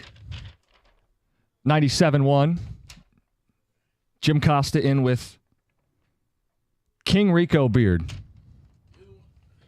You're the one that gets the weird phone calls whenever you host a show with me. Your dad calls in. Who the hell knows where this 4 hours is going to go? Straight from Lucky's. Son! Love you. It's not my father. Just want to clarify for anybody who did not hear that show. Need to buy you some cookies. That is not what happened on this show. But I can't promise where this is going to go because, Rico, I know Michigan President Santa Ono is going to meet with the president or the commissioner of the Big Ten, and I don't know what's going to happen today. So we have that on standby. We will eventually get to the latest on that. We know we can't go 4 hours without talking Michigan football. Yeah, I mean, it seems like every day there's something new. So he's in Ann Arbor. He's meeting with Santa. And I guess he's going to find out naughty or nice. Really? Why not? Okay. I'm trying to have fun today. I know, and he's already mad. Overruled. You want to rebrand one of our teams? We can get to it. We can get to overruled. that. Rico, I want you to be comfortable today. I don't want this to be a tough Friday for you. I'm just a Sparty and, no evidence. I know. I'm not fair. I know. Evidence. You weren't supposed to have that evidence. Your AD, passionate, Purdue's coach, passionate. It's going to be part of the show today. I've never been more proud than Allen in my life than when I saw that. Hypocrisy. Yes. That's my quarterback. And I know David has a football topic with the Lions at 3 o'clock, and it may be projecting. I think it might be a little bit of projecting. But, Rico, I want to start with the Pistons. And if this bombs, we got your prop bet casino later in the hour. I will personally apologize to you. But I think it's time to have a Jaden Ivey conversation. He's not starting. His minutes are down. He doesn't close games. When he does play, he's standing in the corner. Meanwhile, Cade drowning on offense, dribbling into the abyss with no one who can help him create a shot. And I wonder, why is Ivey in the doghouse? Is he still viewed as part of the core of this Pistons team? What's going on with Jaden Ivey?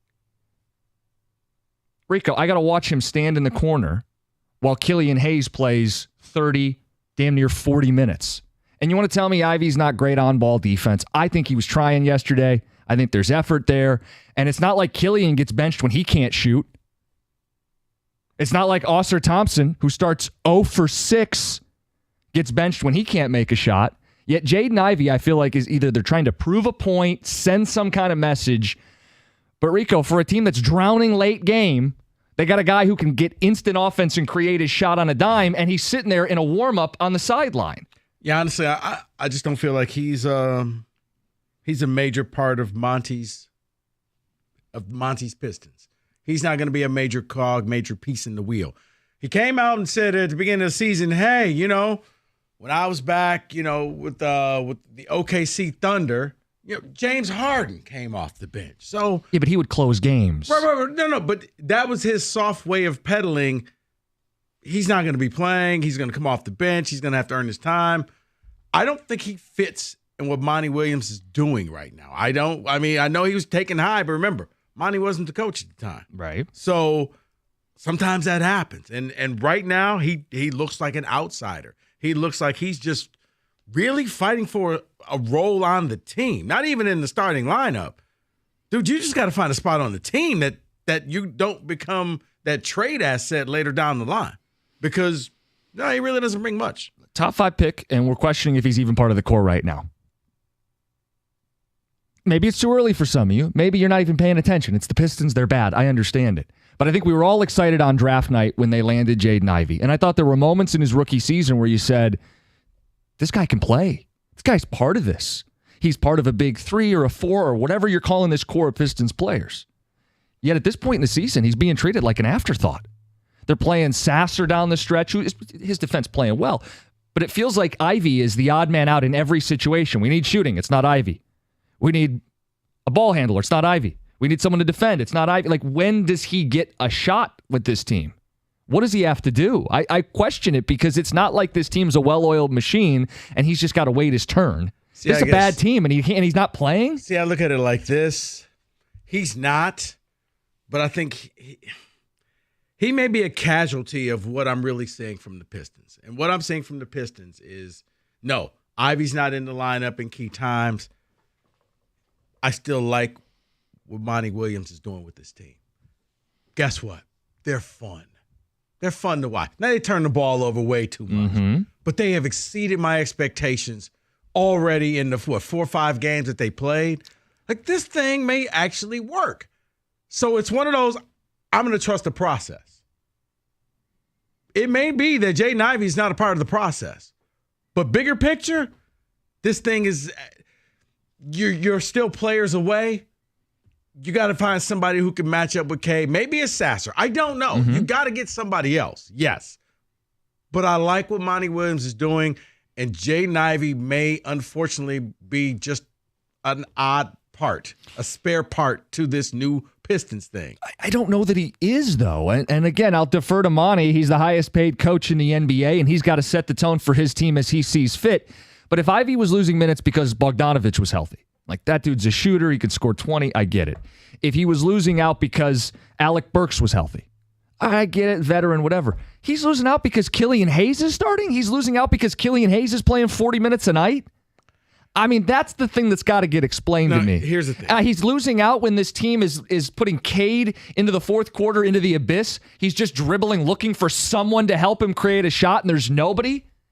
Like, to me, if they were winning and they had better options, Ivey, sorry, them's the breaks. This is professional basketball. But you're a top 5 pick on a bad team, and we can't carve out a role for you. I feel like Monty's got some splaining to do. I don't even think he mentioned him in the postgame yesterday. 248-539-9797.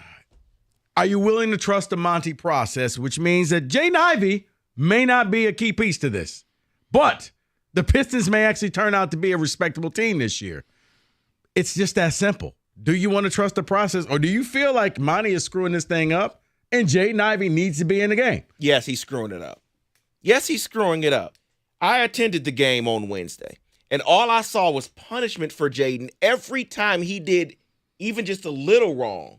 But yet, in key moments down in that game, when the Portland Trailblazers are coming back in the third quarter, Killian Hayes, a few turnovers, bad. It looked horrible. Nothing said to him. He stays on the court.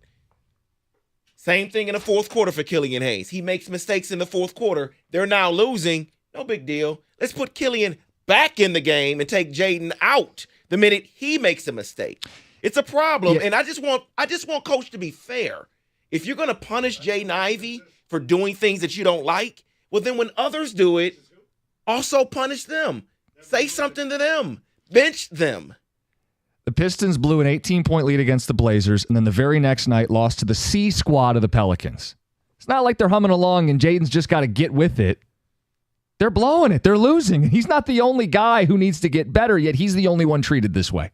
So I don't know what I want to say there's a vendetta, but I don't know what the deal is here where he's been pushed to Siberia, exiled away from key minutes, both starting and finishing games. And even when he does play, it's not like they say, hey, go run the show like Harden when he was the sixth man with OKC. They'd bring him in off the bench and run the offense through him. They're not doing that for Jaden Ivey.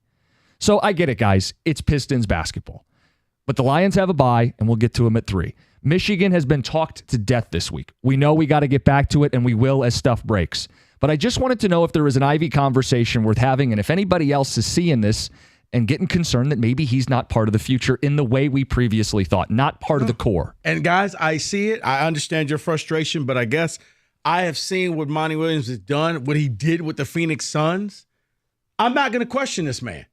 If Jaden's not going to be a part of this, there may be a reason for that. Maybe it's a my way or the highway, and I got to break you. You know what? You're in your second year, but to me, you're still a rookie.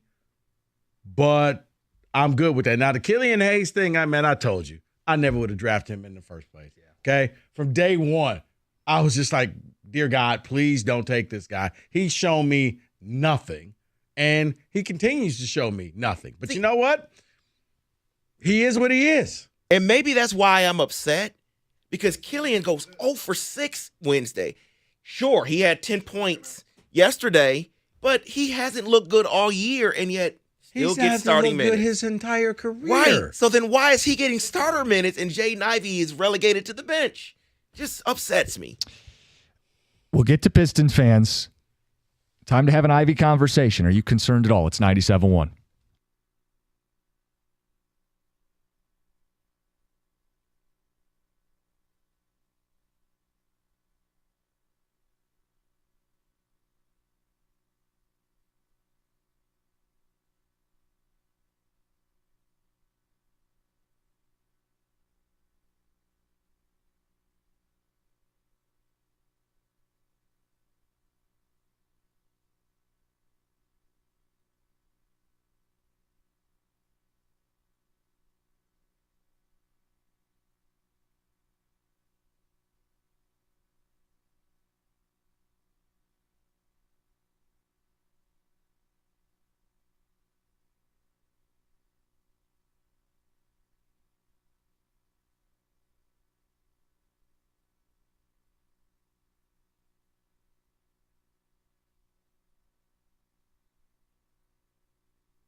right, mixing it up, starting with something a little different today. We know Michigan's in the news. They're going to be part of the show. 3 o'clock, Lions football. But with the team on a bye, I brought up the Pistons. And no, I don't want to break down the box score from last night's game, but I want to talk about Jaden Ivey, who's not starting, he's not closing, he's hardly playing, and when he does, he stands in the corner. This guy drafted 5th overall, once thought to be part of the core, and it's clearly not meshing early with Monty Williams. Is this sounding off any alarm bells for you? I get it. He's far from a perfect player. They want more from him on defense. He's getting his ass handed to him in the second quarter yesterday. But he closes out the third with a nice block and a play in transition, and he sits the fourth. And I don't see Killian getting benched when he does Killian things. Ausar Thompson's throwing up junk, missing shots left and right. No one has to respect him in his zone, yet he gets to just play with unlimited time. Why is Ivey being singled out and sent to Siberia to be exiled? 248-539-9797. And Rico says, basically, do you trust Monty through this process? You paid Monty all this money. Do you trust him that if it's tough love, it's the right situation? Yeah, this may not be a fit for me. You may not be doing what I would need you to do in practice. I'm not saying it. You just don't fit where I see this team going. I mean, this year's draft, Monty was there. So he went out and got his players, which is why I think when you see Thompson going out, chucking up shots or doing whatever, it's, you know what, this is what I knew you were going to do. Now, the Killian Hayes thing, I mean, you know what? It seems like every team has that guy that you just don't understand how he's even on the team. Rico, I wouldn't mind if he played 10, 12 minutes. Right. He just gets way too much love. And to me, Killian Hayes, J-Mo, you know, it's one of those types of things that either you love him or hate him. Most people hate him. Let's get to the phones. People want to talk. Larry, you're next up. You're on 97.1. Hey, good afternoon, fellas. What's up? Hey, I got to believe it's one of two things. First of all, Killian Hayes has no business playing more than 6-8 minutes a game. I don't care at what time of the game it is. You know, this is a scoring league now. Yeah, it's good to play defense, but defense is played in the last 6 minutes of the game. I think he's bringing Ivey along a little bit the way he bought over, I think it's Booker, when he came into the league. Oh, Devin Booker? Yeah. Correct. Where he came in, he had a lot of habits that Monty didn't like, and he wants to observe. They got to take the leashes and the reins off this guy. Ivey will create shots for everybody. Right. They should start running. What do you guys think about that?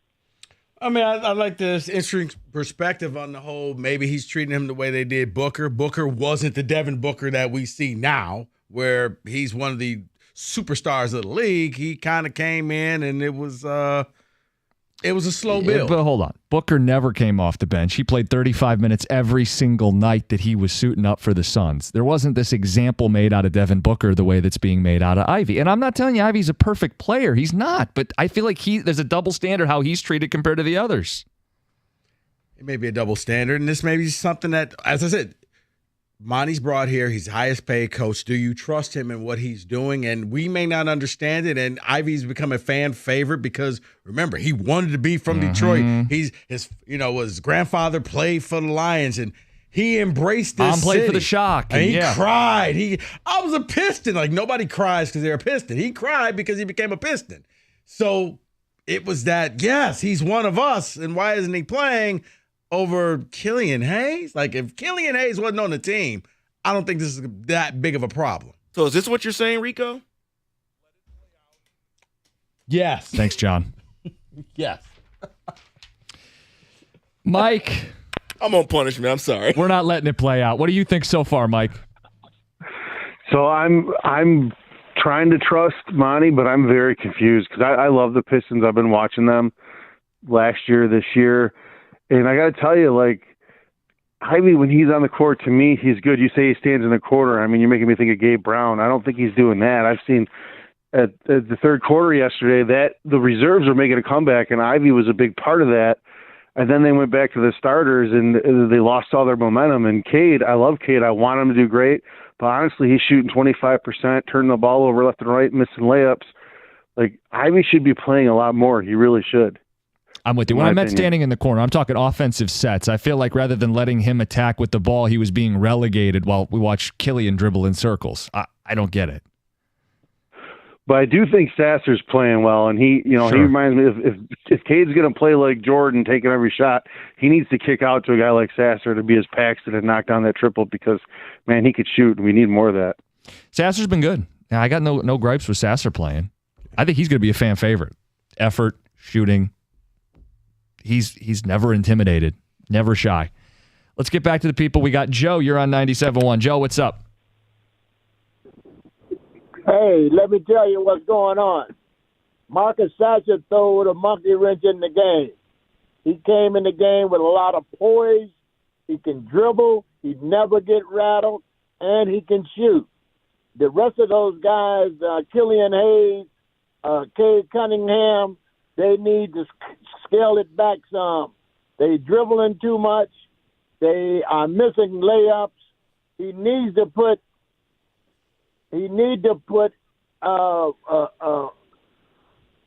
people in the game that's going to make shots. Well, and that's late in the game. I'm watching Cade struggle. And I'm wondering, is there anybody else who can break down the defense? Is there anybody else that could make Cade's life a little easier? So this isn't 1-on-5. But I saw this before Cade got injured. At the end of games, he did the same thing where it was like, okay, Cade, those other four guys out there, the same color shirt that you have on, they're your teammates. It's okay. You can pass them the ball. But if they're standing around watching them. But if you're just like, we're not going to get the ball anyway, it's like, there's going to be some growing pains. And that's why I said they've already exceeded what I thought this team was going to be. They're entertaining, but turning the ball over a ton tells me everybody does not understand their roles right now. That you have people playing out of position. You have people trying to do too much. And at the end of the game, they go just the opposite. I don't want to do anything.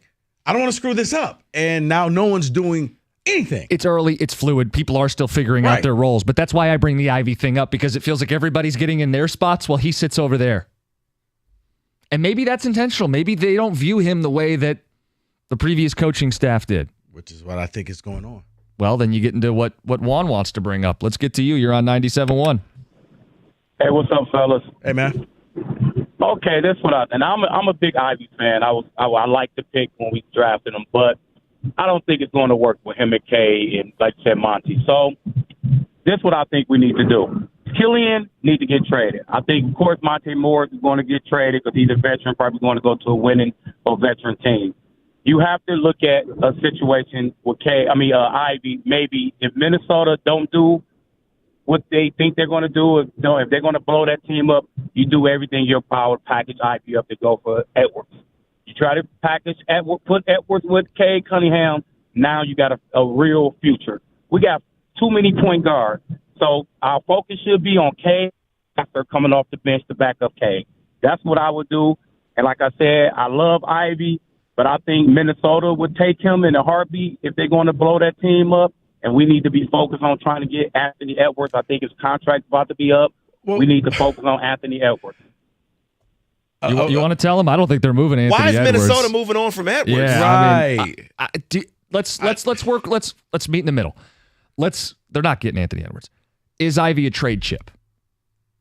Ivy's a trade chip. Let's find common ground. I don't want to dwell on because that's maybe, you know what? Maybe we can reunite and get Devin Booker here.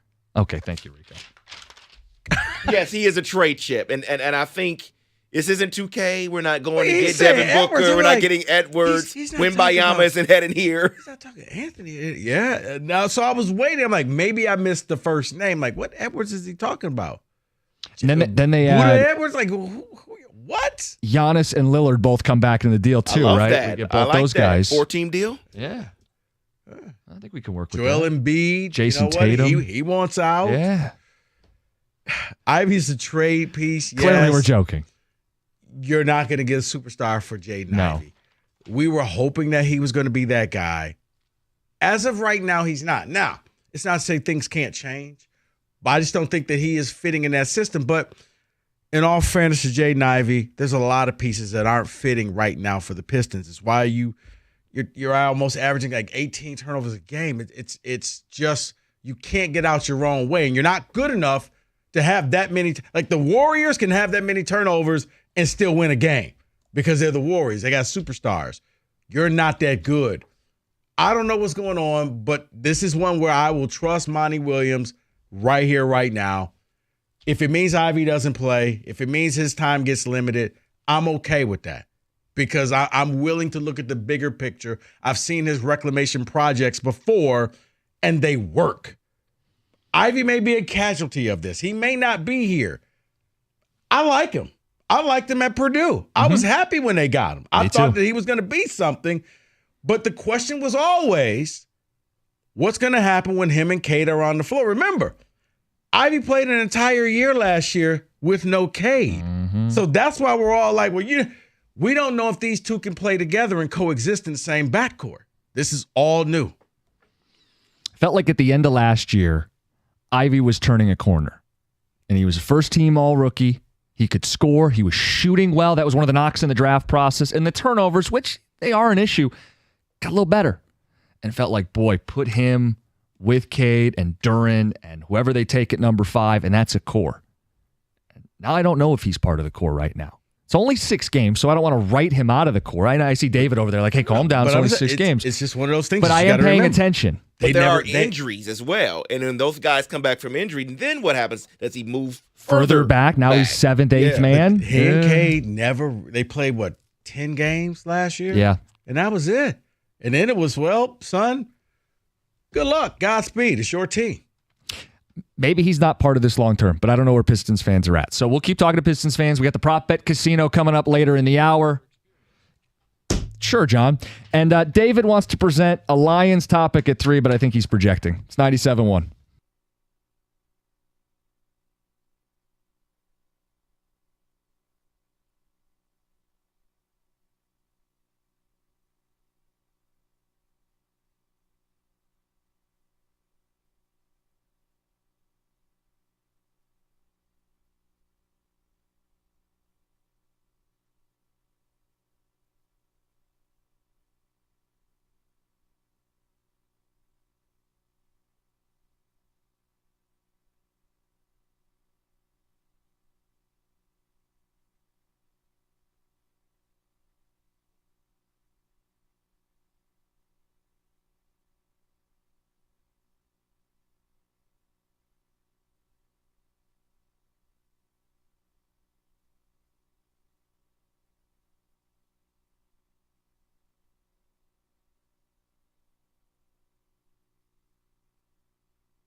Well, guess people care a little bit. I thought I was committing a radio sin starting Pistons during football season. It's a football Friday, and Costa hijacks the show with Pistons. I was getting that look from Rico, but people are down with the topic. Jaden Ivey exiled to the bench. Do you trust Monty Williams and the process, or is he screwing this up? This is a top 5 pick that isn't really getting much run right now. 248-539-9797. We got Prop Bet Casino, end of the hour. We'll talk Lions in the 3 o'clock hour. And yes, Michigan's meeting today. The commissioner of the Big Ten was Santa Ono. He was already in Ann Arbor. Mm-hmm.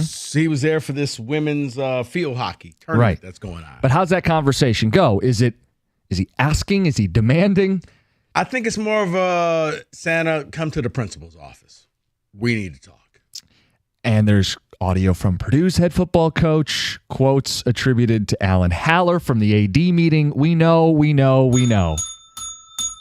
You're so proud of him. Oh, my God. Oh, I may or may not have sent him a text message. I may or may not. So for some of you, this is a nice reprieve that we aren't going 4 hours of Michigan, but I am aware of what news is and what will be discussed today. And yes, more will break and has broken, and that is part of the plan. Let's get back to the people. We've got Ted. You're on 97.1. Yeah, I mean, I noticed the same thing you noticed when I've been watching the Pistons game. I was concerned. I'm only thinking that perhaps he's seeing what these other guys have. And he knows what he's got in the 5th-round pick. I believe he's still going to be a part of the core. At least God, I'm hoping so. But talk about Jaden Ivey, right? Giving them some experience, and it's a marathon, I guess. It's not a sprint. Me personally, if I was a coach, I'd put the best players in all the time. But maybe he's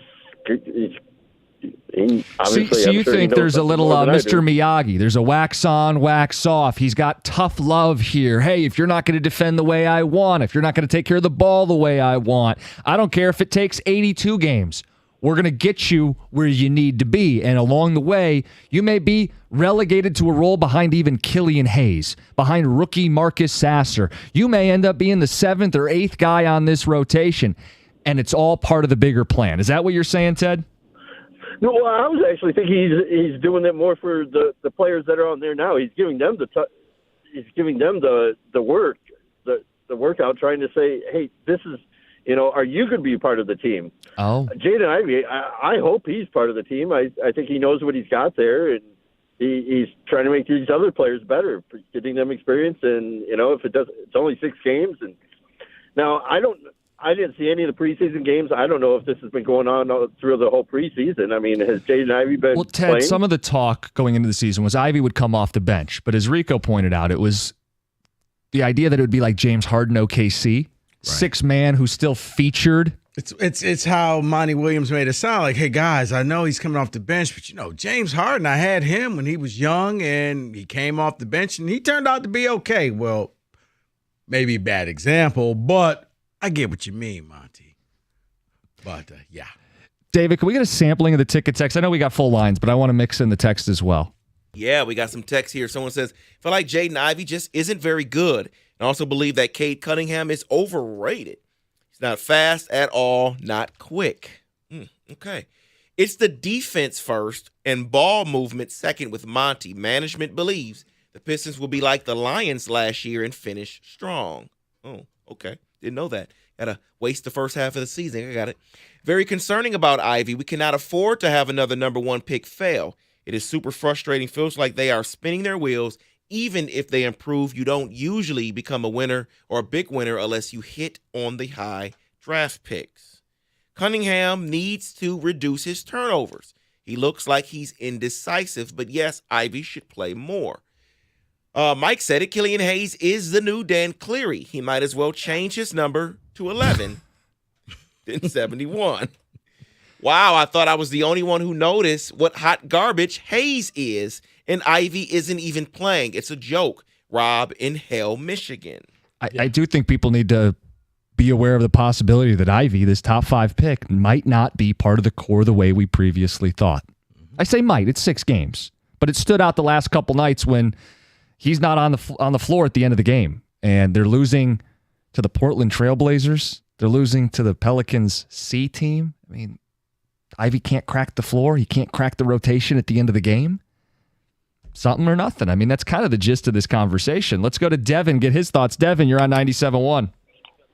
Hey, what's going on, guys? First of all, I want to say real quick, I'm a alumni from Specs. What's up, Rico? What's happening, Devin?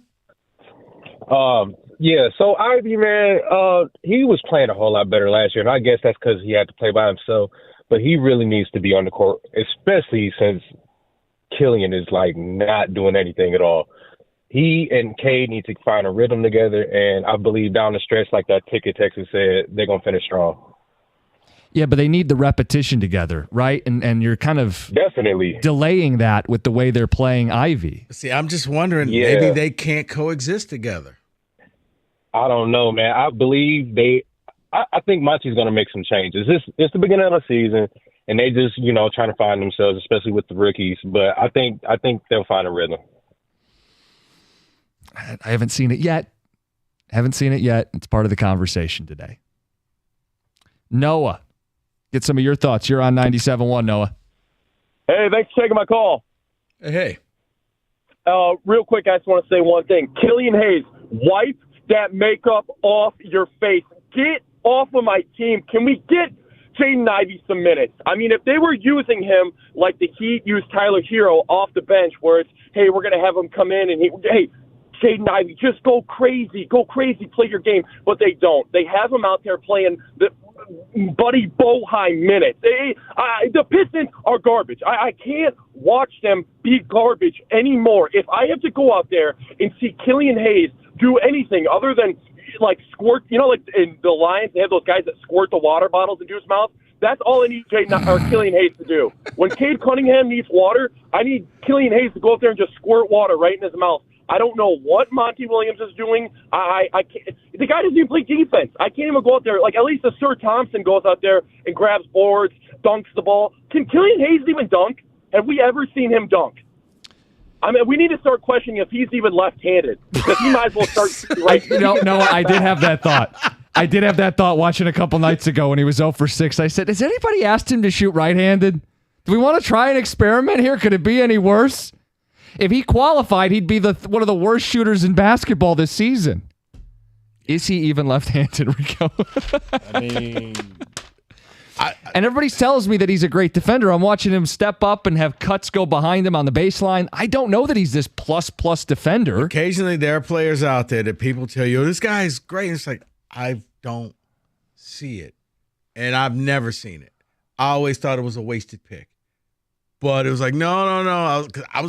I was all about, go get Halliburton. He was there. That was my guy. Nah, gonna get this kid. Okay. I mean, he gives you nothing. He just gives you absolutely nothing. And that's part of the frustration. If he's going to play starter minutes, 30, 35, damn near 40 minutes some nights, and Jaden Ivey's got 20, 21, 22, and then when he's in the game, you're right, they don't use him like he's instant offense. They don't bring him in and say, go wild for 8 minutes. They don't really feature him at all. He's a top 5 pick. See, and let me read this. Is this finally is this his final year of his contract? Yeah. Yes. I have to look. I believe it is. I believe it is, yeah. Please, let's not extend this, man. But let me read this, because this texter has a point, but I think they're reading into it wrong. Monty might be looking at the plus-minus when on the court. Ivey is an overall minus 26 in 6 games combined. Killian, +2.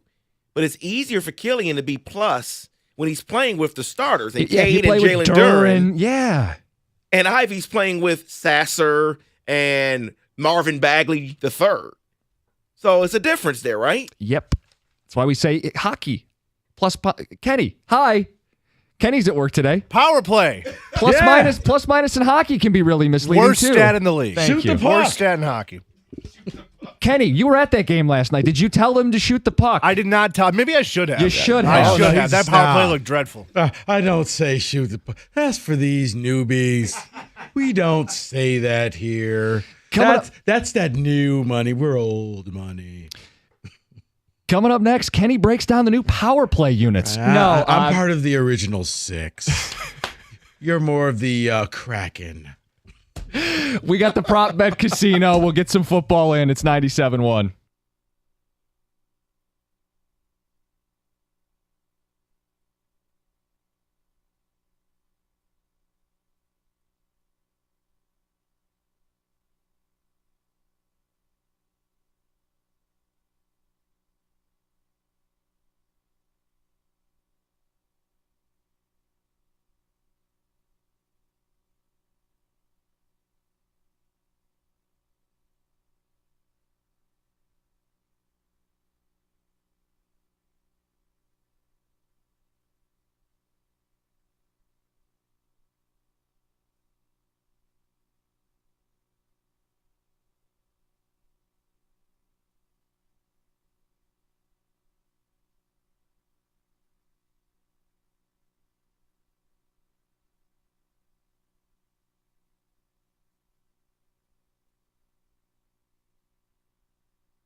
Rico, I believe the last time I sat in on a Friday, Prop Bet Casino went really well. I think I set like some kind of record. Is that correct? You tied it. Since then, Kenny has jumped in. Oh. And you know what? And Kenny could have tied for first this week, but Kenny was so arrogant. He opted out of the last question. Said, I don't need to answer it. Texas. It was like, who's going to win the game, Giants or Jets? Texas. I picked Georgia because David left them off the pick sheet. Yeah, he picked Georgia. Give me Georgia. I was like, Kenny, you want to make it in Georgia? And that was the pick right there. So Mike and I tied last week at 9 apiece. David finished with 8. Kenny finished with 8. Oh, you hate to see it. Let's You get just after hate it. to see it. Prop Bet Casino.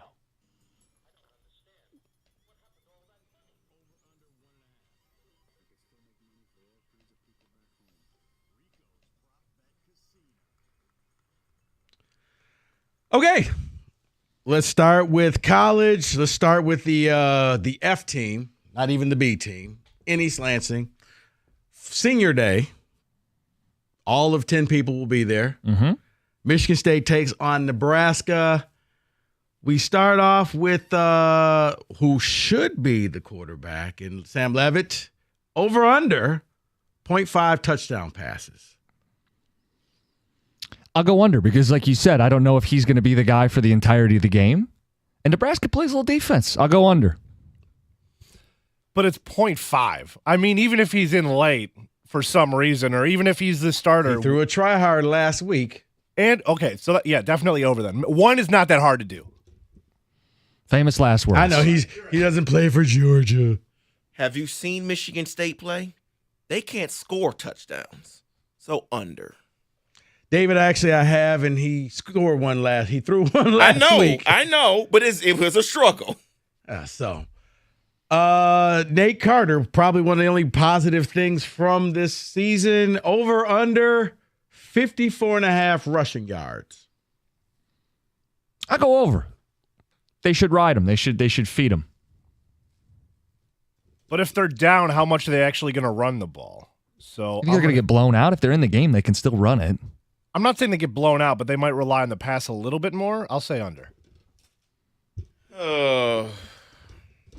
I'm going to go over, reluctantly. David, I'm going to go over as well, thinking that maybe he pops one big run combined with all the other little runs, and that'll get him to 55 yards. Over under total made field goals in the game between Michigan State and Nebraska. Over under 5.5. Wow. As you started talking about it, I was like, oh, maybe it's 3.5 and I'll go over. I'm going under at that number. Yeah, I had the same thought when he said 5.5. Yeah, no, I'll take the under. All right, I'll go over then. What does the book know? Thank you. David, I'm with you. I don't see a lot of touchdowns. I see lots of field goals. That's just 3 field goals for each side in a 12-9 game. Well, actually, be 4. And 12-9, 7 field goals. Riveting. Can't wait to watch that. Will defensive touchdown either team 0.5. Defensive touchdown, special teams touchdown. Either team 0.5. The odds would be astronomical. I'm going no, under. Yeah, I tend to think under as well. Yeah, I'm going to hold on. Let me slow down here. What is there to consider? A pick 6. Michigan State. You're looking at the 2 deep, seeing if there's like a guy who could take it to the house. Pick I'm gonna 6, go over. scoop and score. Yeah, I'm going to go over. Or punt return. Kick return, yeah. I'm going over as well, David. Either team. Yeah. Combined score. Michigan State, Nebraska, which I think is at what? You're the cash the ticket guy. Is it 34.5? Yeah, but your team's toxic. We don't really bet them. No. Or Kevin Durant's total points against the Pistons. The next day. So the combined score between the two teams or Kevin Durant the next day against the Pistons. I'll go KD. For as much as the Pistons have played defense early, they haven't lately. Suns need a get-right spot. Here come the Pistons. The total for that game is so low. I think you almost have to go KD. Wondering in the back of my head, is KD going to even play? But he's the only Phoenix Sun star that is playing. So he will play, which means he will score more than them combined. Okay. I got KD as well. The game changer, Donovan Edwards. Over under 0.5 touchdowns. I believe he had one the last time they played in the Big Ten title. No, he had one this year. One. No, but I'm saying like a year ago in this yeah, matchup. yeah. I'll give him one in this game. Yeah, I always say yes to this one, so I'll say yes again. And I believe I always say no to this one, so I'm going to say under. David, I'm with you. I'm going to go under. JJ McSizzle, over under 2.5 touchdown passes. Spread's like 32.5. They think Michigan's going to roll up a ton of touchdowns. Yeah, I'll take the over. Yeah, he'll have 3 by halftime. Yeah, spot at night. Yeah. He'll have 5 by half. No, he won't. Not by halftime. But yes, he'll go over. Yeah, I think they're going to try to, start pushing him for the Heisman. Won't get my vote, but, pushing him for the Heisman. Sparty Radio. Okay. David, who is Michigan playing in preseason basketball tonight? I believe they're playing Southfield A&T. No, Northwood or something, right? Yeah, I think it's Northwood. So, Michigan's total points against Purdue versus the halftime score for the U of M Hoops team against Northwood or Northville or Southfield A&T. Michigan hoops are so bad, but I feel like that's the move. I guess I'll take basketball. Yeah, give me Michigan Northville. You taking basketball as well, Kenny? Yeah, yeah. I'll go football. Michigan, Purdue. David's going football. You know what, David? They got a point to prove. We've been bashing, we haven't been fair to them on the radio, and I'm sure they Mike and I have been blasting it through the speakers. They're going to come out here and try to kill Purdue. Top 25 upsets in college football, over, under 4.5. Some good games this week. I'm going to say under. Not feeling it. He does not believe in love. 5 upsets or more? That's a lot. Kenny? I can't predict that. I'm just saying, there's a lot of games. There's a lot of games, but you got that's a lot of USC, Washington. You got Oklahoma State. I could see 3 or 4. That might be feasible, but 5 or more? No. Clemson, Notre Dame may be one. Kansas State. Yeah. Kansas State, I could see that. Missouri over Georgia. Can't see that one. Yeah, Missouri over Georgia. No. Absolutely. I'm going to go under. Just for you, Kenny. You going under, Kenny?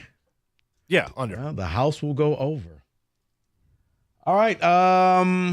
Roman Wilson receiving yards. Trey Mosley receiving yards. Roman Wilson's number one target. We think Michigan's going to put up a lot of points. He will be featured. I'll take Roman Wilson. If your JJ push is real, too, it's got to be Roman. Correct. I agree. Yes, your theory on JJ He's always means open. Roman. Yeah. Because you're cheating. See, I think that this is going to be a Loveland type of game. So I'm going to say Trey only because Loveland is going to be the guy. I really do like him. He's going to be that guy. He actually will go and do something in the league. I don't know about some of the other players. Will there be a defensive touchdown in the game? Michigan, Purdue. For Michigan. So this isn't both teams. This is just Michigan. Now they've done this. They've done this a couple times. Defensive special teams touchdown. Sure. Is somebody putting on the buffs? Sure. I'll say yeah. I'll say no. Slap. I'll say no. Yeah, can't remember if they hit the record already, but yeah, they'll get one. Pick 6. Kenny, you said under. Davis over. I'm going to go under as well. Here's one for you. Caleb Williams, Michael Penix Jr., combined touchdown passes in this game. Over. Okay, Mike. I got you as over. You're already locked in. Yeah, we've been doing that, by the way. Just if you say over before the question. He actually locks it in? It's locked in. I'm fine with it. There's not a number you can make it. It's fine. I'll actually hear the number. I want to hear the number. David, you want to hear the number? I don't. Okay. You over? I'm over. Okay. David's in. David is over. Over under Kenny. 8.5. Oh. Yeah.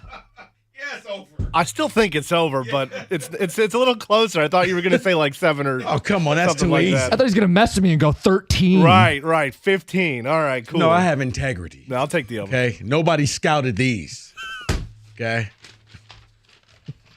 But what about the You're tunnel? taking the over? Yeah. Yeah, Kenny, I think I'm going to take over as well. Iowa total points. They fired their own. Well, he's going to be fired.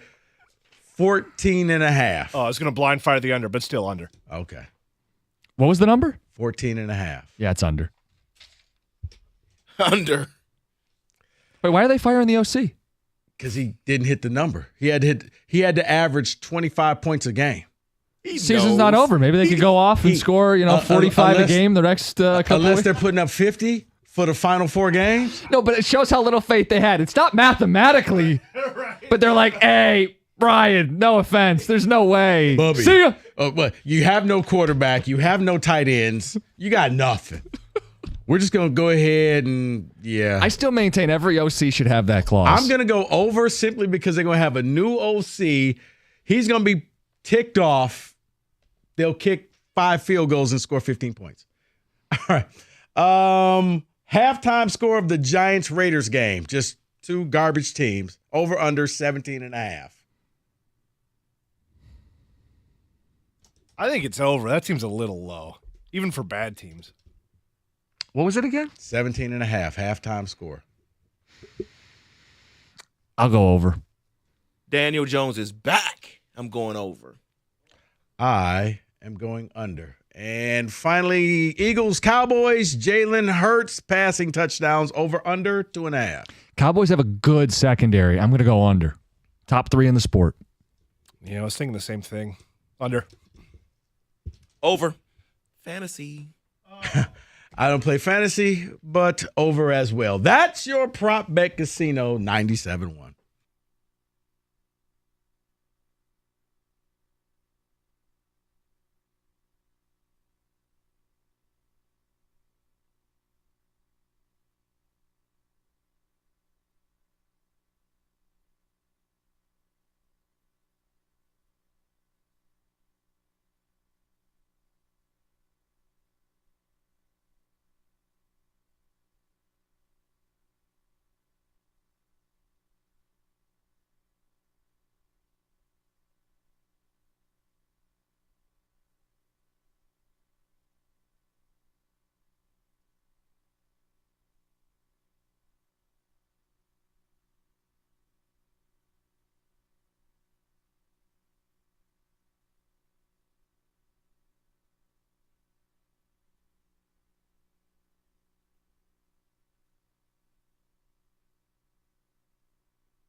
Brought to you by Northville Lumber. Michigan is preparing for its first home game since the Wolverines' alleged sign-stealing scheme hit the press. In 2 different calls this week, the Big Ten's head coaches and athletic directors implored the conference to discipline Michigan, even though the investigation is not over.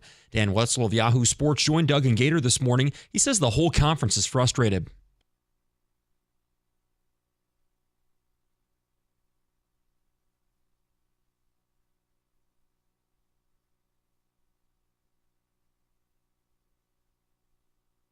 Despite all that noise, still a football game to be played. Number 3 Michigan, they'll try to stay perfect tomorrow. The Wolverines, massive 32.5-point favorites over Purdue in Ann Arbor.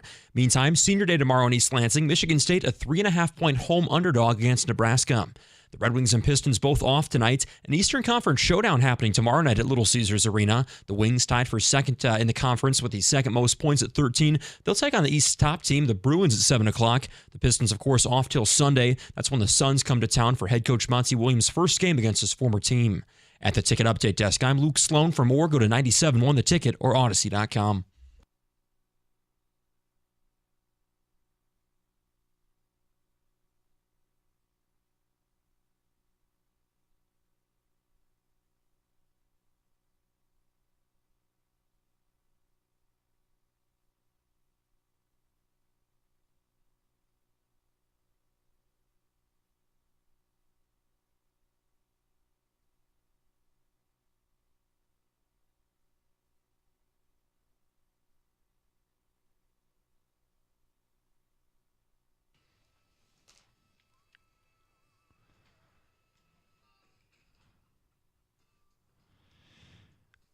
All right, Rico, I saw the video.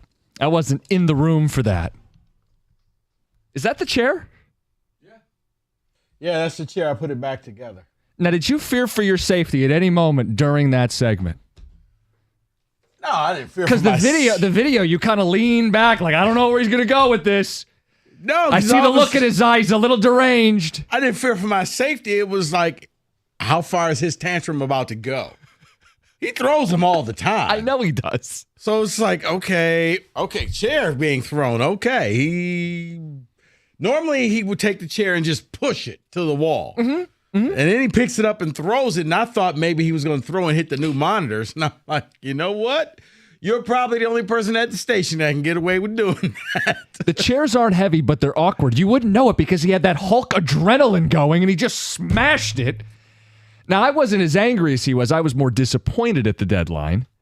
But Rico, as you picked up the pieces of that chair, well, I told him, you know what? Here's an olive branch, because they know what they're doing, and obviously the Lions just decide to stand pat. So, all right, sure, I'll fix the chair. Well, so you picked up the pieces of the chair. The Lions got to pick up the pieces going into the second half of the season here, and they're in a great spot. They're 6-2.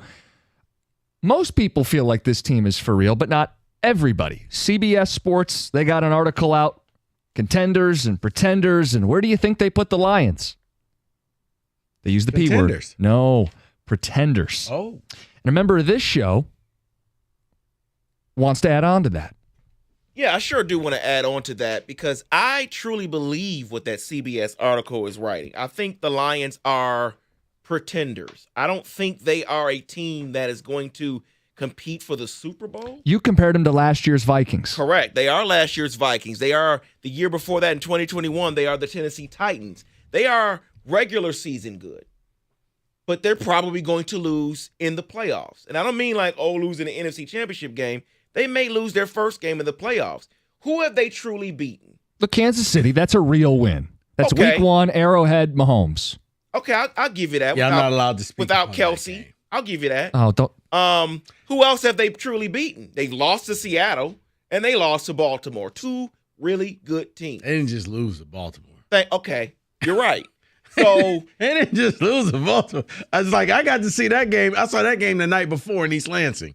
If I have to hear, that was a good weekend for the Harbaugh brothers. If I have to hear on ESPN and NFL Network about how the Miami Dolphins may not be real because they haven't beaten anyone, they lost their 2 good games against Philadelphia and against Buffalo. And they're saying, well, they're probably not a real team. Well, then why are the Lions considered a real team? They haven't beaten anyone either. You know, the funny thing, David, is when I look at the Lions team, tell me if you heard this story before. Pretty much easy regular season. You make it to the playoffs, and for some reason you can't get out the first round of the playoffs. Have you heard this story before? I think I've heard that story before. Cookies. It's your A team in college. But you've heard that before for Michigan. And the biggest thing about Michigan was they're not battle tested. They win the games, they crush the bad teams.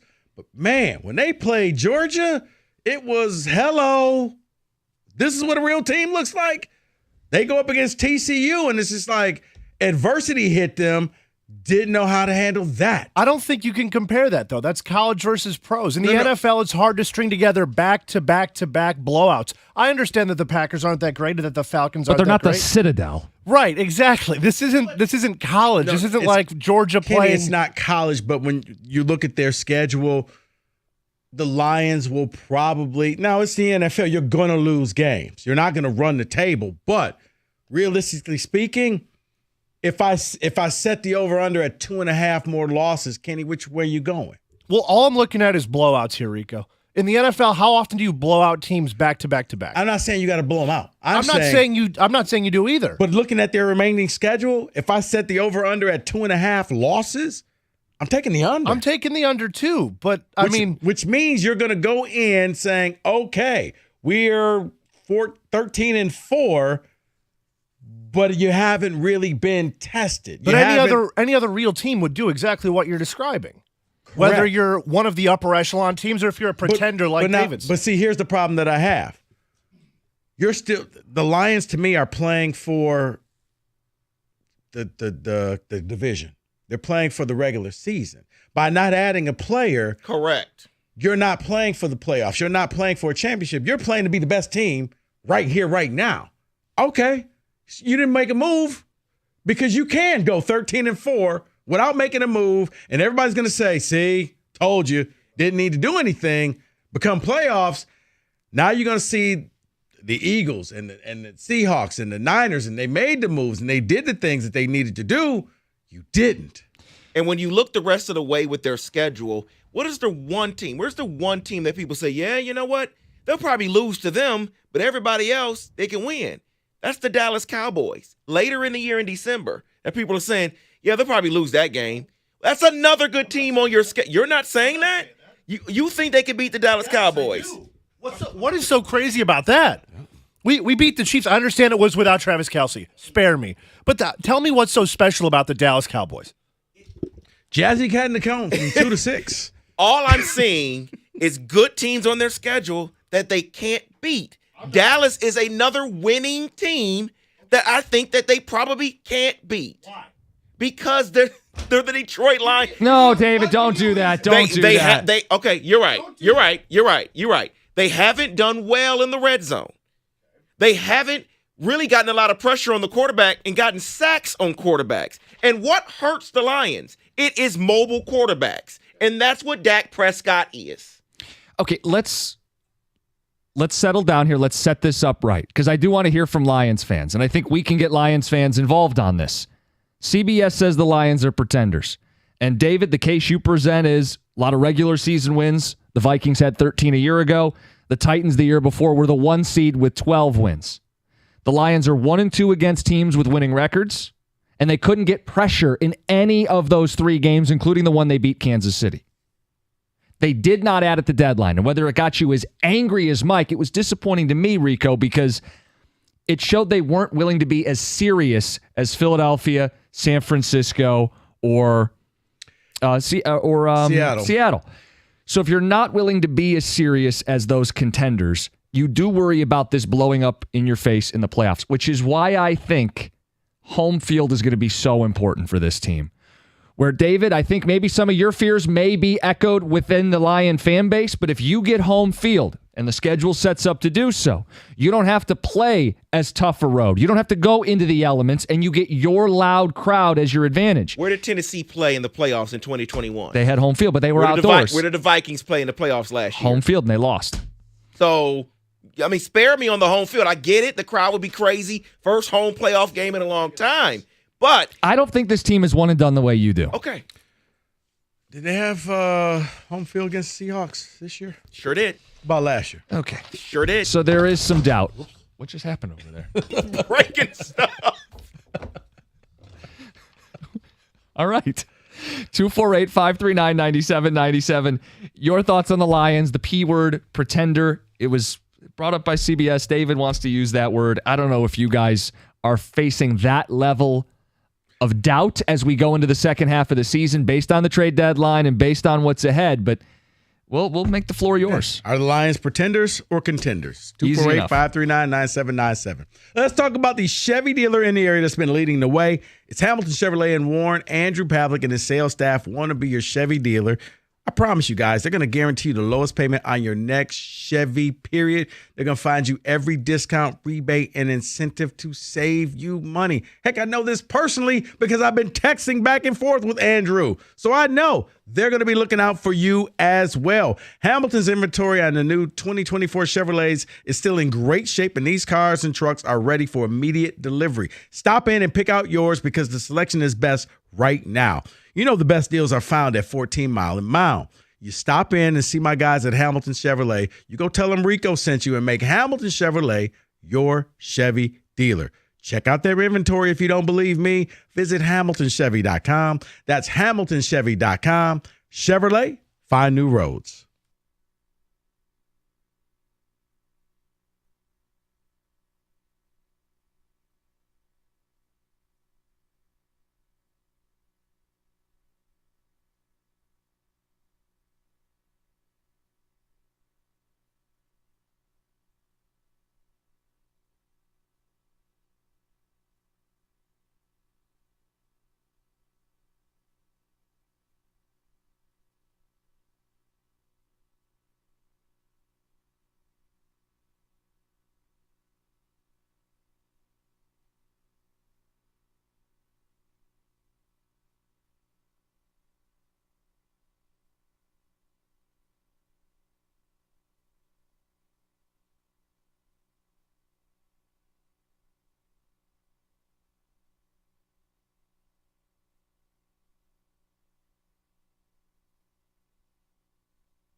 Real simple.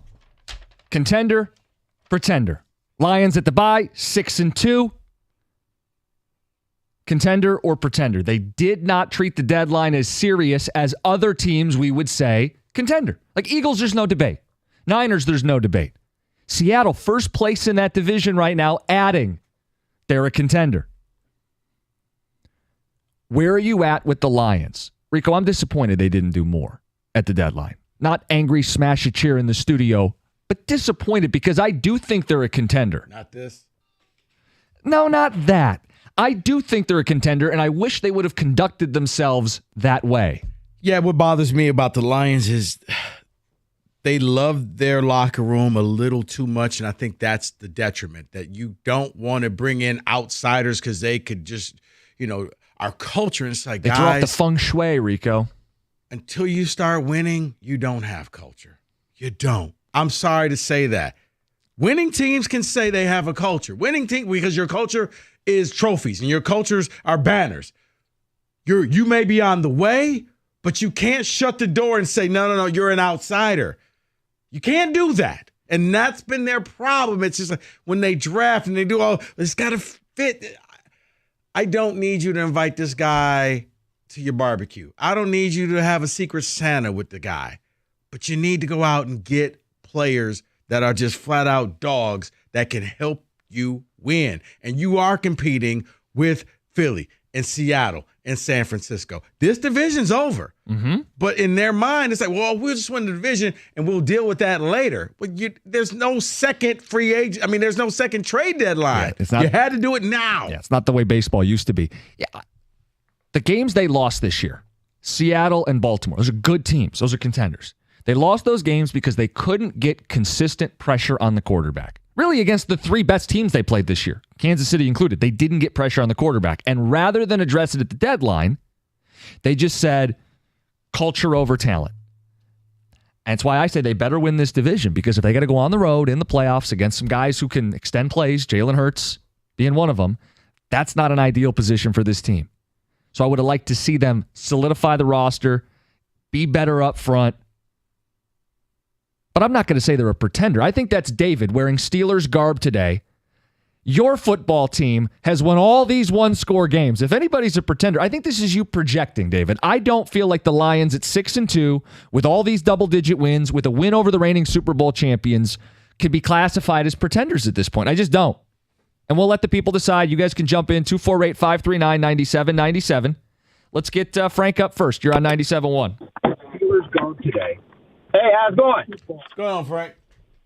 All right. Say again? Hey, my point is, I agree with y'all that we haven't played no one, but my problem is with the word pretender. If we're pretender, it's not our fault that we had a bum schedule and we played bums and we beat them. We supposed to. My thing is, if we was pretenders, we would have lost them games by a field goal, an extra point, or some lucky bull crap. But we beat the bums that we supposed to beat. So how's we pretenders? Because you didn't beat the teams that were better than you. Now, okay, like I said, the word that. Now, I agree that the teams that we played, they was. But that's not us. It's not our fault, our schedule, that we played bums and won. So how's we pretenders? We are real because we beat what we supposed to beat and who we supposed to beat. Now, are we good enough to beat the talented team? That might be a question. So, like the Vikings, they won last year about 8 games barely. Now, them are pretenders because they even played bad against bad teams and barely won against a bad team. But we are beating them bad teams.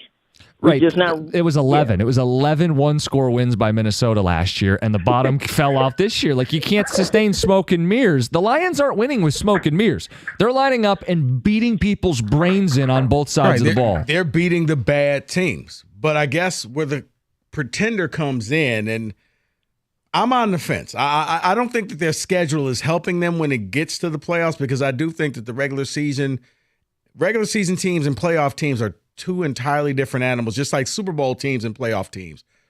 Two different animals. Yes.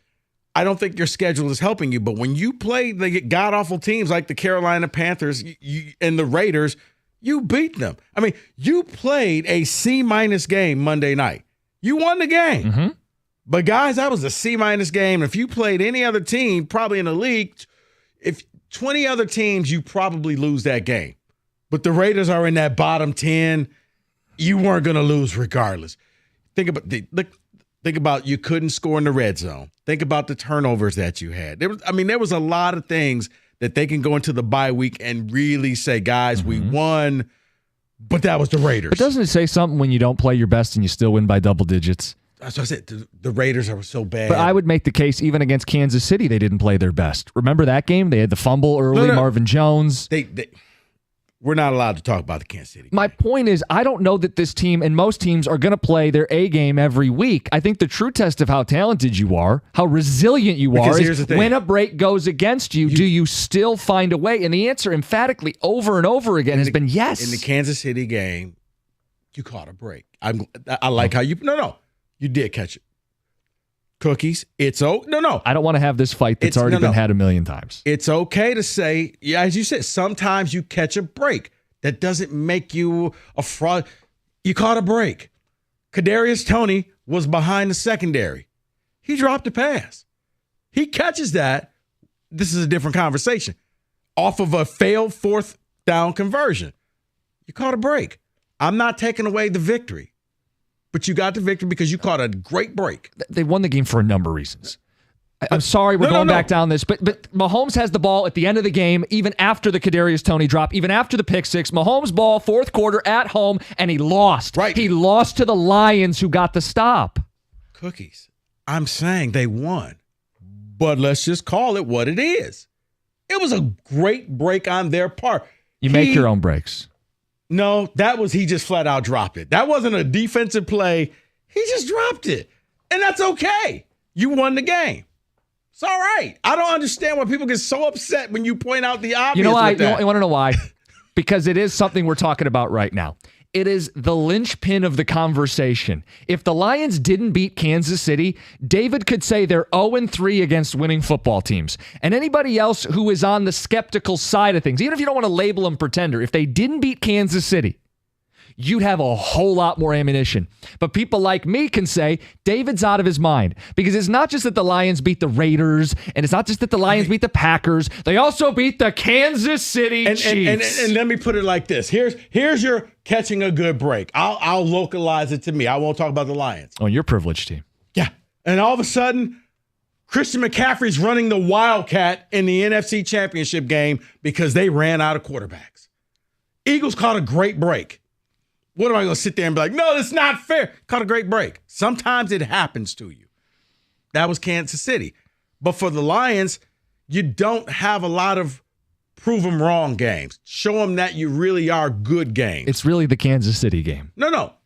It was the other games. I get what you're saying is you want more of them. And I think that's the other part of this conversation. The rest of the way, the Lions currently play one team with a winning record.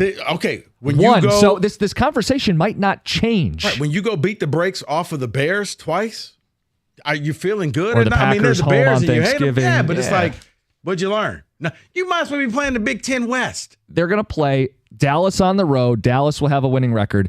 New Orleans may have a winning record. They're 4-4 right now. Yeah, the Chargers can't. They can't. You're right.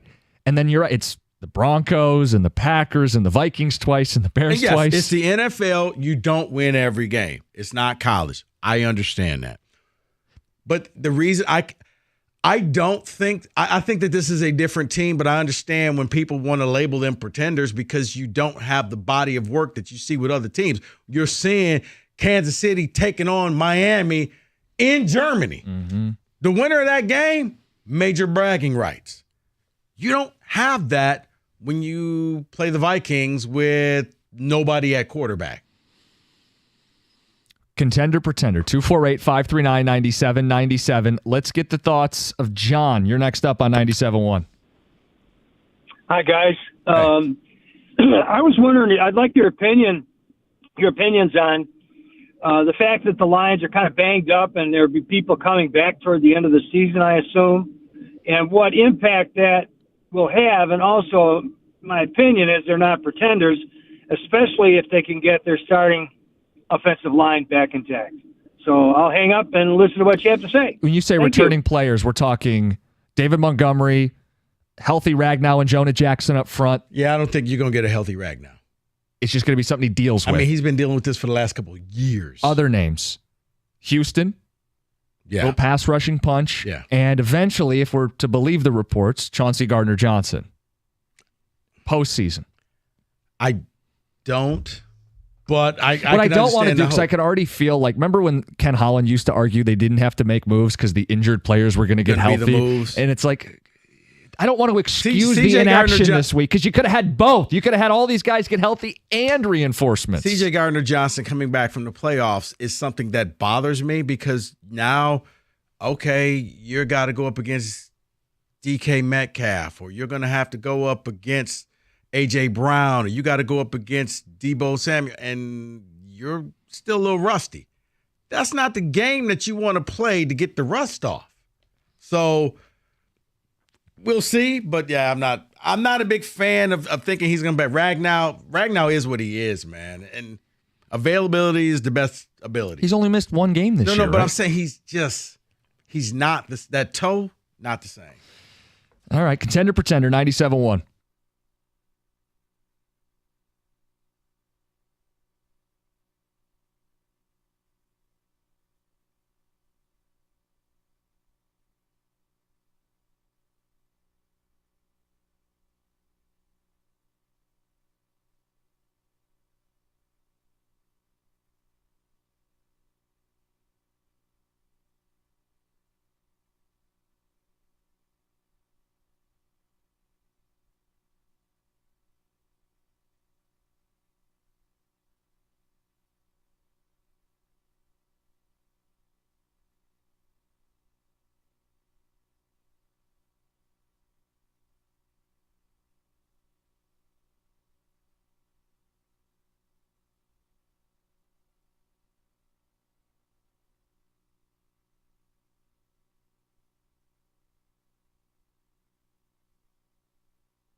Brought to you by Michigan Hair Restoration. Michigan is getting ready for its first home game since the program's alleged sign-stealing scheme came to light.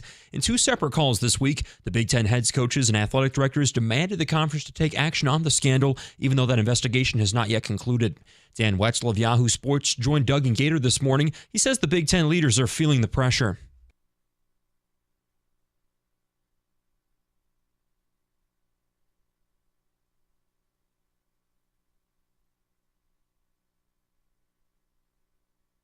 The background of all this, of course, still football. The number 3 Wolverines look to stay unbeaten tomorrow. They're 32.5-point favorites over Purdue at the Big House. It's also Senior Day tomorrow at Spartan Stadium. Michigan State a 3.5-point underdog against Nebraska. I'm Luke Sloan. More at 4 o'clock or at 97ontheticket.com.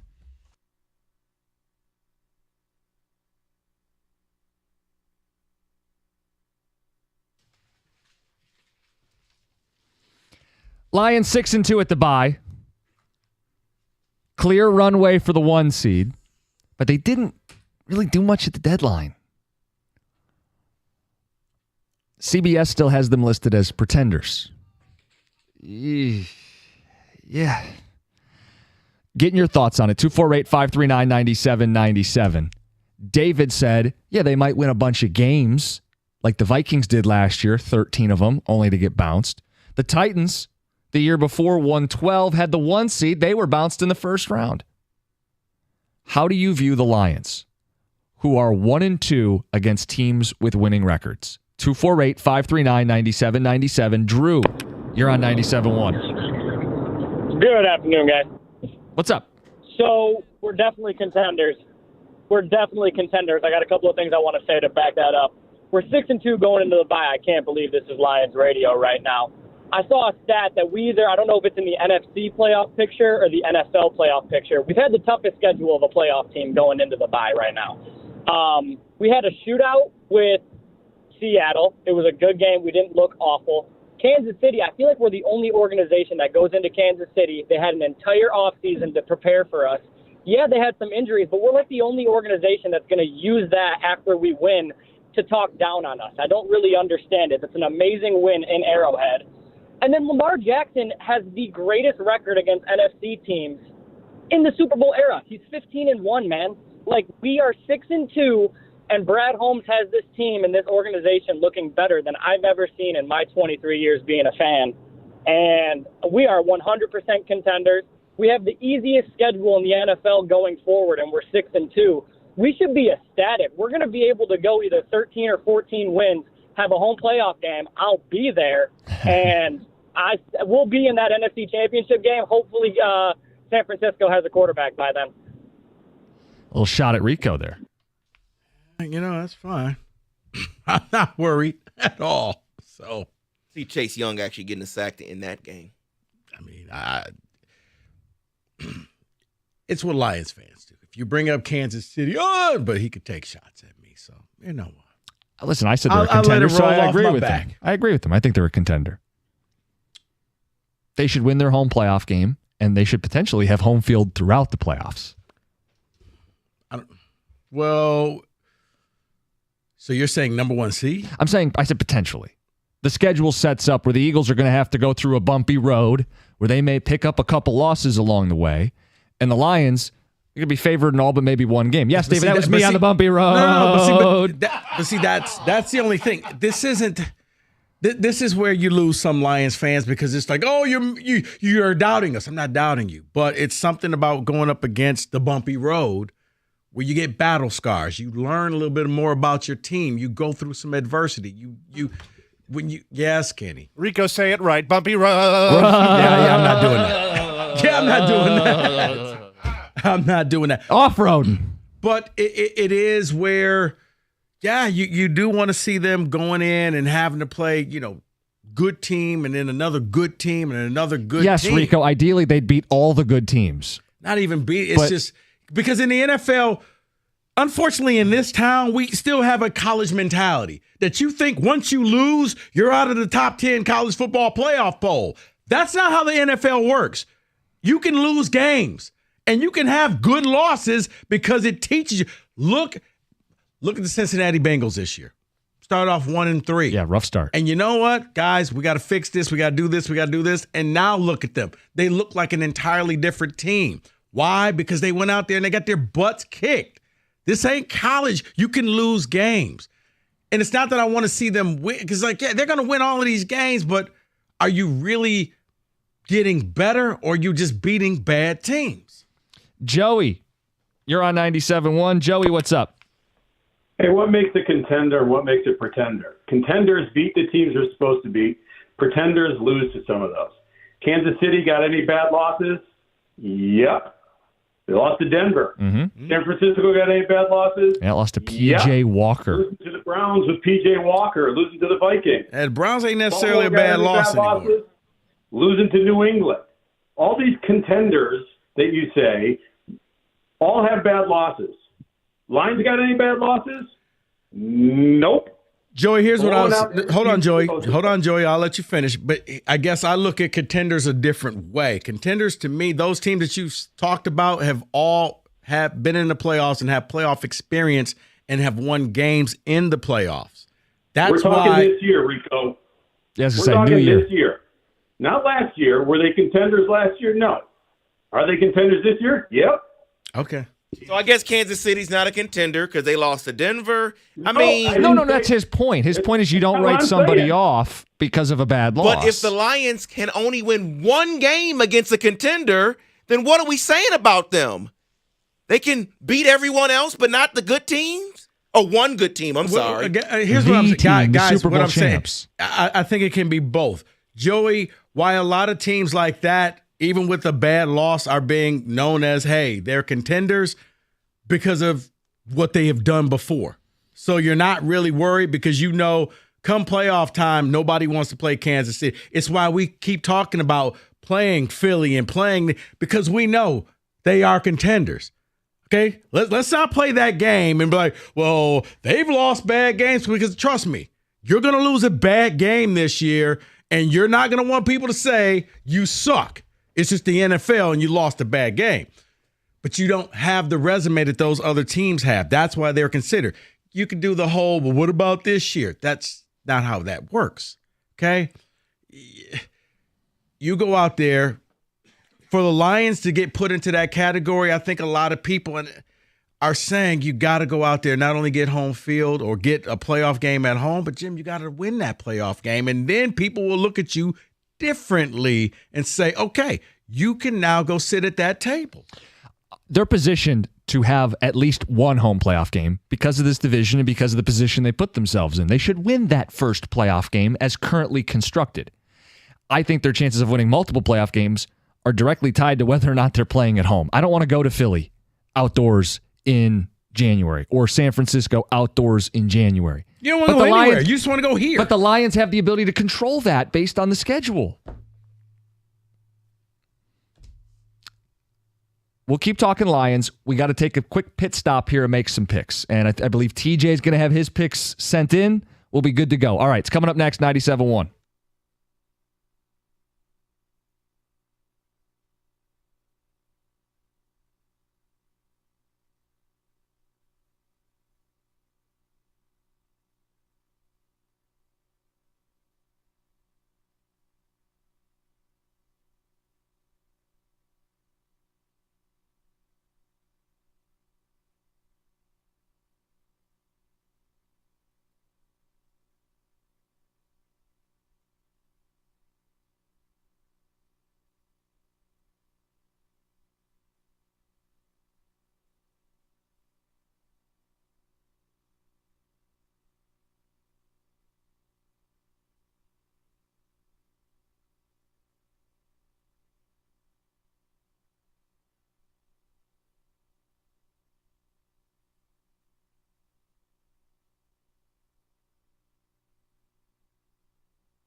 line. Can we get some clarification? Should the guy in last place be walking in with the title belt? He rewrote the rules, so you know. Kenny claims it's the person with the best week that wears the title belt. I mean, put it this way: he went 7-2, folks. He's still in last. That's how bad. Rico, I haven't seen you in first place, but you've had the belt twice. That's real interesting. How do you think that worked out? I'm not in last. Not in first. Not in last. All right, save the pleasantries. Let's get to it.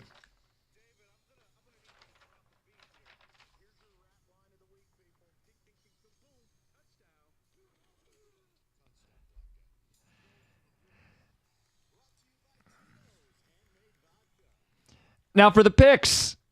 Mike hasn't submitted any. I'll be making picks on his behalf. We have TJ's with the bye. He's not in studio. The first game, number 5, Washington, -3 at number 24, USC. Who goes first? I'll go first. Washington on the road this year hasn't played great, and lately they've struggled in their couple of games, but I think USC is the magical elixir for Michael Penix Jr. I think this is going to be a Heisman Trophy type of day where he may even have that Heisman moment. USC can't play a lick of defense. Washington, give me them. They'll cover easily. Yeah, I thought this was a little too easy at 3. That's why I'm going to take USC. That's a fair assessment there, but I'm going Washington. What's TJ doing? TJ is also going, he's going USC. And Mike, he's going USC as well. Both of us on Cash the Ticket around the Trojans. Safety depth not looking so hot. High-scoring game. That's right, Mike.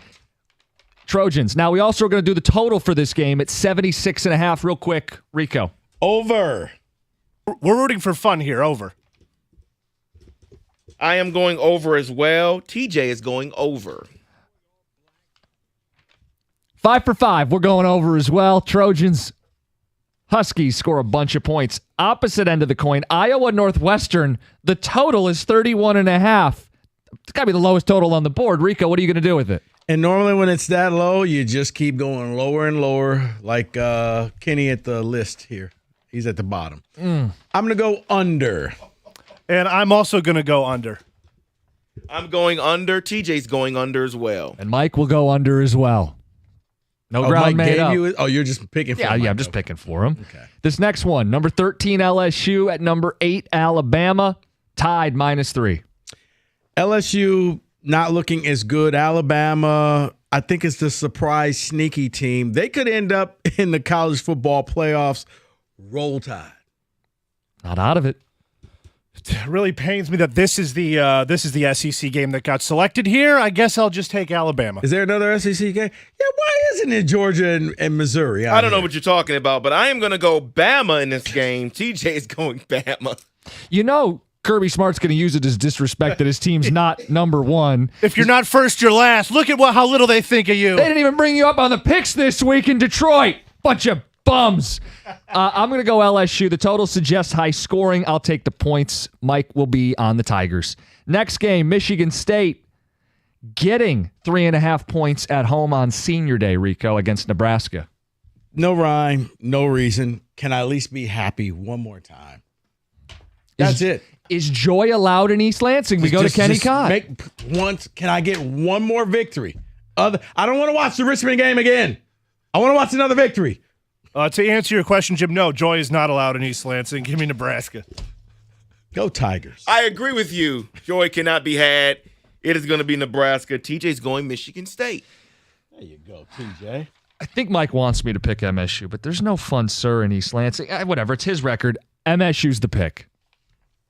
Purdue, Michigan, Wolverines laying 32.5 at night. You got a bunch of angry weasels who are so mad at the media and everybody else that they're going to go out there and do to Purdue what they did to Michigan State and just take out all their frustrations because Purdue is not a good team. Wolverines. Yeah, stolen signs or not, Wolverines are going to put a number up. Yeah, I have my glasses on for this game, and I'm going to go Michigan. TJ's also going Michigan.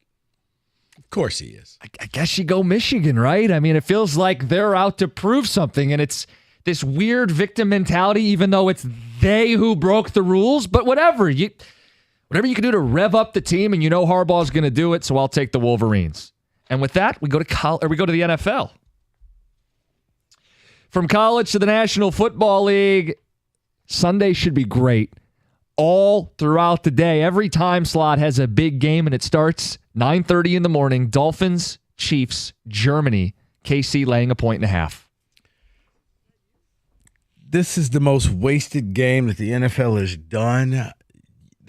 The 9:30 overseas game should be the appetizer. That should be like the Jets that should be like Jets-Giants, where no one cares. Okay? Or if you wake up late, you didn't miss much. You didn't miss anything. You don't put this screams Monday night or Sunday night to me.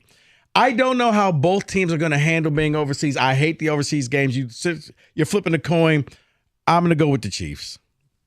I've read the NFL script. They want Pat Mahomes to look good overseas, so I'm going to go with the Chiefs. Oh, man. With this game, Tyreek Hill is finally playing against his former team, so he wants to have revenge, but it's possible for him to get his numbers, and they lose. Chiefs in this one. TJ is going Miami. Patrick Mahomes off a loss, 14-3 straight up. As a favorite or 3 or less, 14-4. But the public is all over Kansas City. Don't roll your eyes, Kenny. It's a thing. Mike and I are going Dolphins. Next matchup, Seattle at Baltimore. Baltimore -5.5. Well, in honor of the guy who's not here, that 5.5 being the devil's number, Seattle going to Baltimore. Seattle can travel to the Midwest or East Coast and win games. You know what? Give me Seattle in the points. Yeah, you stole the words right out of my mouth. Devil's number, Seattle. Yep, that's all I need to know. Devil's number, Seattle in this one all day. TJ is going Seattle as well. I don't know what's up with Mike.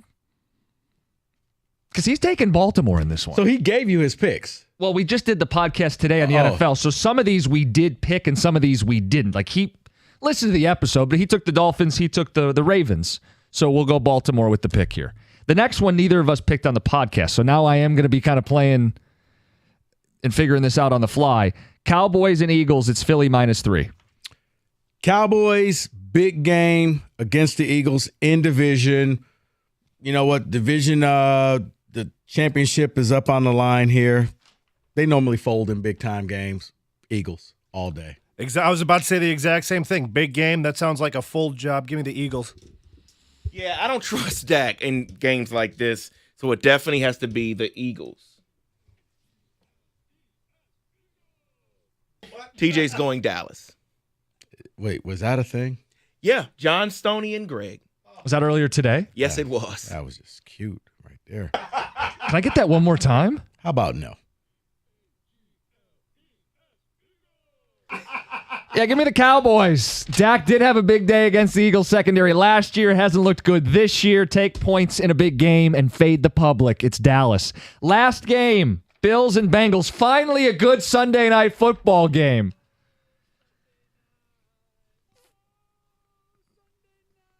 Very musical morning show. I was going to say, karaoke mornings. Bills and Bengals. Bengals laying 1.5 at home. Just haven't been impressed with the Bills all year long, and now especially going on the road, something's not right there.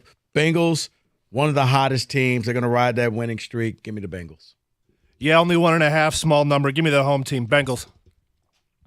Yeah, rematch of last year's game. We hope nothing happens like last year's game. So I am going to go. Why would you even say that? Why would you even put that out there? Bengals. Dave is not a very nice man. TJ's going Bills. You do have to ask yourself, I'm just going to let that happen and move on. David sold his soul like a few weeks ago. He hasn't been the same since. You have to ask yourself, the Bengals have picked it up. Why is it only 1.5? Why? They hate each other. They hate each other. It's a rivalry. If pro sports had a rivalry like they do in college, it's this game. So therefore, yeah, it's going to go back and forth. But the Bengals are at home. They're better. Everybody's betting on them. Shouldn't the Bill bettors get a better number? And the answer is they should, but they aren't because something is afoot, Rico. The Bills front gets sacks, pressures, and knockdowns, top 3 in the league. They do it to Burrow, Allen, and the Bills with a couple extra days to prepare. Buffalo. No, something's afoot, and that means the Bengals kick a field goal to win, and they cover. And as David would say, hopefully nobody gets escorted out in an ambulance. Are you not hoping? Enjoy your Are football you not this hoping weekend. for that? Those are the picks. After what happened last night, I was just like, Yeah, that was a little scary. like y'all need to stop celebrating. He's not moving. Anyway, those are your picks. 97-1.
Brought to you by National Benefit Plans. Michigan is trying to block out the noise ahead of its first home game since the alleged sign-stealing scheme came to light. In 2 separate conference calls this week, the Big Ten's head coaches and athletic directors begged the conference to discipline the Wolverines, even though the investigation is in its early stages. Dan Wetzel of Yahoo Sports joined Doug and Gator this morning. He says the conference is feeling the pressure to act.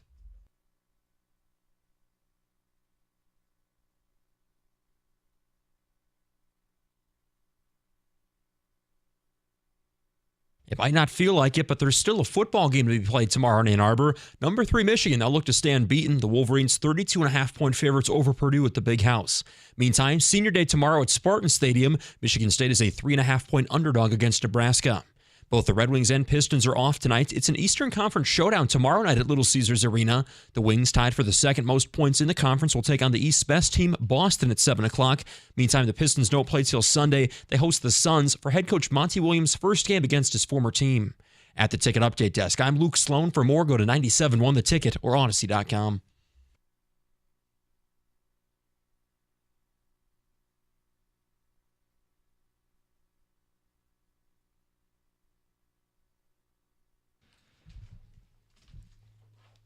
Friday means Who Said It. We'll get to it at 4:15. Jim Costa in for Mike Valeni. David, you want to catch up some ticket texts, and then we'll knock out a couple phone calls here. Make sure we get everybody involved with the show. What are people saying? Pretenders. They'll lose to Dallas and the Chargers. I don't care what Jim says. KC would have won with Kelsey and Jones. That is from Mike. Someone else says they are still building. Maybe they'll go big next year at the trade deadline. Has David looked at the Eagles' schedule? They've beaten the Dolphins, and their loss is against the Jets. It's the NFL, and the Lions have blown out 4 teams this year. They are a good team. Thanks for your input, though, David, but worry about Kenny Pickett. Thank you. If you make the playoffs, you are by definition a contender. Lions will make the playoffs. That's not necessarily true, though. I agree. That's not necessarily true. There are teams, the slander that Minnesota got last year. or even last year's Giants who beat the Vikings. Nobody took them seriously as a Super Bowl contender. Like, let's get things straight. When we say contender, we're not saying contender to make the playoffs. We're saying contender to win the Super Bowl. Right. The division's locked up. It's right. The race is over. It's about what are you going to do with this opportunity, which is why the deadline felt like such a pivotal moment. The division's yours. Rico, I thought you made a great point this week about the schedule is never going to get easier because once you start winning, they start throwing teams like what the Eagles have to face on your schedule over and over again. Eagles and Niners are going to play, I think, 7 more games with teams with winning records. And that's going to become your life soon if you are a perennial winner. That's why it's like, oh, well, next year, and you want to save the picks. Like, you got to act as if next year will not happen. That it's only this year, this is the last dance, and go all in. Because in the NFL, man, the Jets thought that they had something until, 4 plays into the season? Quarterback, gone. Achilles, bye-bye. So that's why I was a little disappointed that Brad Holmes didn't jump in there and go and get one of these guys, especially when you saw the asking price. You didn't have to lose a first-round pick. That's the key. Nobody gave up a first. So people go, Brad was smart. He didn't give up his future. No one gave up their future. Gave up day 2 picks. Yeah. And by the way, Brad Holmes, day 2 picks. Pascal and Onwuzurike. He's not going to hit on all of them. As good a general manager as Brad Holmes is, the idea that you have to sit on all these picks and do nothing. I'll give you an example in town. You guys had heated discussions on this show about DeBrincat. Well, you can't sacrifice the future. Iserman's do. Sometimes the time is right to get a good player. Exactly. And the Red Wings look improved this year in large part because of that decision. And the Lions could have had the same opportunity at their deadline. Not giving up firsts, not compromising the next 5 years, but saying, can we get 5% better? Can we get 10% better? Can we chase a title? Are we as serious as everybody else? The fact that the 49ers, if Chase Young doesn't work out, it was a 3rd-round pick. If he goes and signs a big contract with the Seattle Seahawks, you get that pick right back, which means it didn't cost you anything. That's what I'm like. That's the shrewd GM. And this is where, it's like I do think some of the inexperience is kicking in where they just believe in this locker room so much that we can do this. And it's like, It's not a knock against the locker room. It's not a challenge against the locker room. It's just let's improve. You always want to bring in good players. That's what good teams do. You're not afraid to bring in good players to your locker room. Winning leads to good culture. When you win, everybody loves your culture. When you lose, people start looking at the culture and they question it. So I think it's a little chicken or the egg to act like, well, the culture is good, therefore we can't add better players. You can. You should be able to. And it's one of two things, Rico. It's either they said, we are good enough, or, oh, we're a year ahead of schedule. We're not there yet, and we don't want to compromise our future. And I don't get it. I don't. Because I do think it's a game changer if you get that number 1 overall seed. Mm-hmm. You get a week off, which means that the other teams have to go beat up on each other. It means that you only have to really play one of the two teams that everybody's talking about. And to reset where we're at, contender, pretender. I think they're a contender, which is why I was so bummed that they didn't make a move this week. I don't think not making a move downgrades them to pretender. I just think it makes it harder to climb all the way to the top of the mountain, which is why I'm putting a priority on getting that 1 seed so that they can control a little more of the unknowns with the weather and the opponents and the situations you might find yourself in. If you don't get the 1 seed, that is going to be the thing that hurts you from being that pretender or contender. Mm-hmm. If you don't get the 1 seed, now you're going to have to probably go on the road, and you're going up against stacked teams. And here's the other thing why you want to make the move is depth. Because as you're saying, people get hurt all the time. So now if you have an overabundance of people on the defensive line, you could absorb a hit or two. Let's just say you brought in Montez Sweat, and right before the playoff, Aiden rolls an ankle. You still got a pass rusher. You're still good. You don't have them both, but you at least got one. Where were you at, by the way? I know David said pretender. I said contender. Are you still in wait-and-see mode on that? I am. If you get the number 1 overall seed, you prove something. I think you're a contender. Okay. But if this team were to finish with like where they are right now, the 3rd best record, which means 3rd best, I think you're going to struggle in the playoffs. You might be a one and done. You might win one and then be done. Or you may not even be a one. Might not and even done. win one. Yeah. 248-539-9797. The conversation around the Lions. They're into the bye week. They don't play this weekend, but it's a good time to take inventory of where you're at. 6-2. Where is this team at? It's 97-1. Everything is changing so fast these days, and that's a great thing because back in the day, think about it, we were lucky if we can get one video to download on our desktop computers. But now there's the Xfinity 10G network. That means the fastest internet with the fastest speeds rolling out all the time, and internet that can power a whole house full of devices with ultra-low lag. So when one person's watching a game, the other person can be streaming a movie, another person can be playing video games in the basement, and somebody's doing the latest TikTok craze in the kitchen. It's the next generation 10G network only from Xfinity. The future starts now. And now through November 15th, new customers can get a 75 megabit internet on the next generation Xfinity 10G network. Get this, $20 a month for 12 months with no annual contract. Go to Xfinity.com/10G, call 1-800-XFINITY, or simply visit a store today. Requires paperless billing and auto pay with a store bank account. Restrictions apply. Equipment, taxes, and fees extra after promo. Regular rates apply. To internet service, actual speeds vary.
Oh, boy. Can't wait for this. We have Roberto in place. It's a Friday, and it's Who Said It?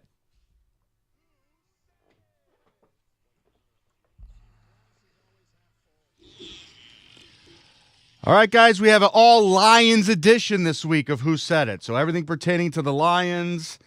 So here Is we everybody go. ready? Is everybody ready? You ready? Kenny, Everybody are ready? you ready? Are you sure you're ready, Kenny? All right, here's the first one. Here we go. Are we really boiling down this Lions situation to a 1-year window? Gotta get it this year. Who would defend the deadline? Because that's a defend the deadline position. Wojo. That is a host. Yeah, it could be Wojo. Yeah. Wednesday with Wojo. I feel like we just swapped because my first thought was Gator. It's such a straw man, too. Nobody said it boils down to one season. It was like, hey, do you just want to make the most of this season? So who would make the most straw man arguments is what we're trying to say. Who's bad at their job? Is that what we're saying? I'm not going Gator because I believe I heard him this week saying he wanted them to make a move. Yeah, I think he did. He did. Yeah. Wojo makes a lot of sense. Oh. Gov meddling. Angry Gov. I heard Angry Gov. Throwing a wrench into it. One more time. Are we really boiling down this Lions situation to a 1-year window? Gotta get it this year. It does kind of sound like Gov. There's a little anger in there, a little twinge of like derangement as he says it. But I can see sarcastic Wojo. Yeah. Oh, it's one of the two. All right, we got to weigh in. What do you got? Lock in. I'll go Gov. I'll stick with Gator. Yeah, I'm going to stick with Wojo. Okay, so we got our bases covered. Roberto, who said it? All right, who said it? Are we really boiling down this Lions situation to a 1-year window? Got to get it this year. It was Wojo. Oh. All right, what's next? Here's the next one. The math says it, and if the math says they can be a number 1 seed, then yes, they are a Super Bowl contender. Did Rico just say that? Or did I just say that? Never. Come on, Roberto. You didn't grab something no, that quickly. No. Come on. Please. He's out of breath walking from one studio to the next. Who's using the math? Who's breaking it down with the numbers? One more time, Roberto. The math says it, and if the math says they can be a number 1 seed, then yes, they are a Super Bowl contender. I got Doug here. Oh, you know what, Kenny? It's the math. Very We can figure pragmatic. it out. Yes. Yeah, exactly. Very logical. We just work together. Yes. A brighter future. Okay. Doug Karsh. I'm probably going to be wrong here because I've heard he's not that good in math. But I'm Gator? going to go Gator, his partner. Yeah, I'm going to go Gator. Yeah, I think you're wrong here. Yeah, come on. I said I probably am. I mean, it's not even making fun of Gator. He makes fun of himself. I know. But I have to once a game. Rico, did you give one? Yeah, Doug. Okay, so we're all Doug and one Gator. All right, who said it? The math says it. And if the math says they could be a number 1 seed, then yes, they are a Super Bowl contender. Okay. Michael Stone. Hashtag Stony math. Yes, we know. Oh. All right, here's another one. As far as the deep ball, I think the Raiders, if I'm not mistaken from what we said yesterday, statistically, they are very good against the pass. One more time, because that was a whole That's a long one. Yeah. As far as the deep ball, I think the Raiders, if I'm not mistaken from what we said yesterday, statistically, they are very good against the pass. That's Doug. See, I think that's Jansen. Yeah, I thought it was Doug too. The same reason for the last one, though. Yeah. The very pragmatic. It's very specific. Right, a lot of caveats. He keeps his notes. He remembered the deep ball, one thing, the game within the game, and he does brought it keep up the notes. next day. Yeah. I think that's Doug. From what we said yesterday? So this might have been a Tuesday. So somebody had to say something 2 days in a row. worthwhile. Which show is breaking down the Raiders' deep passing game? Keys to the game. It's either the morning or the midday because neither one was talking Michigan. I guess I'll go Doug. I have no clue. No clue. Okay. You know what? I'm changing. I'm going Kane. Oh. Same show. I'm going Kane. All right. Who said it? As far as the deep ball, I think the Raiders, if I'm not mistaken, from what we said yesterday, statistically, they're very good against the pass. Okay, we suck. Double down.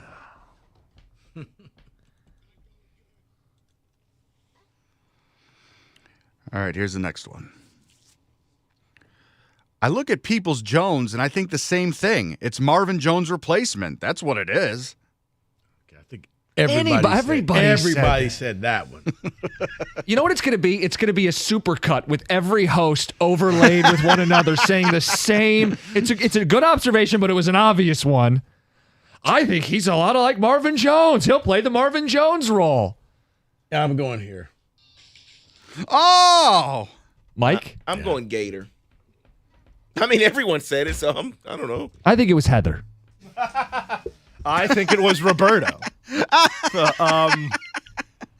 I think it might have been middays. I'll go Doug. I know.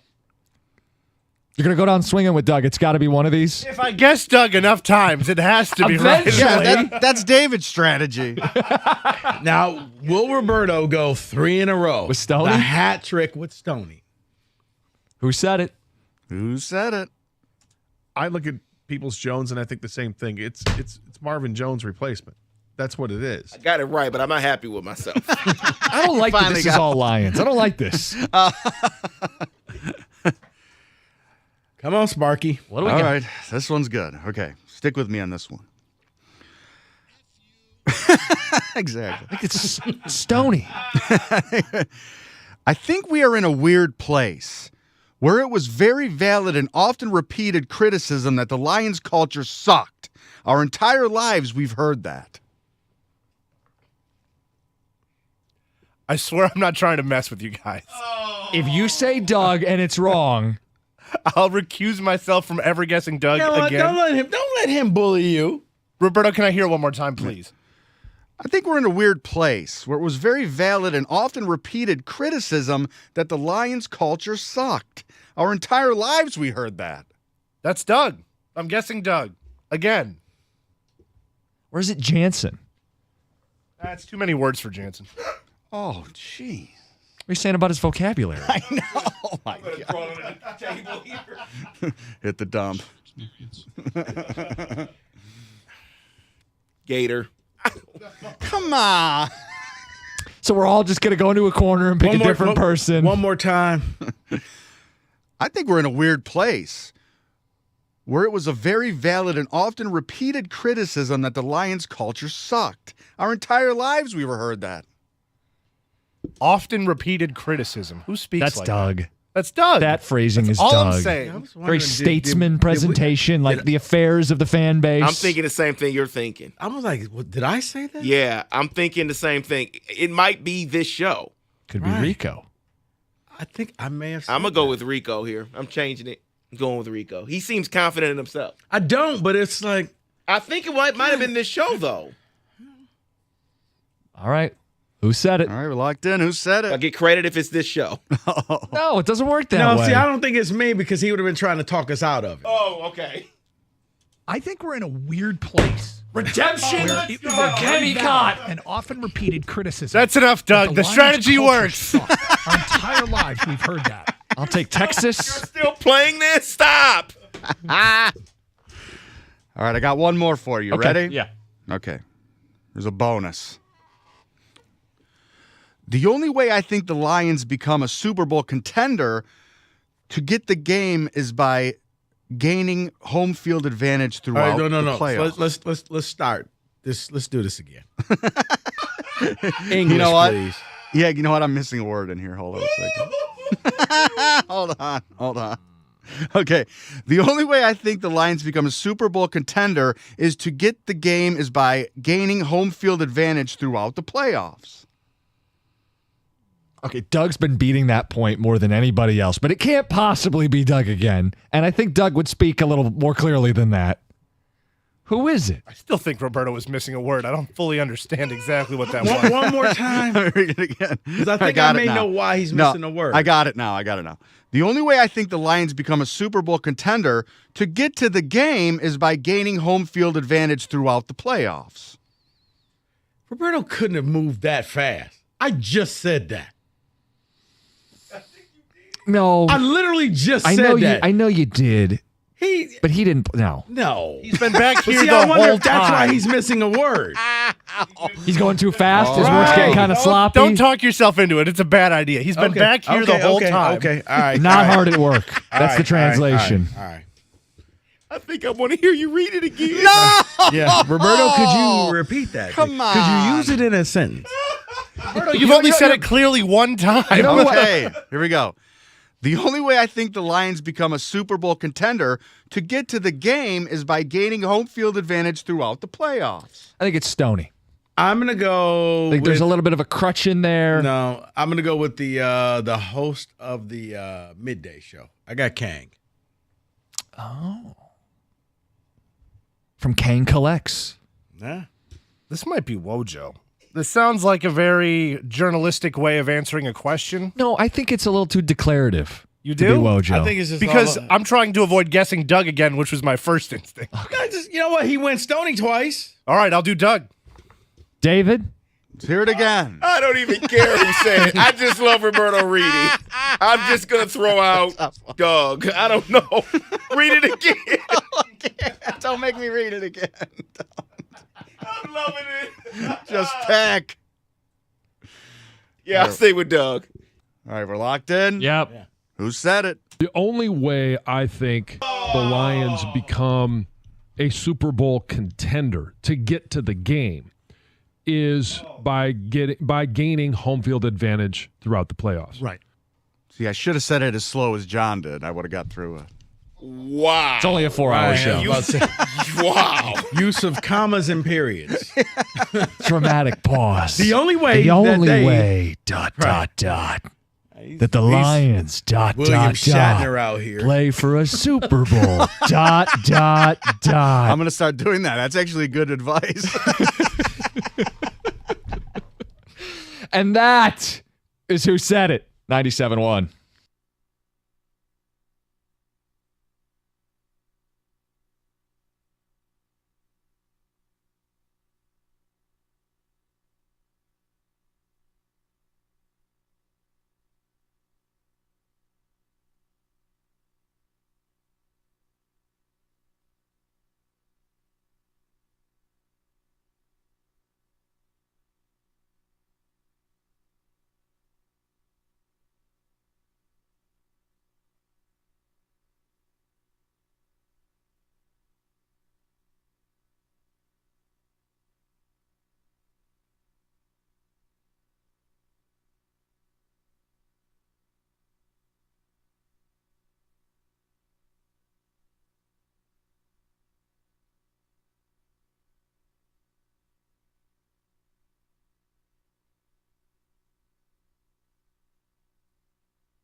Michigan is getting ready for its first home game since the program's alleged sign-stealing scheme came to light. In 2 separate calls this week, the Big Ten's head coaches and athletic directors demanded the conference take action on the scandal, even though the investigation is not concluded, that is. Dan Wetzel of Yahoo Sports joined Doug and Gator this morning. He says Big Ten leaders are feeling the pressure.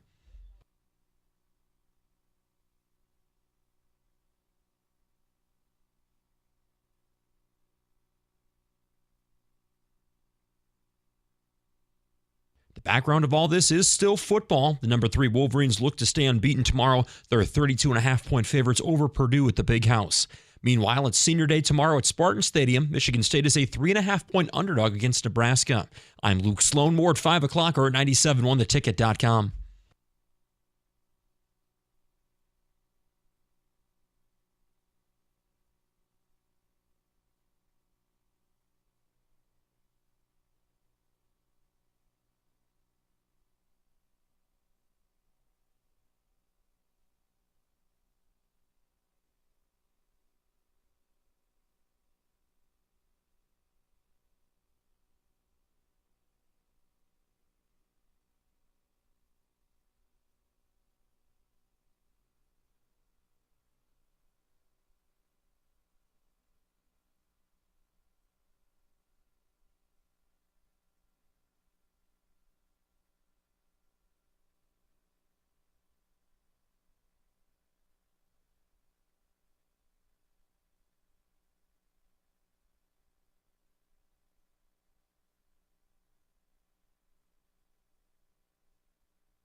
Rico, I believe the last time I sat in on a Friday, Prop Bet Casino went really well.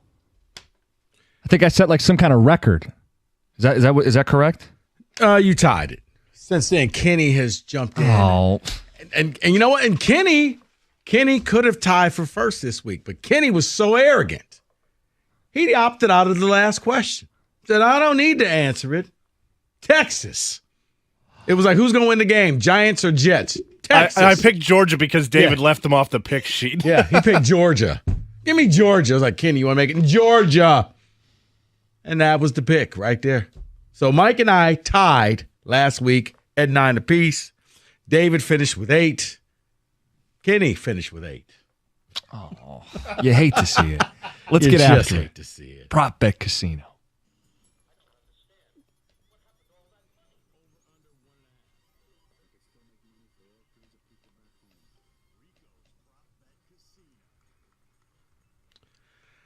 Okay, let's start with college. Let's start with the F team, not even the B team, in East Lansing. Senior Day. All of 10 people will be there. Mm-hmm.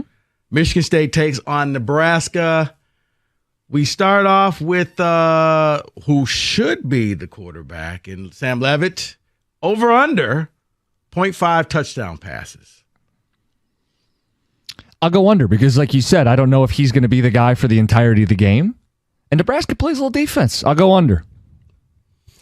But it's 0.5. I mean, even if he's in late for some reason, or even if he's the starter. He threw a try-hard last week. And, okay, so yeah, definitely over then. 1 is not that hard to do. Famous last words. I know he doesn't play for Georgia. Have you seen Michigan State play? They can't score touchdowns. So under.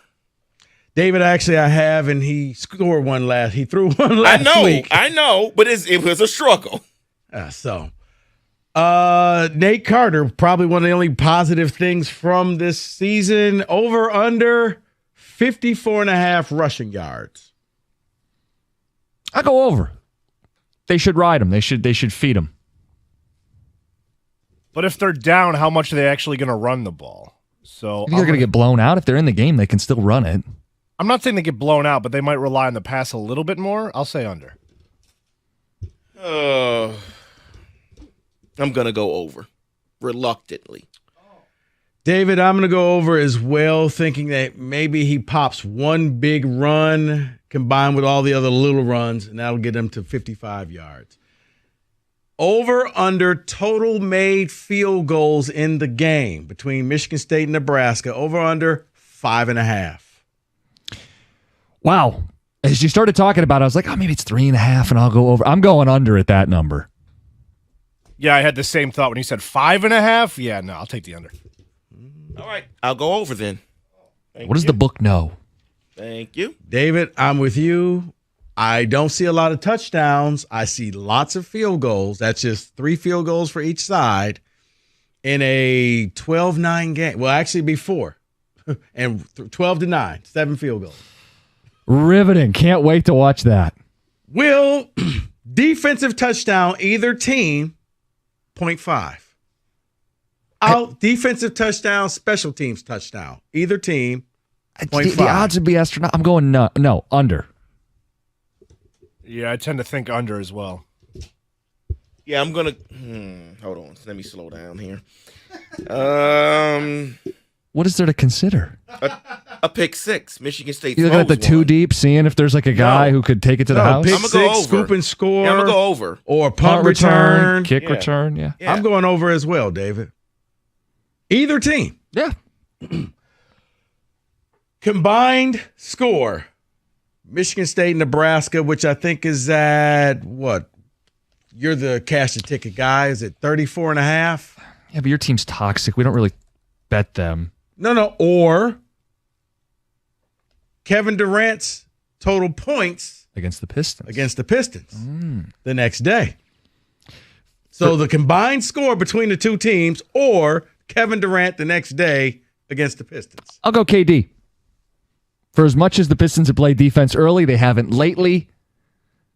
Suns need a get-right spot. Here come the Pistons. The total for that game is so low. I think you almost have to go KD. Wondering in the back of my head, is KD going to even play? But he's the only Phoenix Sun star that is playing. So he will play, which means he will score more than them combined. Okay. I got KD as well. The game changer, Donovan Edwards. Over under 0.5 touchdowns. I believe he had one the last time they played in the Big Ten title. No, he had one this year. One. No, but I'm saying like a year ago in this matchup. Yeah. I'll give him one in this game. Yeah, I always say yes to this one, so I'll say yes again. And I believe I always say no to this one, so I'm going to say under. David, I'm with you. I'm going to go under. JJ McSizzle, over under 2.5 touchdown passes. Spread's like 32.5. They think Michigan's going to roll up a ton of touchdowns. Yeah, I'll take the over. Yeah, he'll have 3 by halftime. Yeah, spot at night. Yeah. He'll have 5 by half. No, he won't. Not by halftime. But yes, he'll go over. Yeah, I think they're going to try to, start pushing him for the Heisman. Won't get my vote, but, pushing him for the Heisman. Sparty Radio. Okay. David, who is Michigan playing in preseason basketball tonight? I believe they're playing Southfield A&T. No, Northwood or something, right? Yeah, I think it's Northwood. So, Michigan's total points against Purdue versus the halftime score for the U of M hoops team against Northwood or Northville or Southfield A&T. Michigan hoops are so bad, but I feel like that's the move. I guess I'll take basketball. Yeah, give me Michigan Northville. You taking basketball as well, Kenny? Yeah. I'll go football. Michigan, Purdue. David's going football. You know what, David? They got a point to prove. We've been bashing them. You know, we haven't been fair to them on the radio, and I'm sure they Mike and I have been blasting it through the speakers. They're going to come out here and try to kill Purdue. Top 25 upsets in college football, over, under 4.5. Some good games this week. I'm going to say under. Not feeling it. He does not believe in love. 5 upsets or more? That's a lot. Kenny? I can't predict that. I'm just saying, there's a lot of games. There's a lot of games, but you got that's a lot of USC, Washington. You got Oklahoma State. I could see 3 or 4. That might be feasible, but 5 or more? No. Clemson, Notre Dame may be one. Kansas State. Yeah. Kansas State, I could see that. Missouri over Georgia. Can't see that one. Yeah, Missouri over Georgia. No. Absolutely. I'm going to go under. Just for you, Kenny. You going under, Kenny? Yeah, under. Well, the house will go over. All right. Roman Wilson receiving yards. Trey Mosley receiving yards. Roman Wilson's number one target. We think Michigan's going to put up a lot of points. He will be featured. I'll take Roman Wilson. If your JJ push is real, too, it's got to be Roman. Correct. I agree. Yes, your theory on JJ He's always means open. Roman. Yeah. Because they're cheating. See, I think that this is going to be a Loveland type of game. So I'm going to say Trey only because Loveland is going to be the guy. I really do like him. He's going to be that guy. He actually will go and do something in the league. I don't know about some of the other players. Will there be a defensive touchdown in the game? Michigan, Purdue. For Michigan. So this isn't both teams. This is just Michigan. Now they've done this. They've done this a couple times. Defensive special teams touchdown. Sure. Is somebody putting on the buffs? Sure. I'll say yeah. I'll say no. Slap. I'll say no. Yeah, can't remember if they hit the record already, but yeah, they'll get one. Pick 6. Kenny, you said under. Davis over. I'm going to go under as well. Here's one for you. Caleb Williams, Michael Penix Jr. Combined touchdown passes in this game. Over. Okay, Mike. I got you as over. You're already locked in. Yeah, we've been doing that, by the way. Just if you say over before the question. He actually locks it in? It's locked in. I'm fine with it. There's not a number you can make it. It's fine. I'll actually hear the number. I want to hear the number. David, you want to hear the number? I don't. Okay. You over? I'm over. Okay. David's in. David is over. Over under Kenny. 8.5. Oh. Yeah. Yes, over. I still think it's over, but it's a little closer. I thought you were going to say like 7 or. Oh, come on, that's something too like easy. that. I thought he was going to mess with me and go 13. Right. 15. All right, cool. No, I have integrity. No, I'll take the over. Okay. Nobody scouted these. Okay. But what about the You're tunnel? taking the over? Yeah. Yeah, Kenny, I think I'm going to take over as well. Iowa total points. They fired their own. Well, he's going to be fired. 14.5. Oh, I was going to blind fire the under, but still under. Okay. What was the number? 14.5. Yeah, it's under. Under. Wait, why are they firing the OC? Because he didn't hit the number. He had to average 25 points a game. Season's not over. Maybe they could go off and score, 45 a game the next couple Unless weeks. they're putting up 50 for the final 4 games. No, but it shows how little faith they had. It's not mathematically, but they're like, hey, Brian, no offense. There's no way. Bubby. See ya. But you have no quarterback. You have no tight ends. You got nothing. We're just going to go ahead and, yeah.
A true story.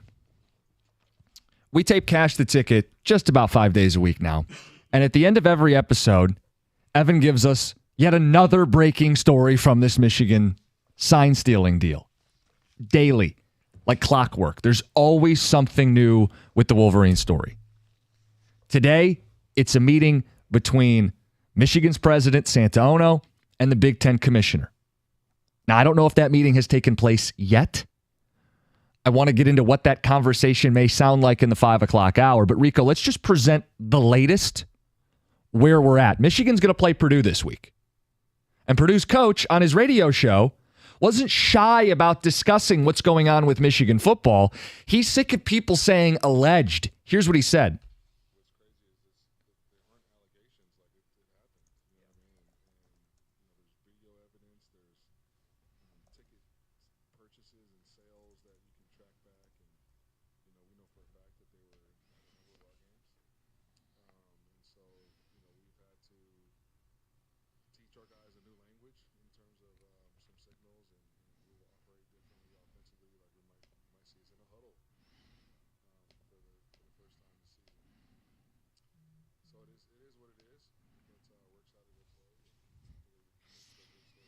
He's sick of people saying alleged, and this is some of the backstory from Yahoo, Ross Dellinger. Why is Purdue coach Ryan Walters so publicly candid?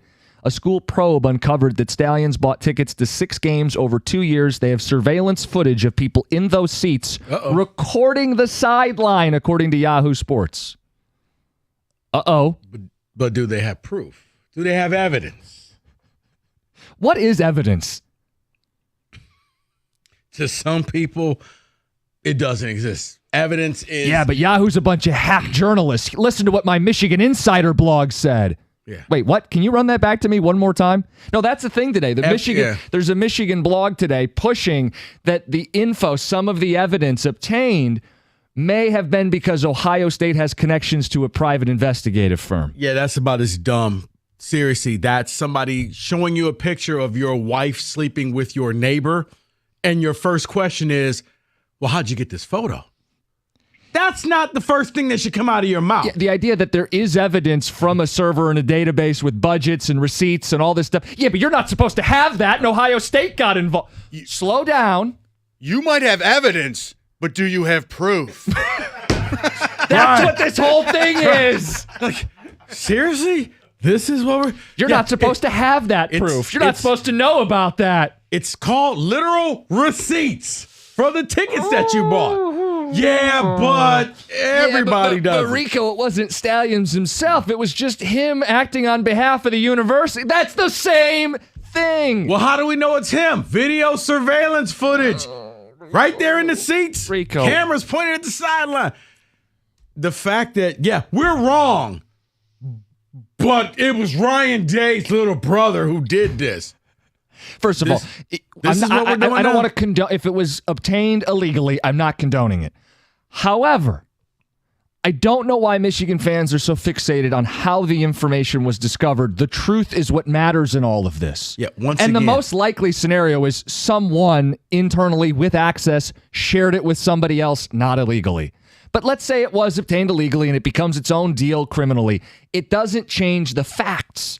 This is the court of public opinion, not the court of law. This isn't the same set of rules that you abide by with a judge and a jury.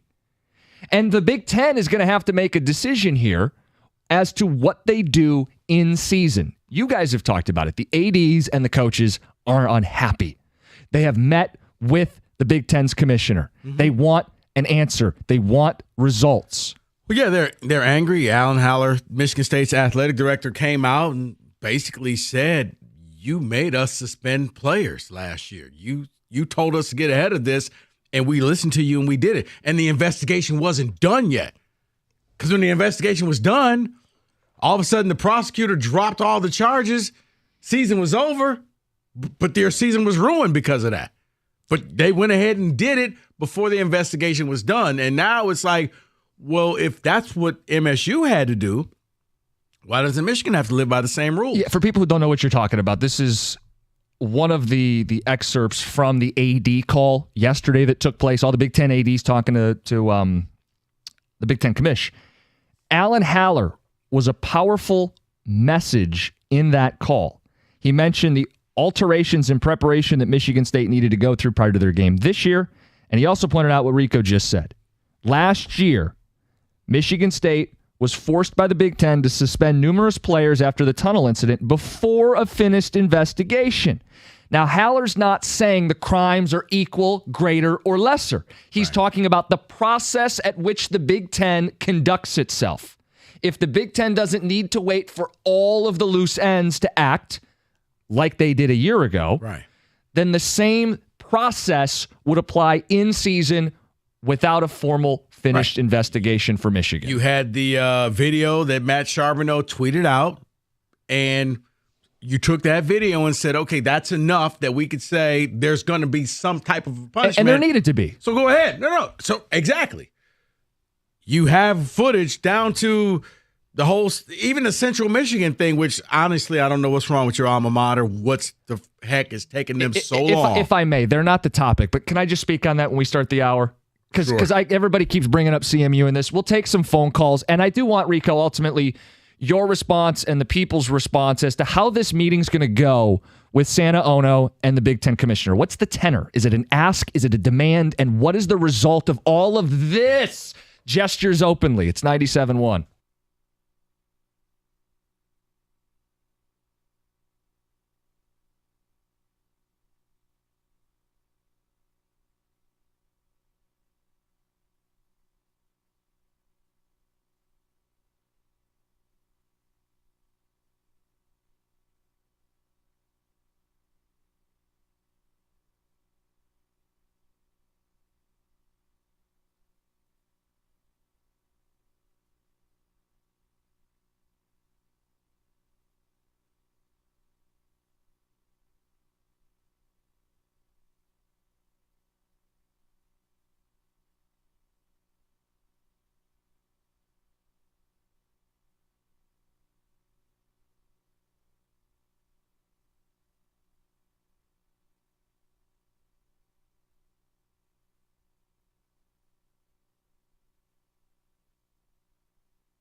Brought to you by Win Schuler's Cheese Spread and Snack Chips. Michigan is preparing for its first home game since the Wolverines' alleged sign-stealing scheme hit the press.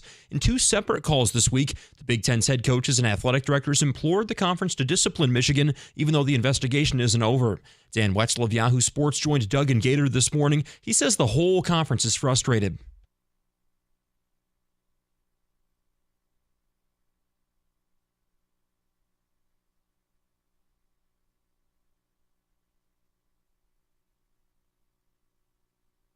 Despite all the noise, still a football game to be played. Number 3 Michigan, they'll try to stay perfect tomorrow. The Wolverines 32.5-point favorites over Purdue and Ann Arbor.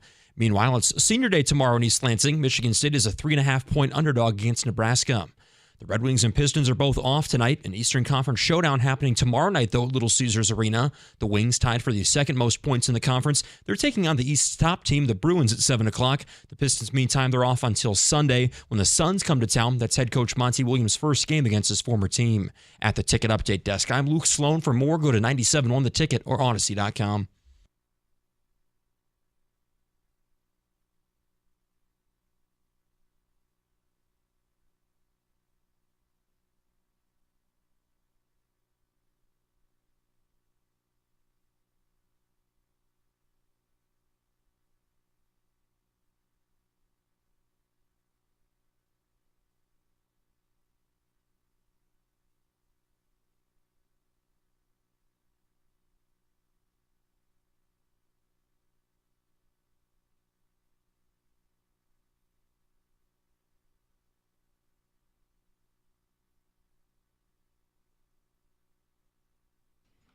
I got to tell you, the little slide in there on the remix. 97.1, what do you think we're talking about? 5 o'clock hour. We didn't do 4 hours on this, but I do think as we wrap the week up, we need to tie these headlines together, talk about where this goes, and how the conversation is going to go when the Big Ten commissioner talks to Michigan President Santa Ono. So the stories. Purdue's coach, not shy about it, says these aren't allegations. It happened. Video evidence. Michigan purchasing tickets, attending our games, recording them on video. This goes with the proof that everybody's asking for from the Washington Post, which details budgets, databases where coaches had access, that Connor Stallions used a budget to spread out and find all these associates, if you will. I like how Roberto put it. You have evidence, but do you have proof? Right.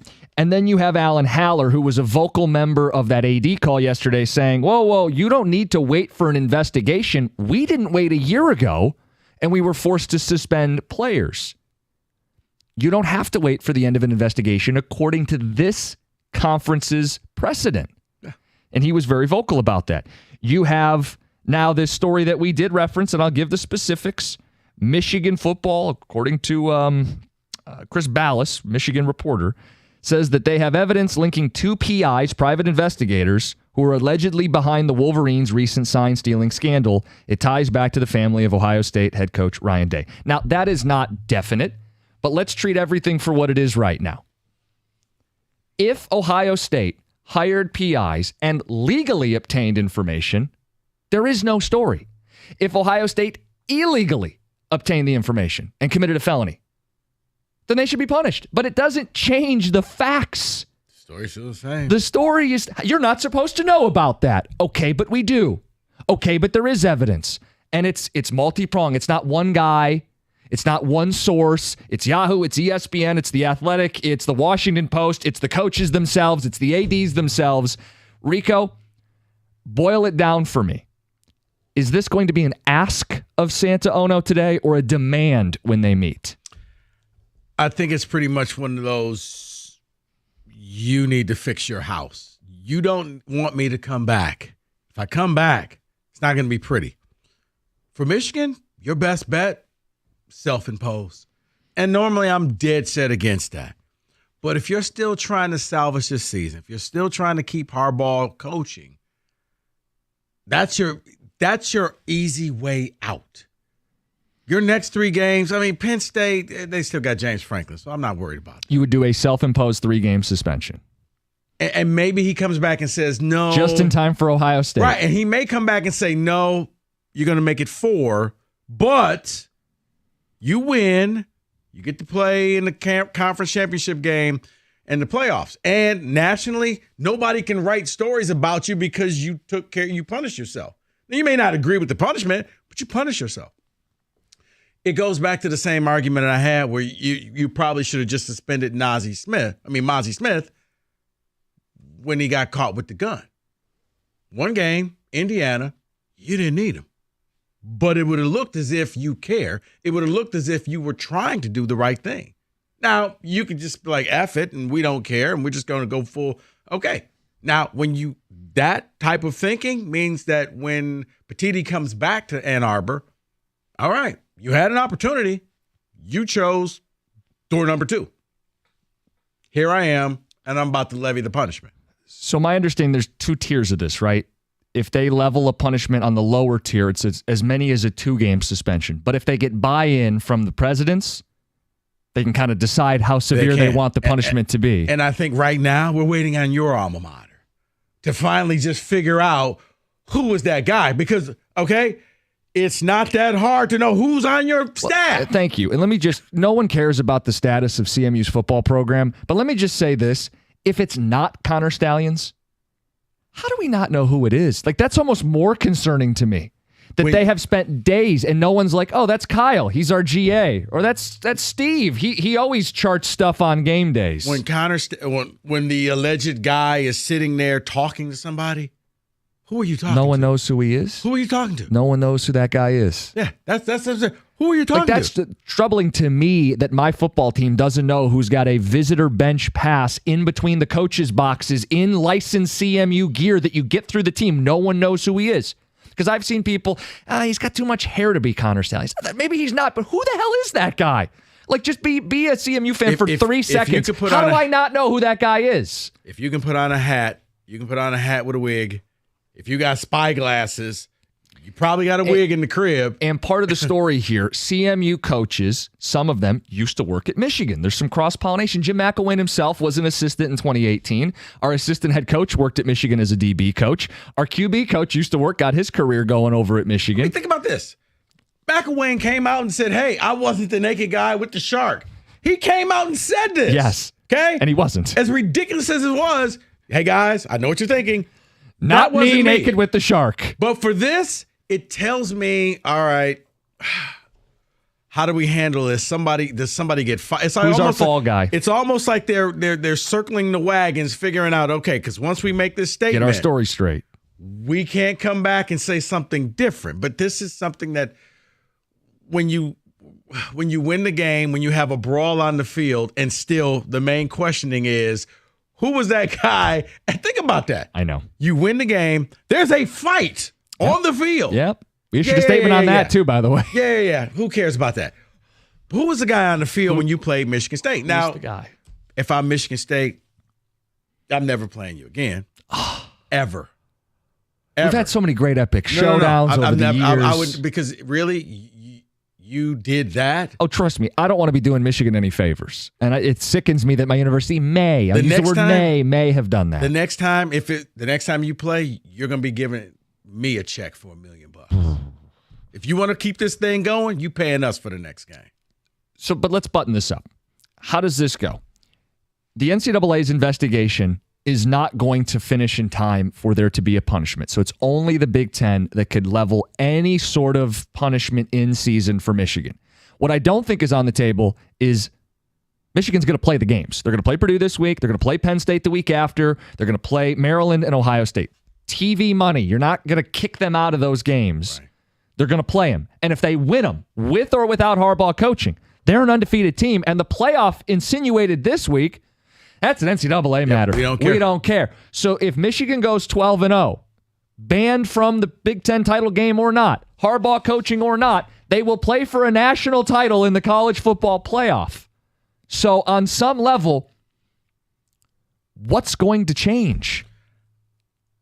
And I hate to be so defeated about it, but if I'm the Big Ten, I think some of this comes down to what's best for our conference.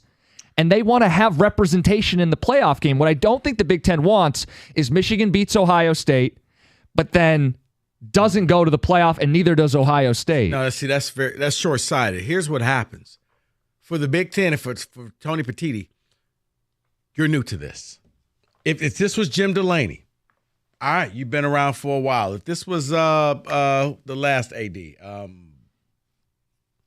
with the Bears now. Kevin Warren. Yeah. This was Kevin Warren.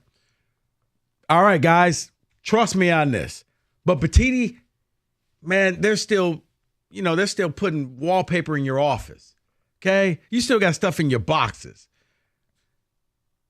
Now it looks as if, okay, are you representing every school or are you representing one school? Because the other 13 schools aren't happy. The other 13 schools sense favoritism. Mm-hmm. This is your first big, if you want to be respected and not just, you're basically the Big Ten version of Santa Ono and you're just a cheerleader for Michigan, you got to react. You got to do something because everybody's watching. You piss off the other 13 coaches, ADs, and school presidents, you don't have this job long because they'll get the other 4 teams coming in saying, he's not for you. He's not for the best interest of the Big Ten. He's for the best interest of one team. The team's still going to play the games. The only punishment they could really have is a Big Ten title game ban and or a coach's suspension. So what actually happens? I see people want to get in. We'll get as many of the calls as we can before the picks. It's 97.1. You heard me talk about specs at LTU? Well, it's because if you want that career in radio, if you want to do that tease like Jim Costa just did, or if you want a career in radio, TV, or graphics design, specs at LTU can help you achieve your goals. It's very simple. You get curious and you head over to the website, ltu.edu, to learn more about the broadcast media arts, your digital media arts, and your graphics communications program through the Specs at LTU curriculum. You're going to be taught by instructors who work in the business like yours truly. You're not going to waste your time. You're going to learn what it takes to make it in your prospective fields. So once again, be curious. Go visit the website, ltu.edu/specs, to learn more. And when you're there, make magic by enrolling in Specs at LTU certificate program today.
Rieger, we'll get to you in 40 minutes? Let's get to the people. Michigan football, the story. We're tying it all together. Marcus, you're on 97.1. Hey, guys. How's everything going today? Hey, man. So here's something that I think a lot of people have overlooked, right? I know a lot of people want the NCAA and the Big Ten to come down on Jim Harbaugh and everything else of that nature. However, when we're talking about layers of management, right, Jim Harbaugh, he is the head coach of Michigan. Stallions reported to someone. I don't know who that person is, right? Mm-hmm. That person is the person who should be holding the Stallions accountable and whether they be fired, suspended, whatever the situation is. Now, Jim Harbaugh, who may not know everyone, that's a lot of people on that sideline. Jim Harbaugh does not know every staff member. He may know faces, but he doesn't know every staff member. So the fact that when it's game day and he's getting this information from point A to point B and all that good stuff, he's a head coach. Yes, I'm going to utilize that because my OC and my DC, they're handling their job, right?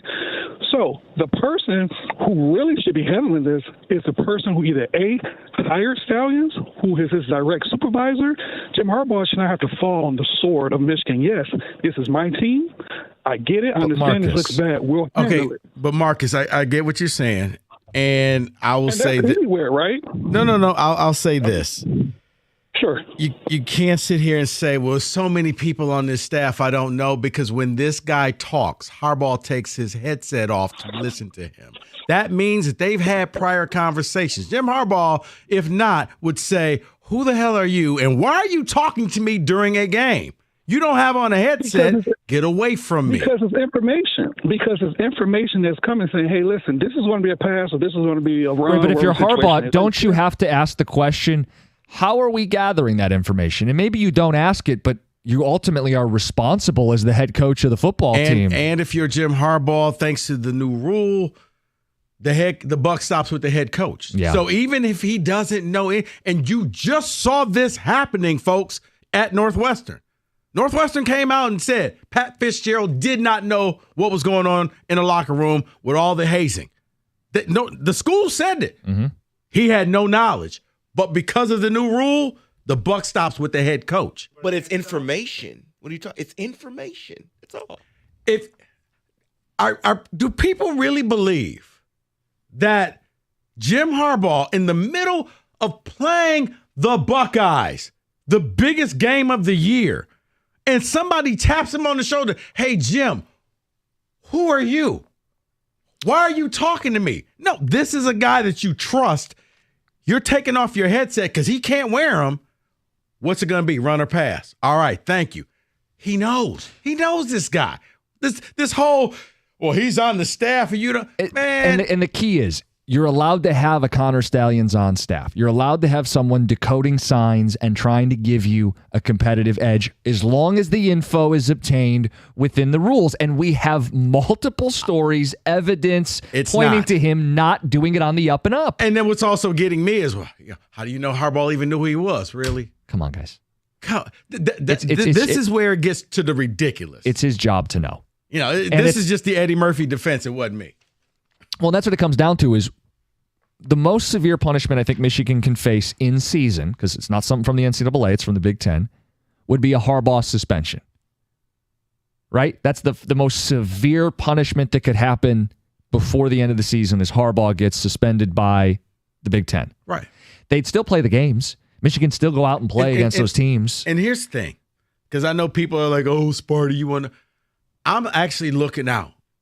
If something's going to happen, rather than have your entire season ruined next year, do something right now. Oh, they don't see it that way. They think next year they're not going to be as good. This is their chance. They will do anything to see this season through. I've always hated seeing people pay for crimes that they didn't do. And then you see it where, 3 years from now, okay, those guys are going to be suspended for the stuff that happened. Like, no, that's just never been right. No matter what school it is. When USC got popped, it was wrong that, kids who weren't there when Reggie Bush was there had to suffer. They were in high school. They were in grade school when Reggie Bush was playing. It's you did wrong and you got caught. Does everybody do it? Absolutely not. But, okay. But, look at Ohio State was behind all of this. So, did you do wrong? Yeah. Okay. I don't care. Plain and simple. I mean, if you're Tony Petitti, you can't have one team live by, it can't be justice and just us. Okay. You can't have one team live by one set of rules and the other 13, well, you guys have to do this because you're not going to keep your job long. Drew, what do you think? You're on 97.1. What's up, fellas? Hey, Drew. Listen, guys, I'm going to come at you at a different angle. Probably not a popular perspective, That's but fine. Just as a fan of the teams in this area, in this state of Michigan, can we just have one football team without a shadow, without a cloud over it, without something hooked to it? Listen, I don't even have a hat in the ring on this one. I'm a Michigan fan, but I'm a Michigan football. I'm a Michigan sports fan. I'm a CMU. I'm Eastern. I'm everybody. I know that sounds like a Walmart Wolverine, whatever the hell you want to call me. I'm fine with it. But it just sucks that we finally have a good team, and now it looks like there's obviously something there. I'm not going to defend anything. I just think it's for the fans' perspective. It really sucks that we have a team now. I'm really starting to believe, I'm not really a conspiracy theorist, but guys, I'm starting to believe the Lions are going to get to the Super Bowl and they're going to cancel the game because something catastrophic happens and they won't get their chance to play because we don't get a football team in this town. I don't care if it's Michigan State, Michigan. I don't care who it is. We just can't get a football team. We get hockey, we get baseball once in a while we haven't had one since '84. But my point is we finally got a good team. And now the pressure on Michigan the rest of the season is if they struggle with any of these teams, it's going to look like, you see, because the secret's out now. They ain't stealing nobody's signs no more. If you get your sign stolen now, you're a fool, okay? So that's out of the bag now. So it's all about man against man. And if they come out and struggle against any of these guys, it's just going to make it even worse. I'm just sad for the fans. I know that not everybody likes Michigan, and a lot of people want to see them burn. Okay, I get it. But just for the fans' perspective, I'd like to watch a team from our area do something good. Drew, you know what I mean? Drew, sure. I mean, for Michigan fans who had lost so many years to Ohio State, finally broke through, didn't beat them once, wasn't just a fluke, beat them twice. They should beat them again this season. They're the better football team. It's in Ann Arbor. You don't have to be a Michigan fan to just get how much that would suck to have that stuff tarnished, cheapened. And this season, they're as good as they've been, as great a chance as they have, and this is hanging over their head where you have all the other coaches and ADs loudly voicing directly to the commissioner, do something. Yeah, this is not what they want because they're playing so well. But you want to hear a crazy conspiracy theory? Sure. Why not? I got a feeling the NCAA, the Big Ten, college football playoff, they need somebody to take care of their dirty work. They need them to lose. That's the easiest solution That's for the all easiest of them. solution. I can only imagine the phone lines on Monday if they somehow lose to Penn State on a controversial call. On a controversial call, if you thought JT was short with something, it would be the easiest fix. There'll be a ref from Pennsylvania. Right.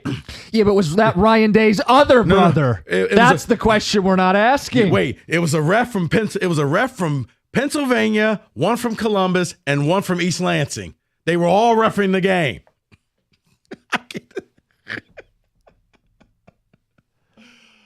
Oh man, this is it's not going to go away. We're not the enemy here. We didn't do anything wrong. No, I know. Every day there's more and more evidence that comes out of what happened. And I don't know how far it went up. I really don't. But according to the NCAA, doesn't matter. Once again, look at what happened at Northwestern. Head coach was fired over something that they acknowledged. He had no idea what was going on. When this first broke, people called for evidence. Washington Post reporting, sourcing evidence. It was liberal paper. I get it. Yahoo, ESPN, they got an axe to grind. Everybody hates Michigan.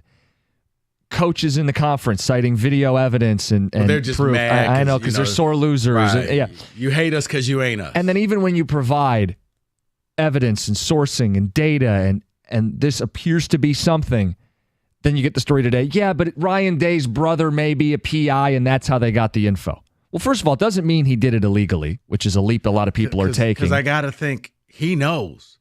Oh, this is going to come back on me. Guys, I have to do it on the up and up. You better make sure we do nothing wrong. Now it's not you don't have evidence, it's you obtained it illegally, which, first of all, we don't know.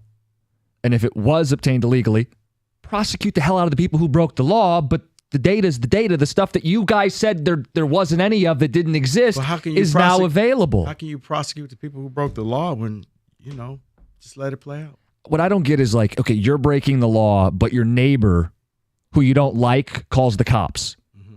It doesn't change the fact that you broke the law. Right. Just because that guy's a jerk. David, you're number one. All right, we'll get to the picks. Seriously, we're going to be okay.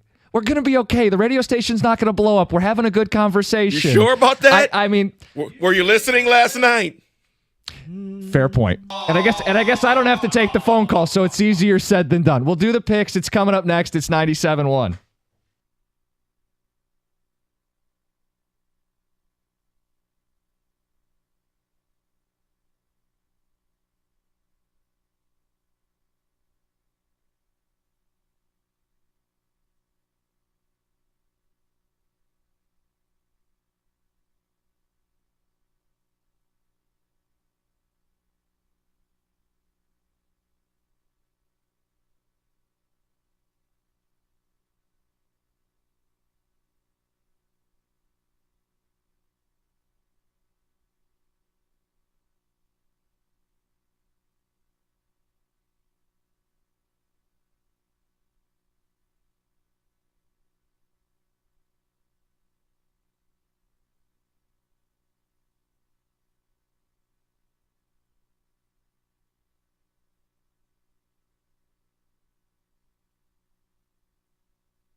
Both the Red Wings and Pistons are off tonight, but tomorrow it's an Eastern Conference showdown at Little Caesars Arena. The Wings, tied for the second most points in the conference, will take on the East's best team, Boston, at 7 o'clock. Meantime, the Pistons don't play until Sunday when they host the Suns for head coach Monty Williams' first game against his former team. Michigan is trying to block out the noise ahead of its first home game since the alleged sign-stealing scheme came to light. In 2 separate conference calls this week, the Big Ten's head coaches and athletic directors begged the conference to discipline the Wolverines, even though the investigation is still, though, in its early stages. It might not feel like it, though. The football game still has to be played. The Wolverines 32.5-point favorites over Purdue at the Big House. Meantime, senior day at Spartan Stadium, Michigan State is a 3.5-point underdog against Nebraska. I'm Luke Sloan. More at 6 o'clock or at 97ontheticket.com.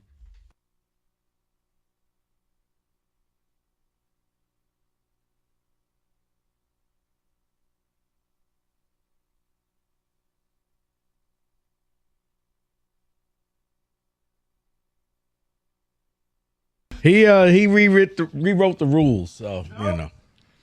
Kenny claims it's the person with the best week that wears the title belt. I mean, put it this way: he went 7-2, folks. He's still in last. That's how bad. Rico, I haven't seen you in first place, but you've had the belt twice. That's real interesting. How do you think that worked out? I'm not in last. Not in first. Not in last. All right, save the pleasantries. Let's get to it.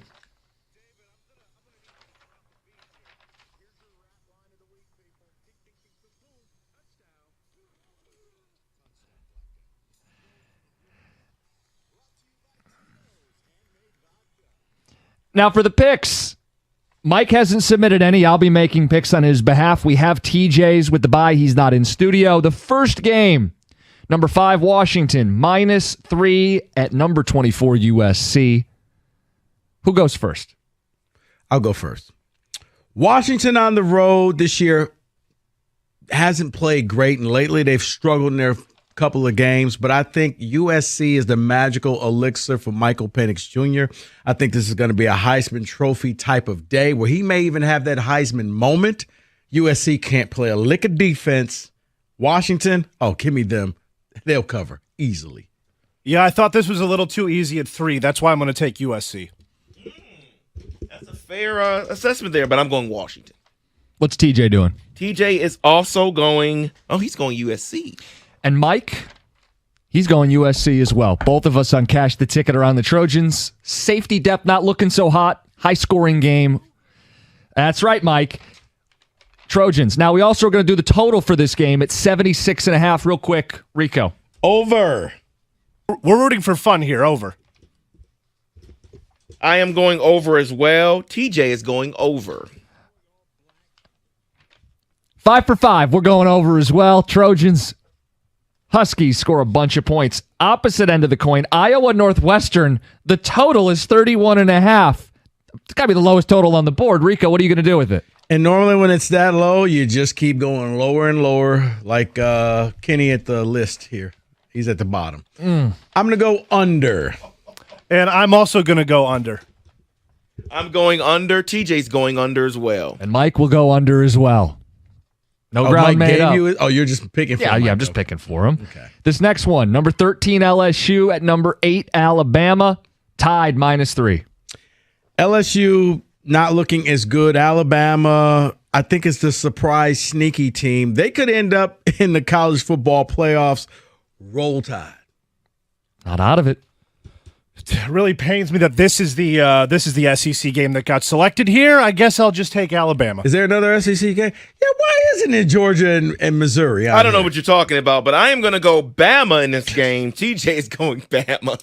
You know, Kirby Smart's going to use it as disrespect that his team's not number 1. If you're not first, you're last. Look at how little they think of you. They didn't even bring you up on the picks this week in Detroit. Bunch of bums.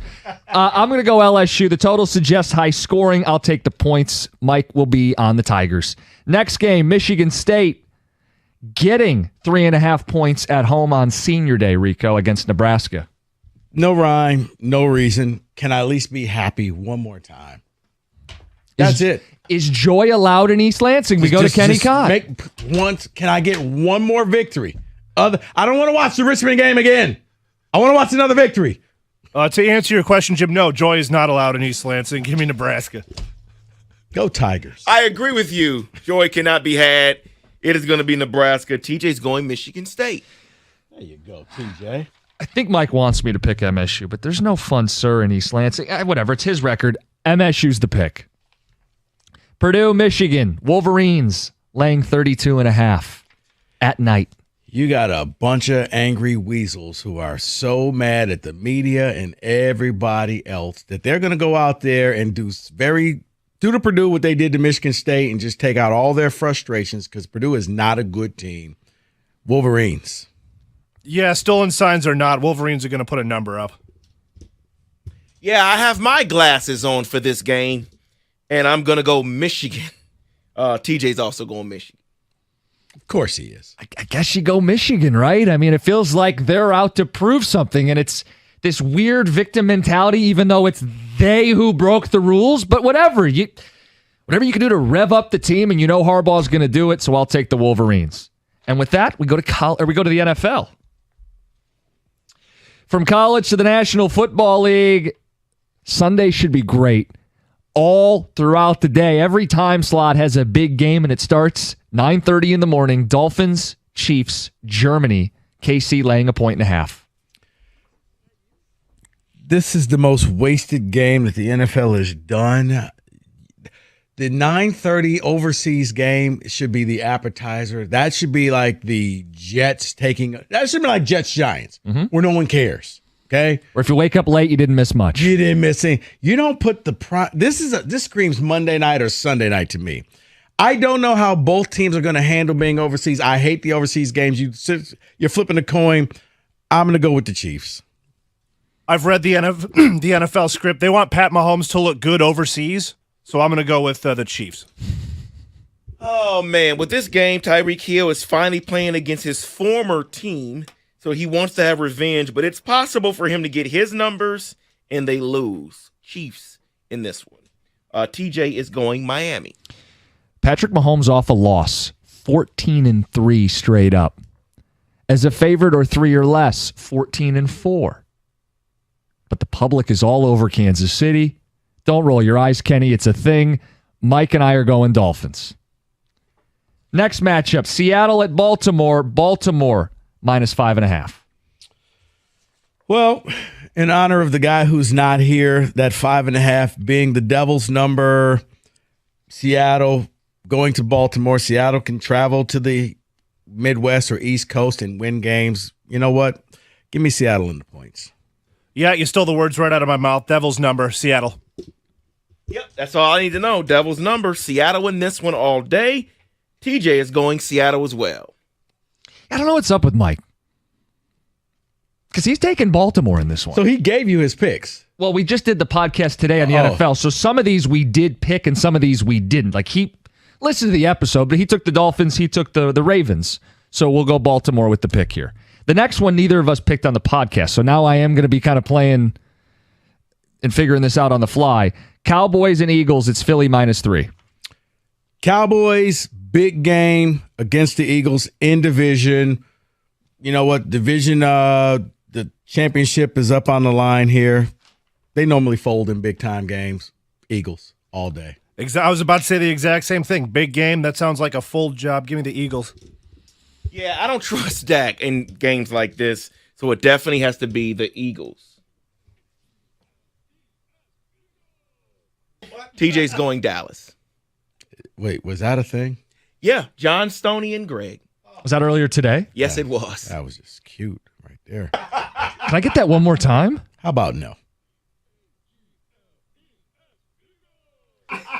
Yeah, give me the Cowboys. Dak did have a big day against the Eagles secondary last year. Hasn't looked good this year. Take points in a big game and fade the public. It's Dallas. Last game, Bills and Bengals. Finally a good Sunday night football game.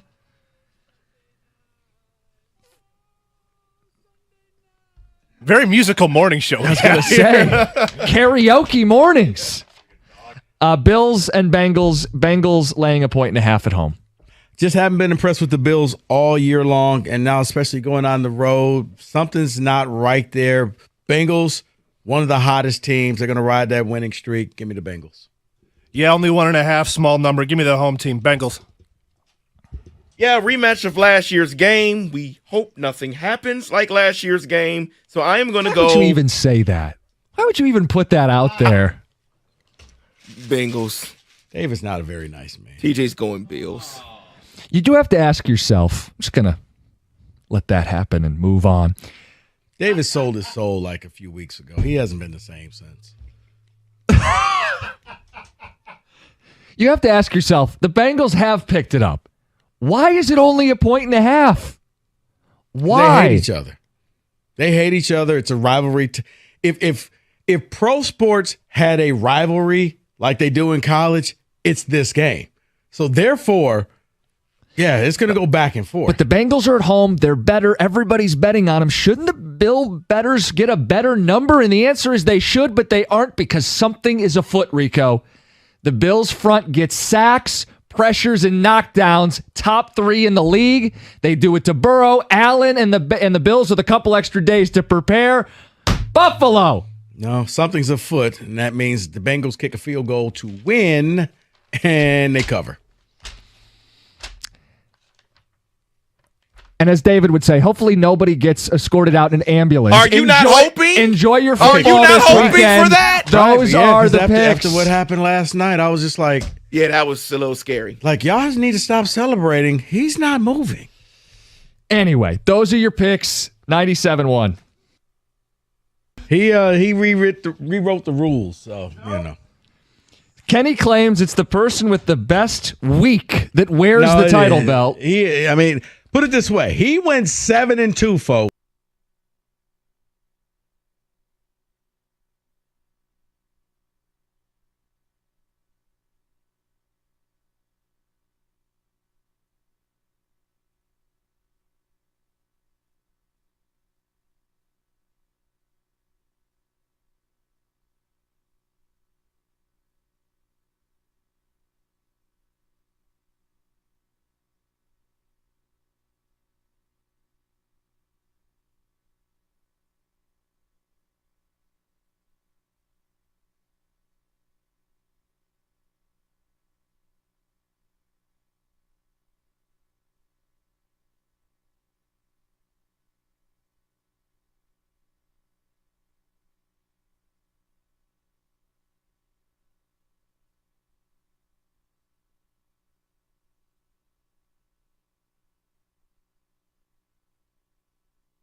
You got to admit, this is quite the soap opera.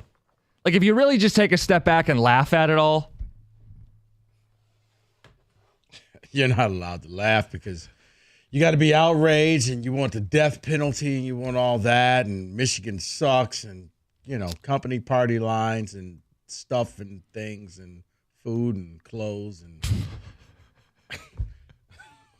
let the record show.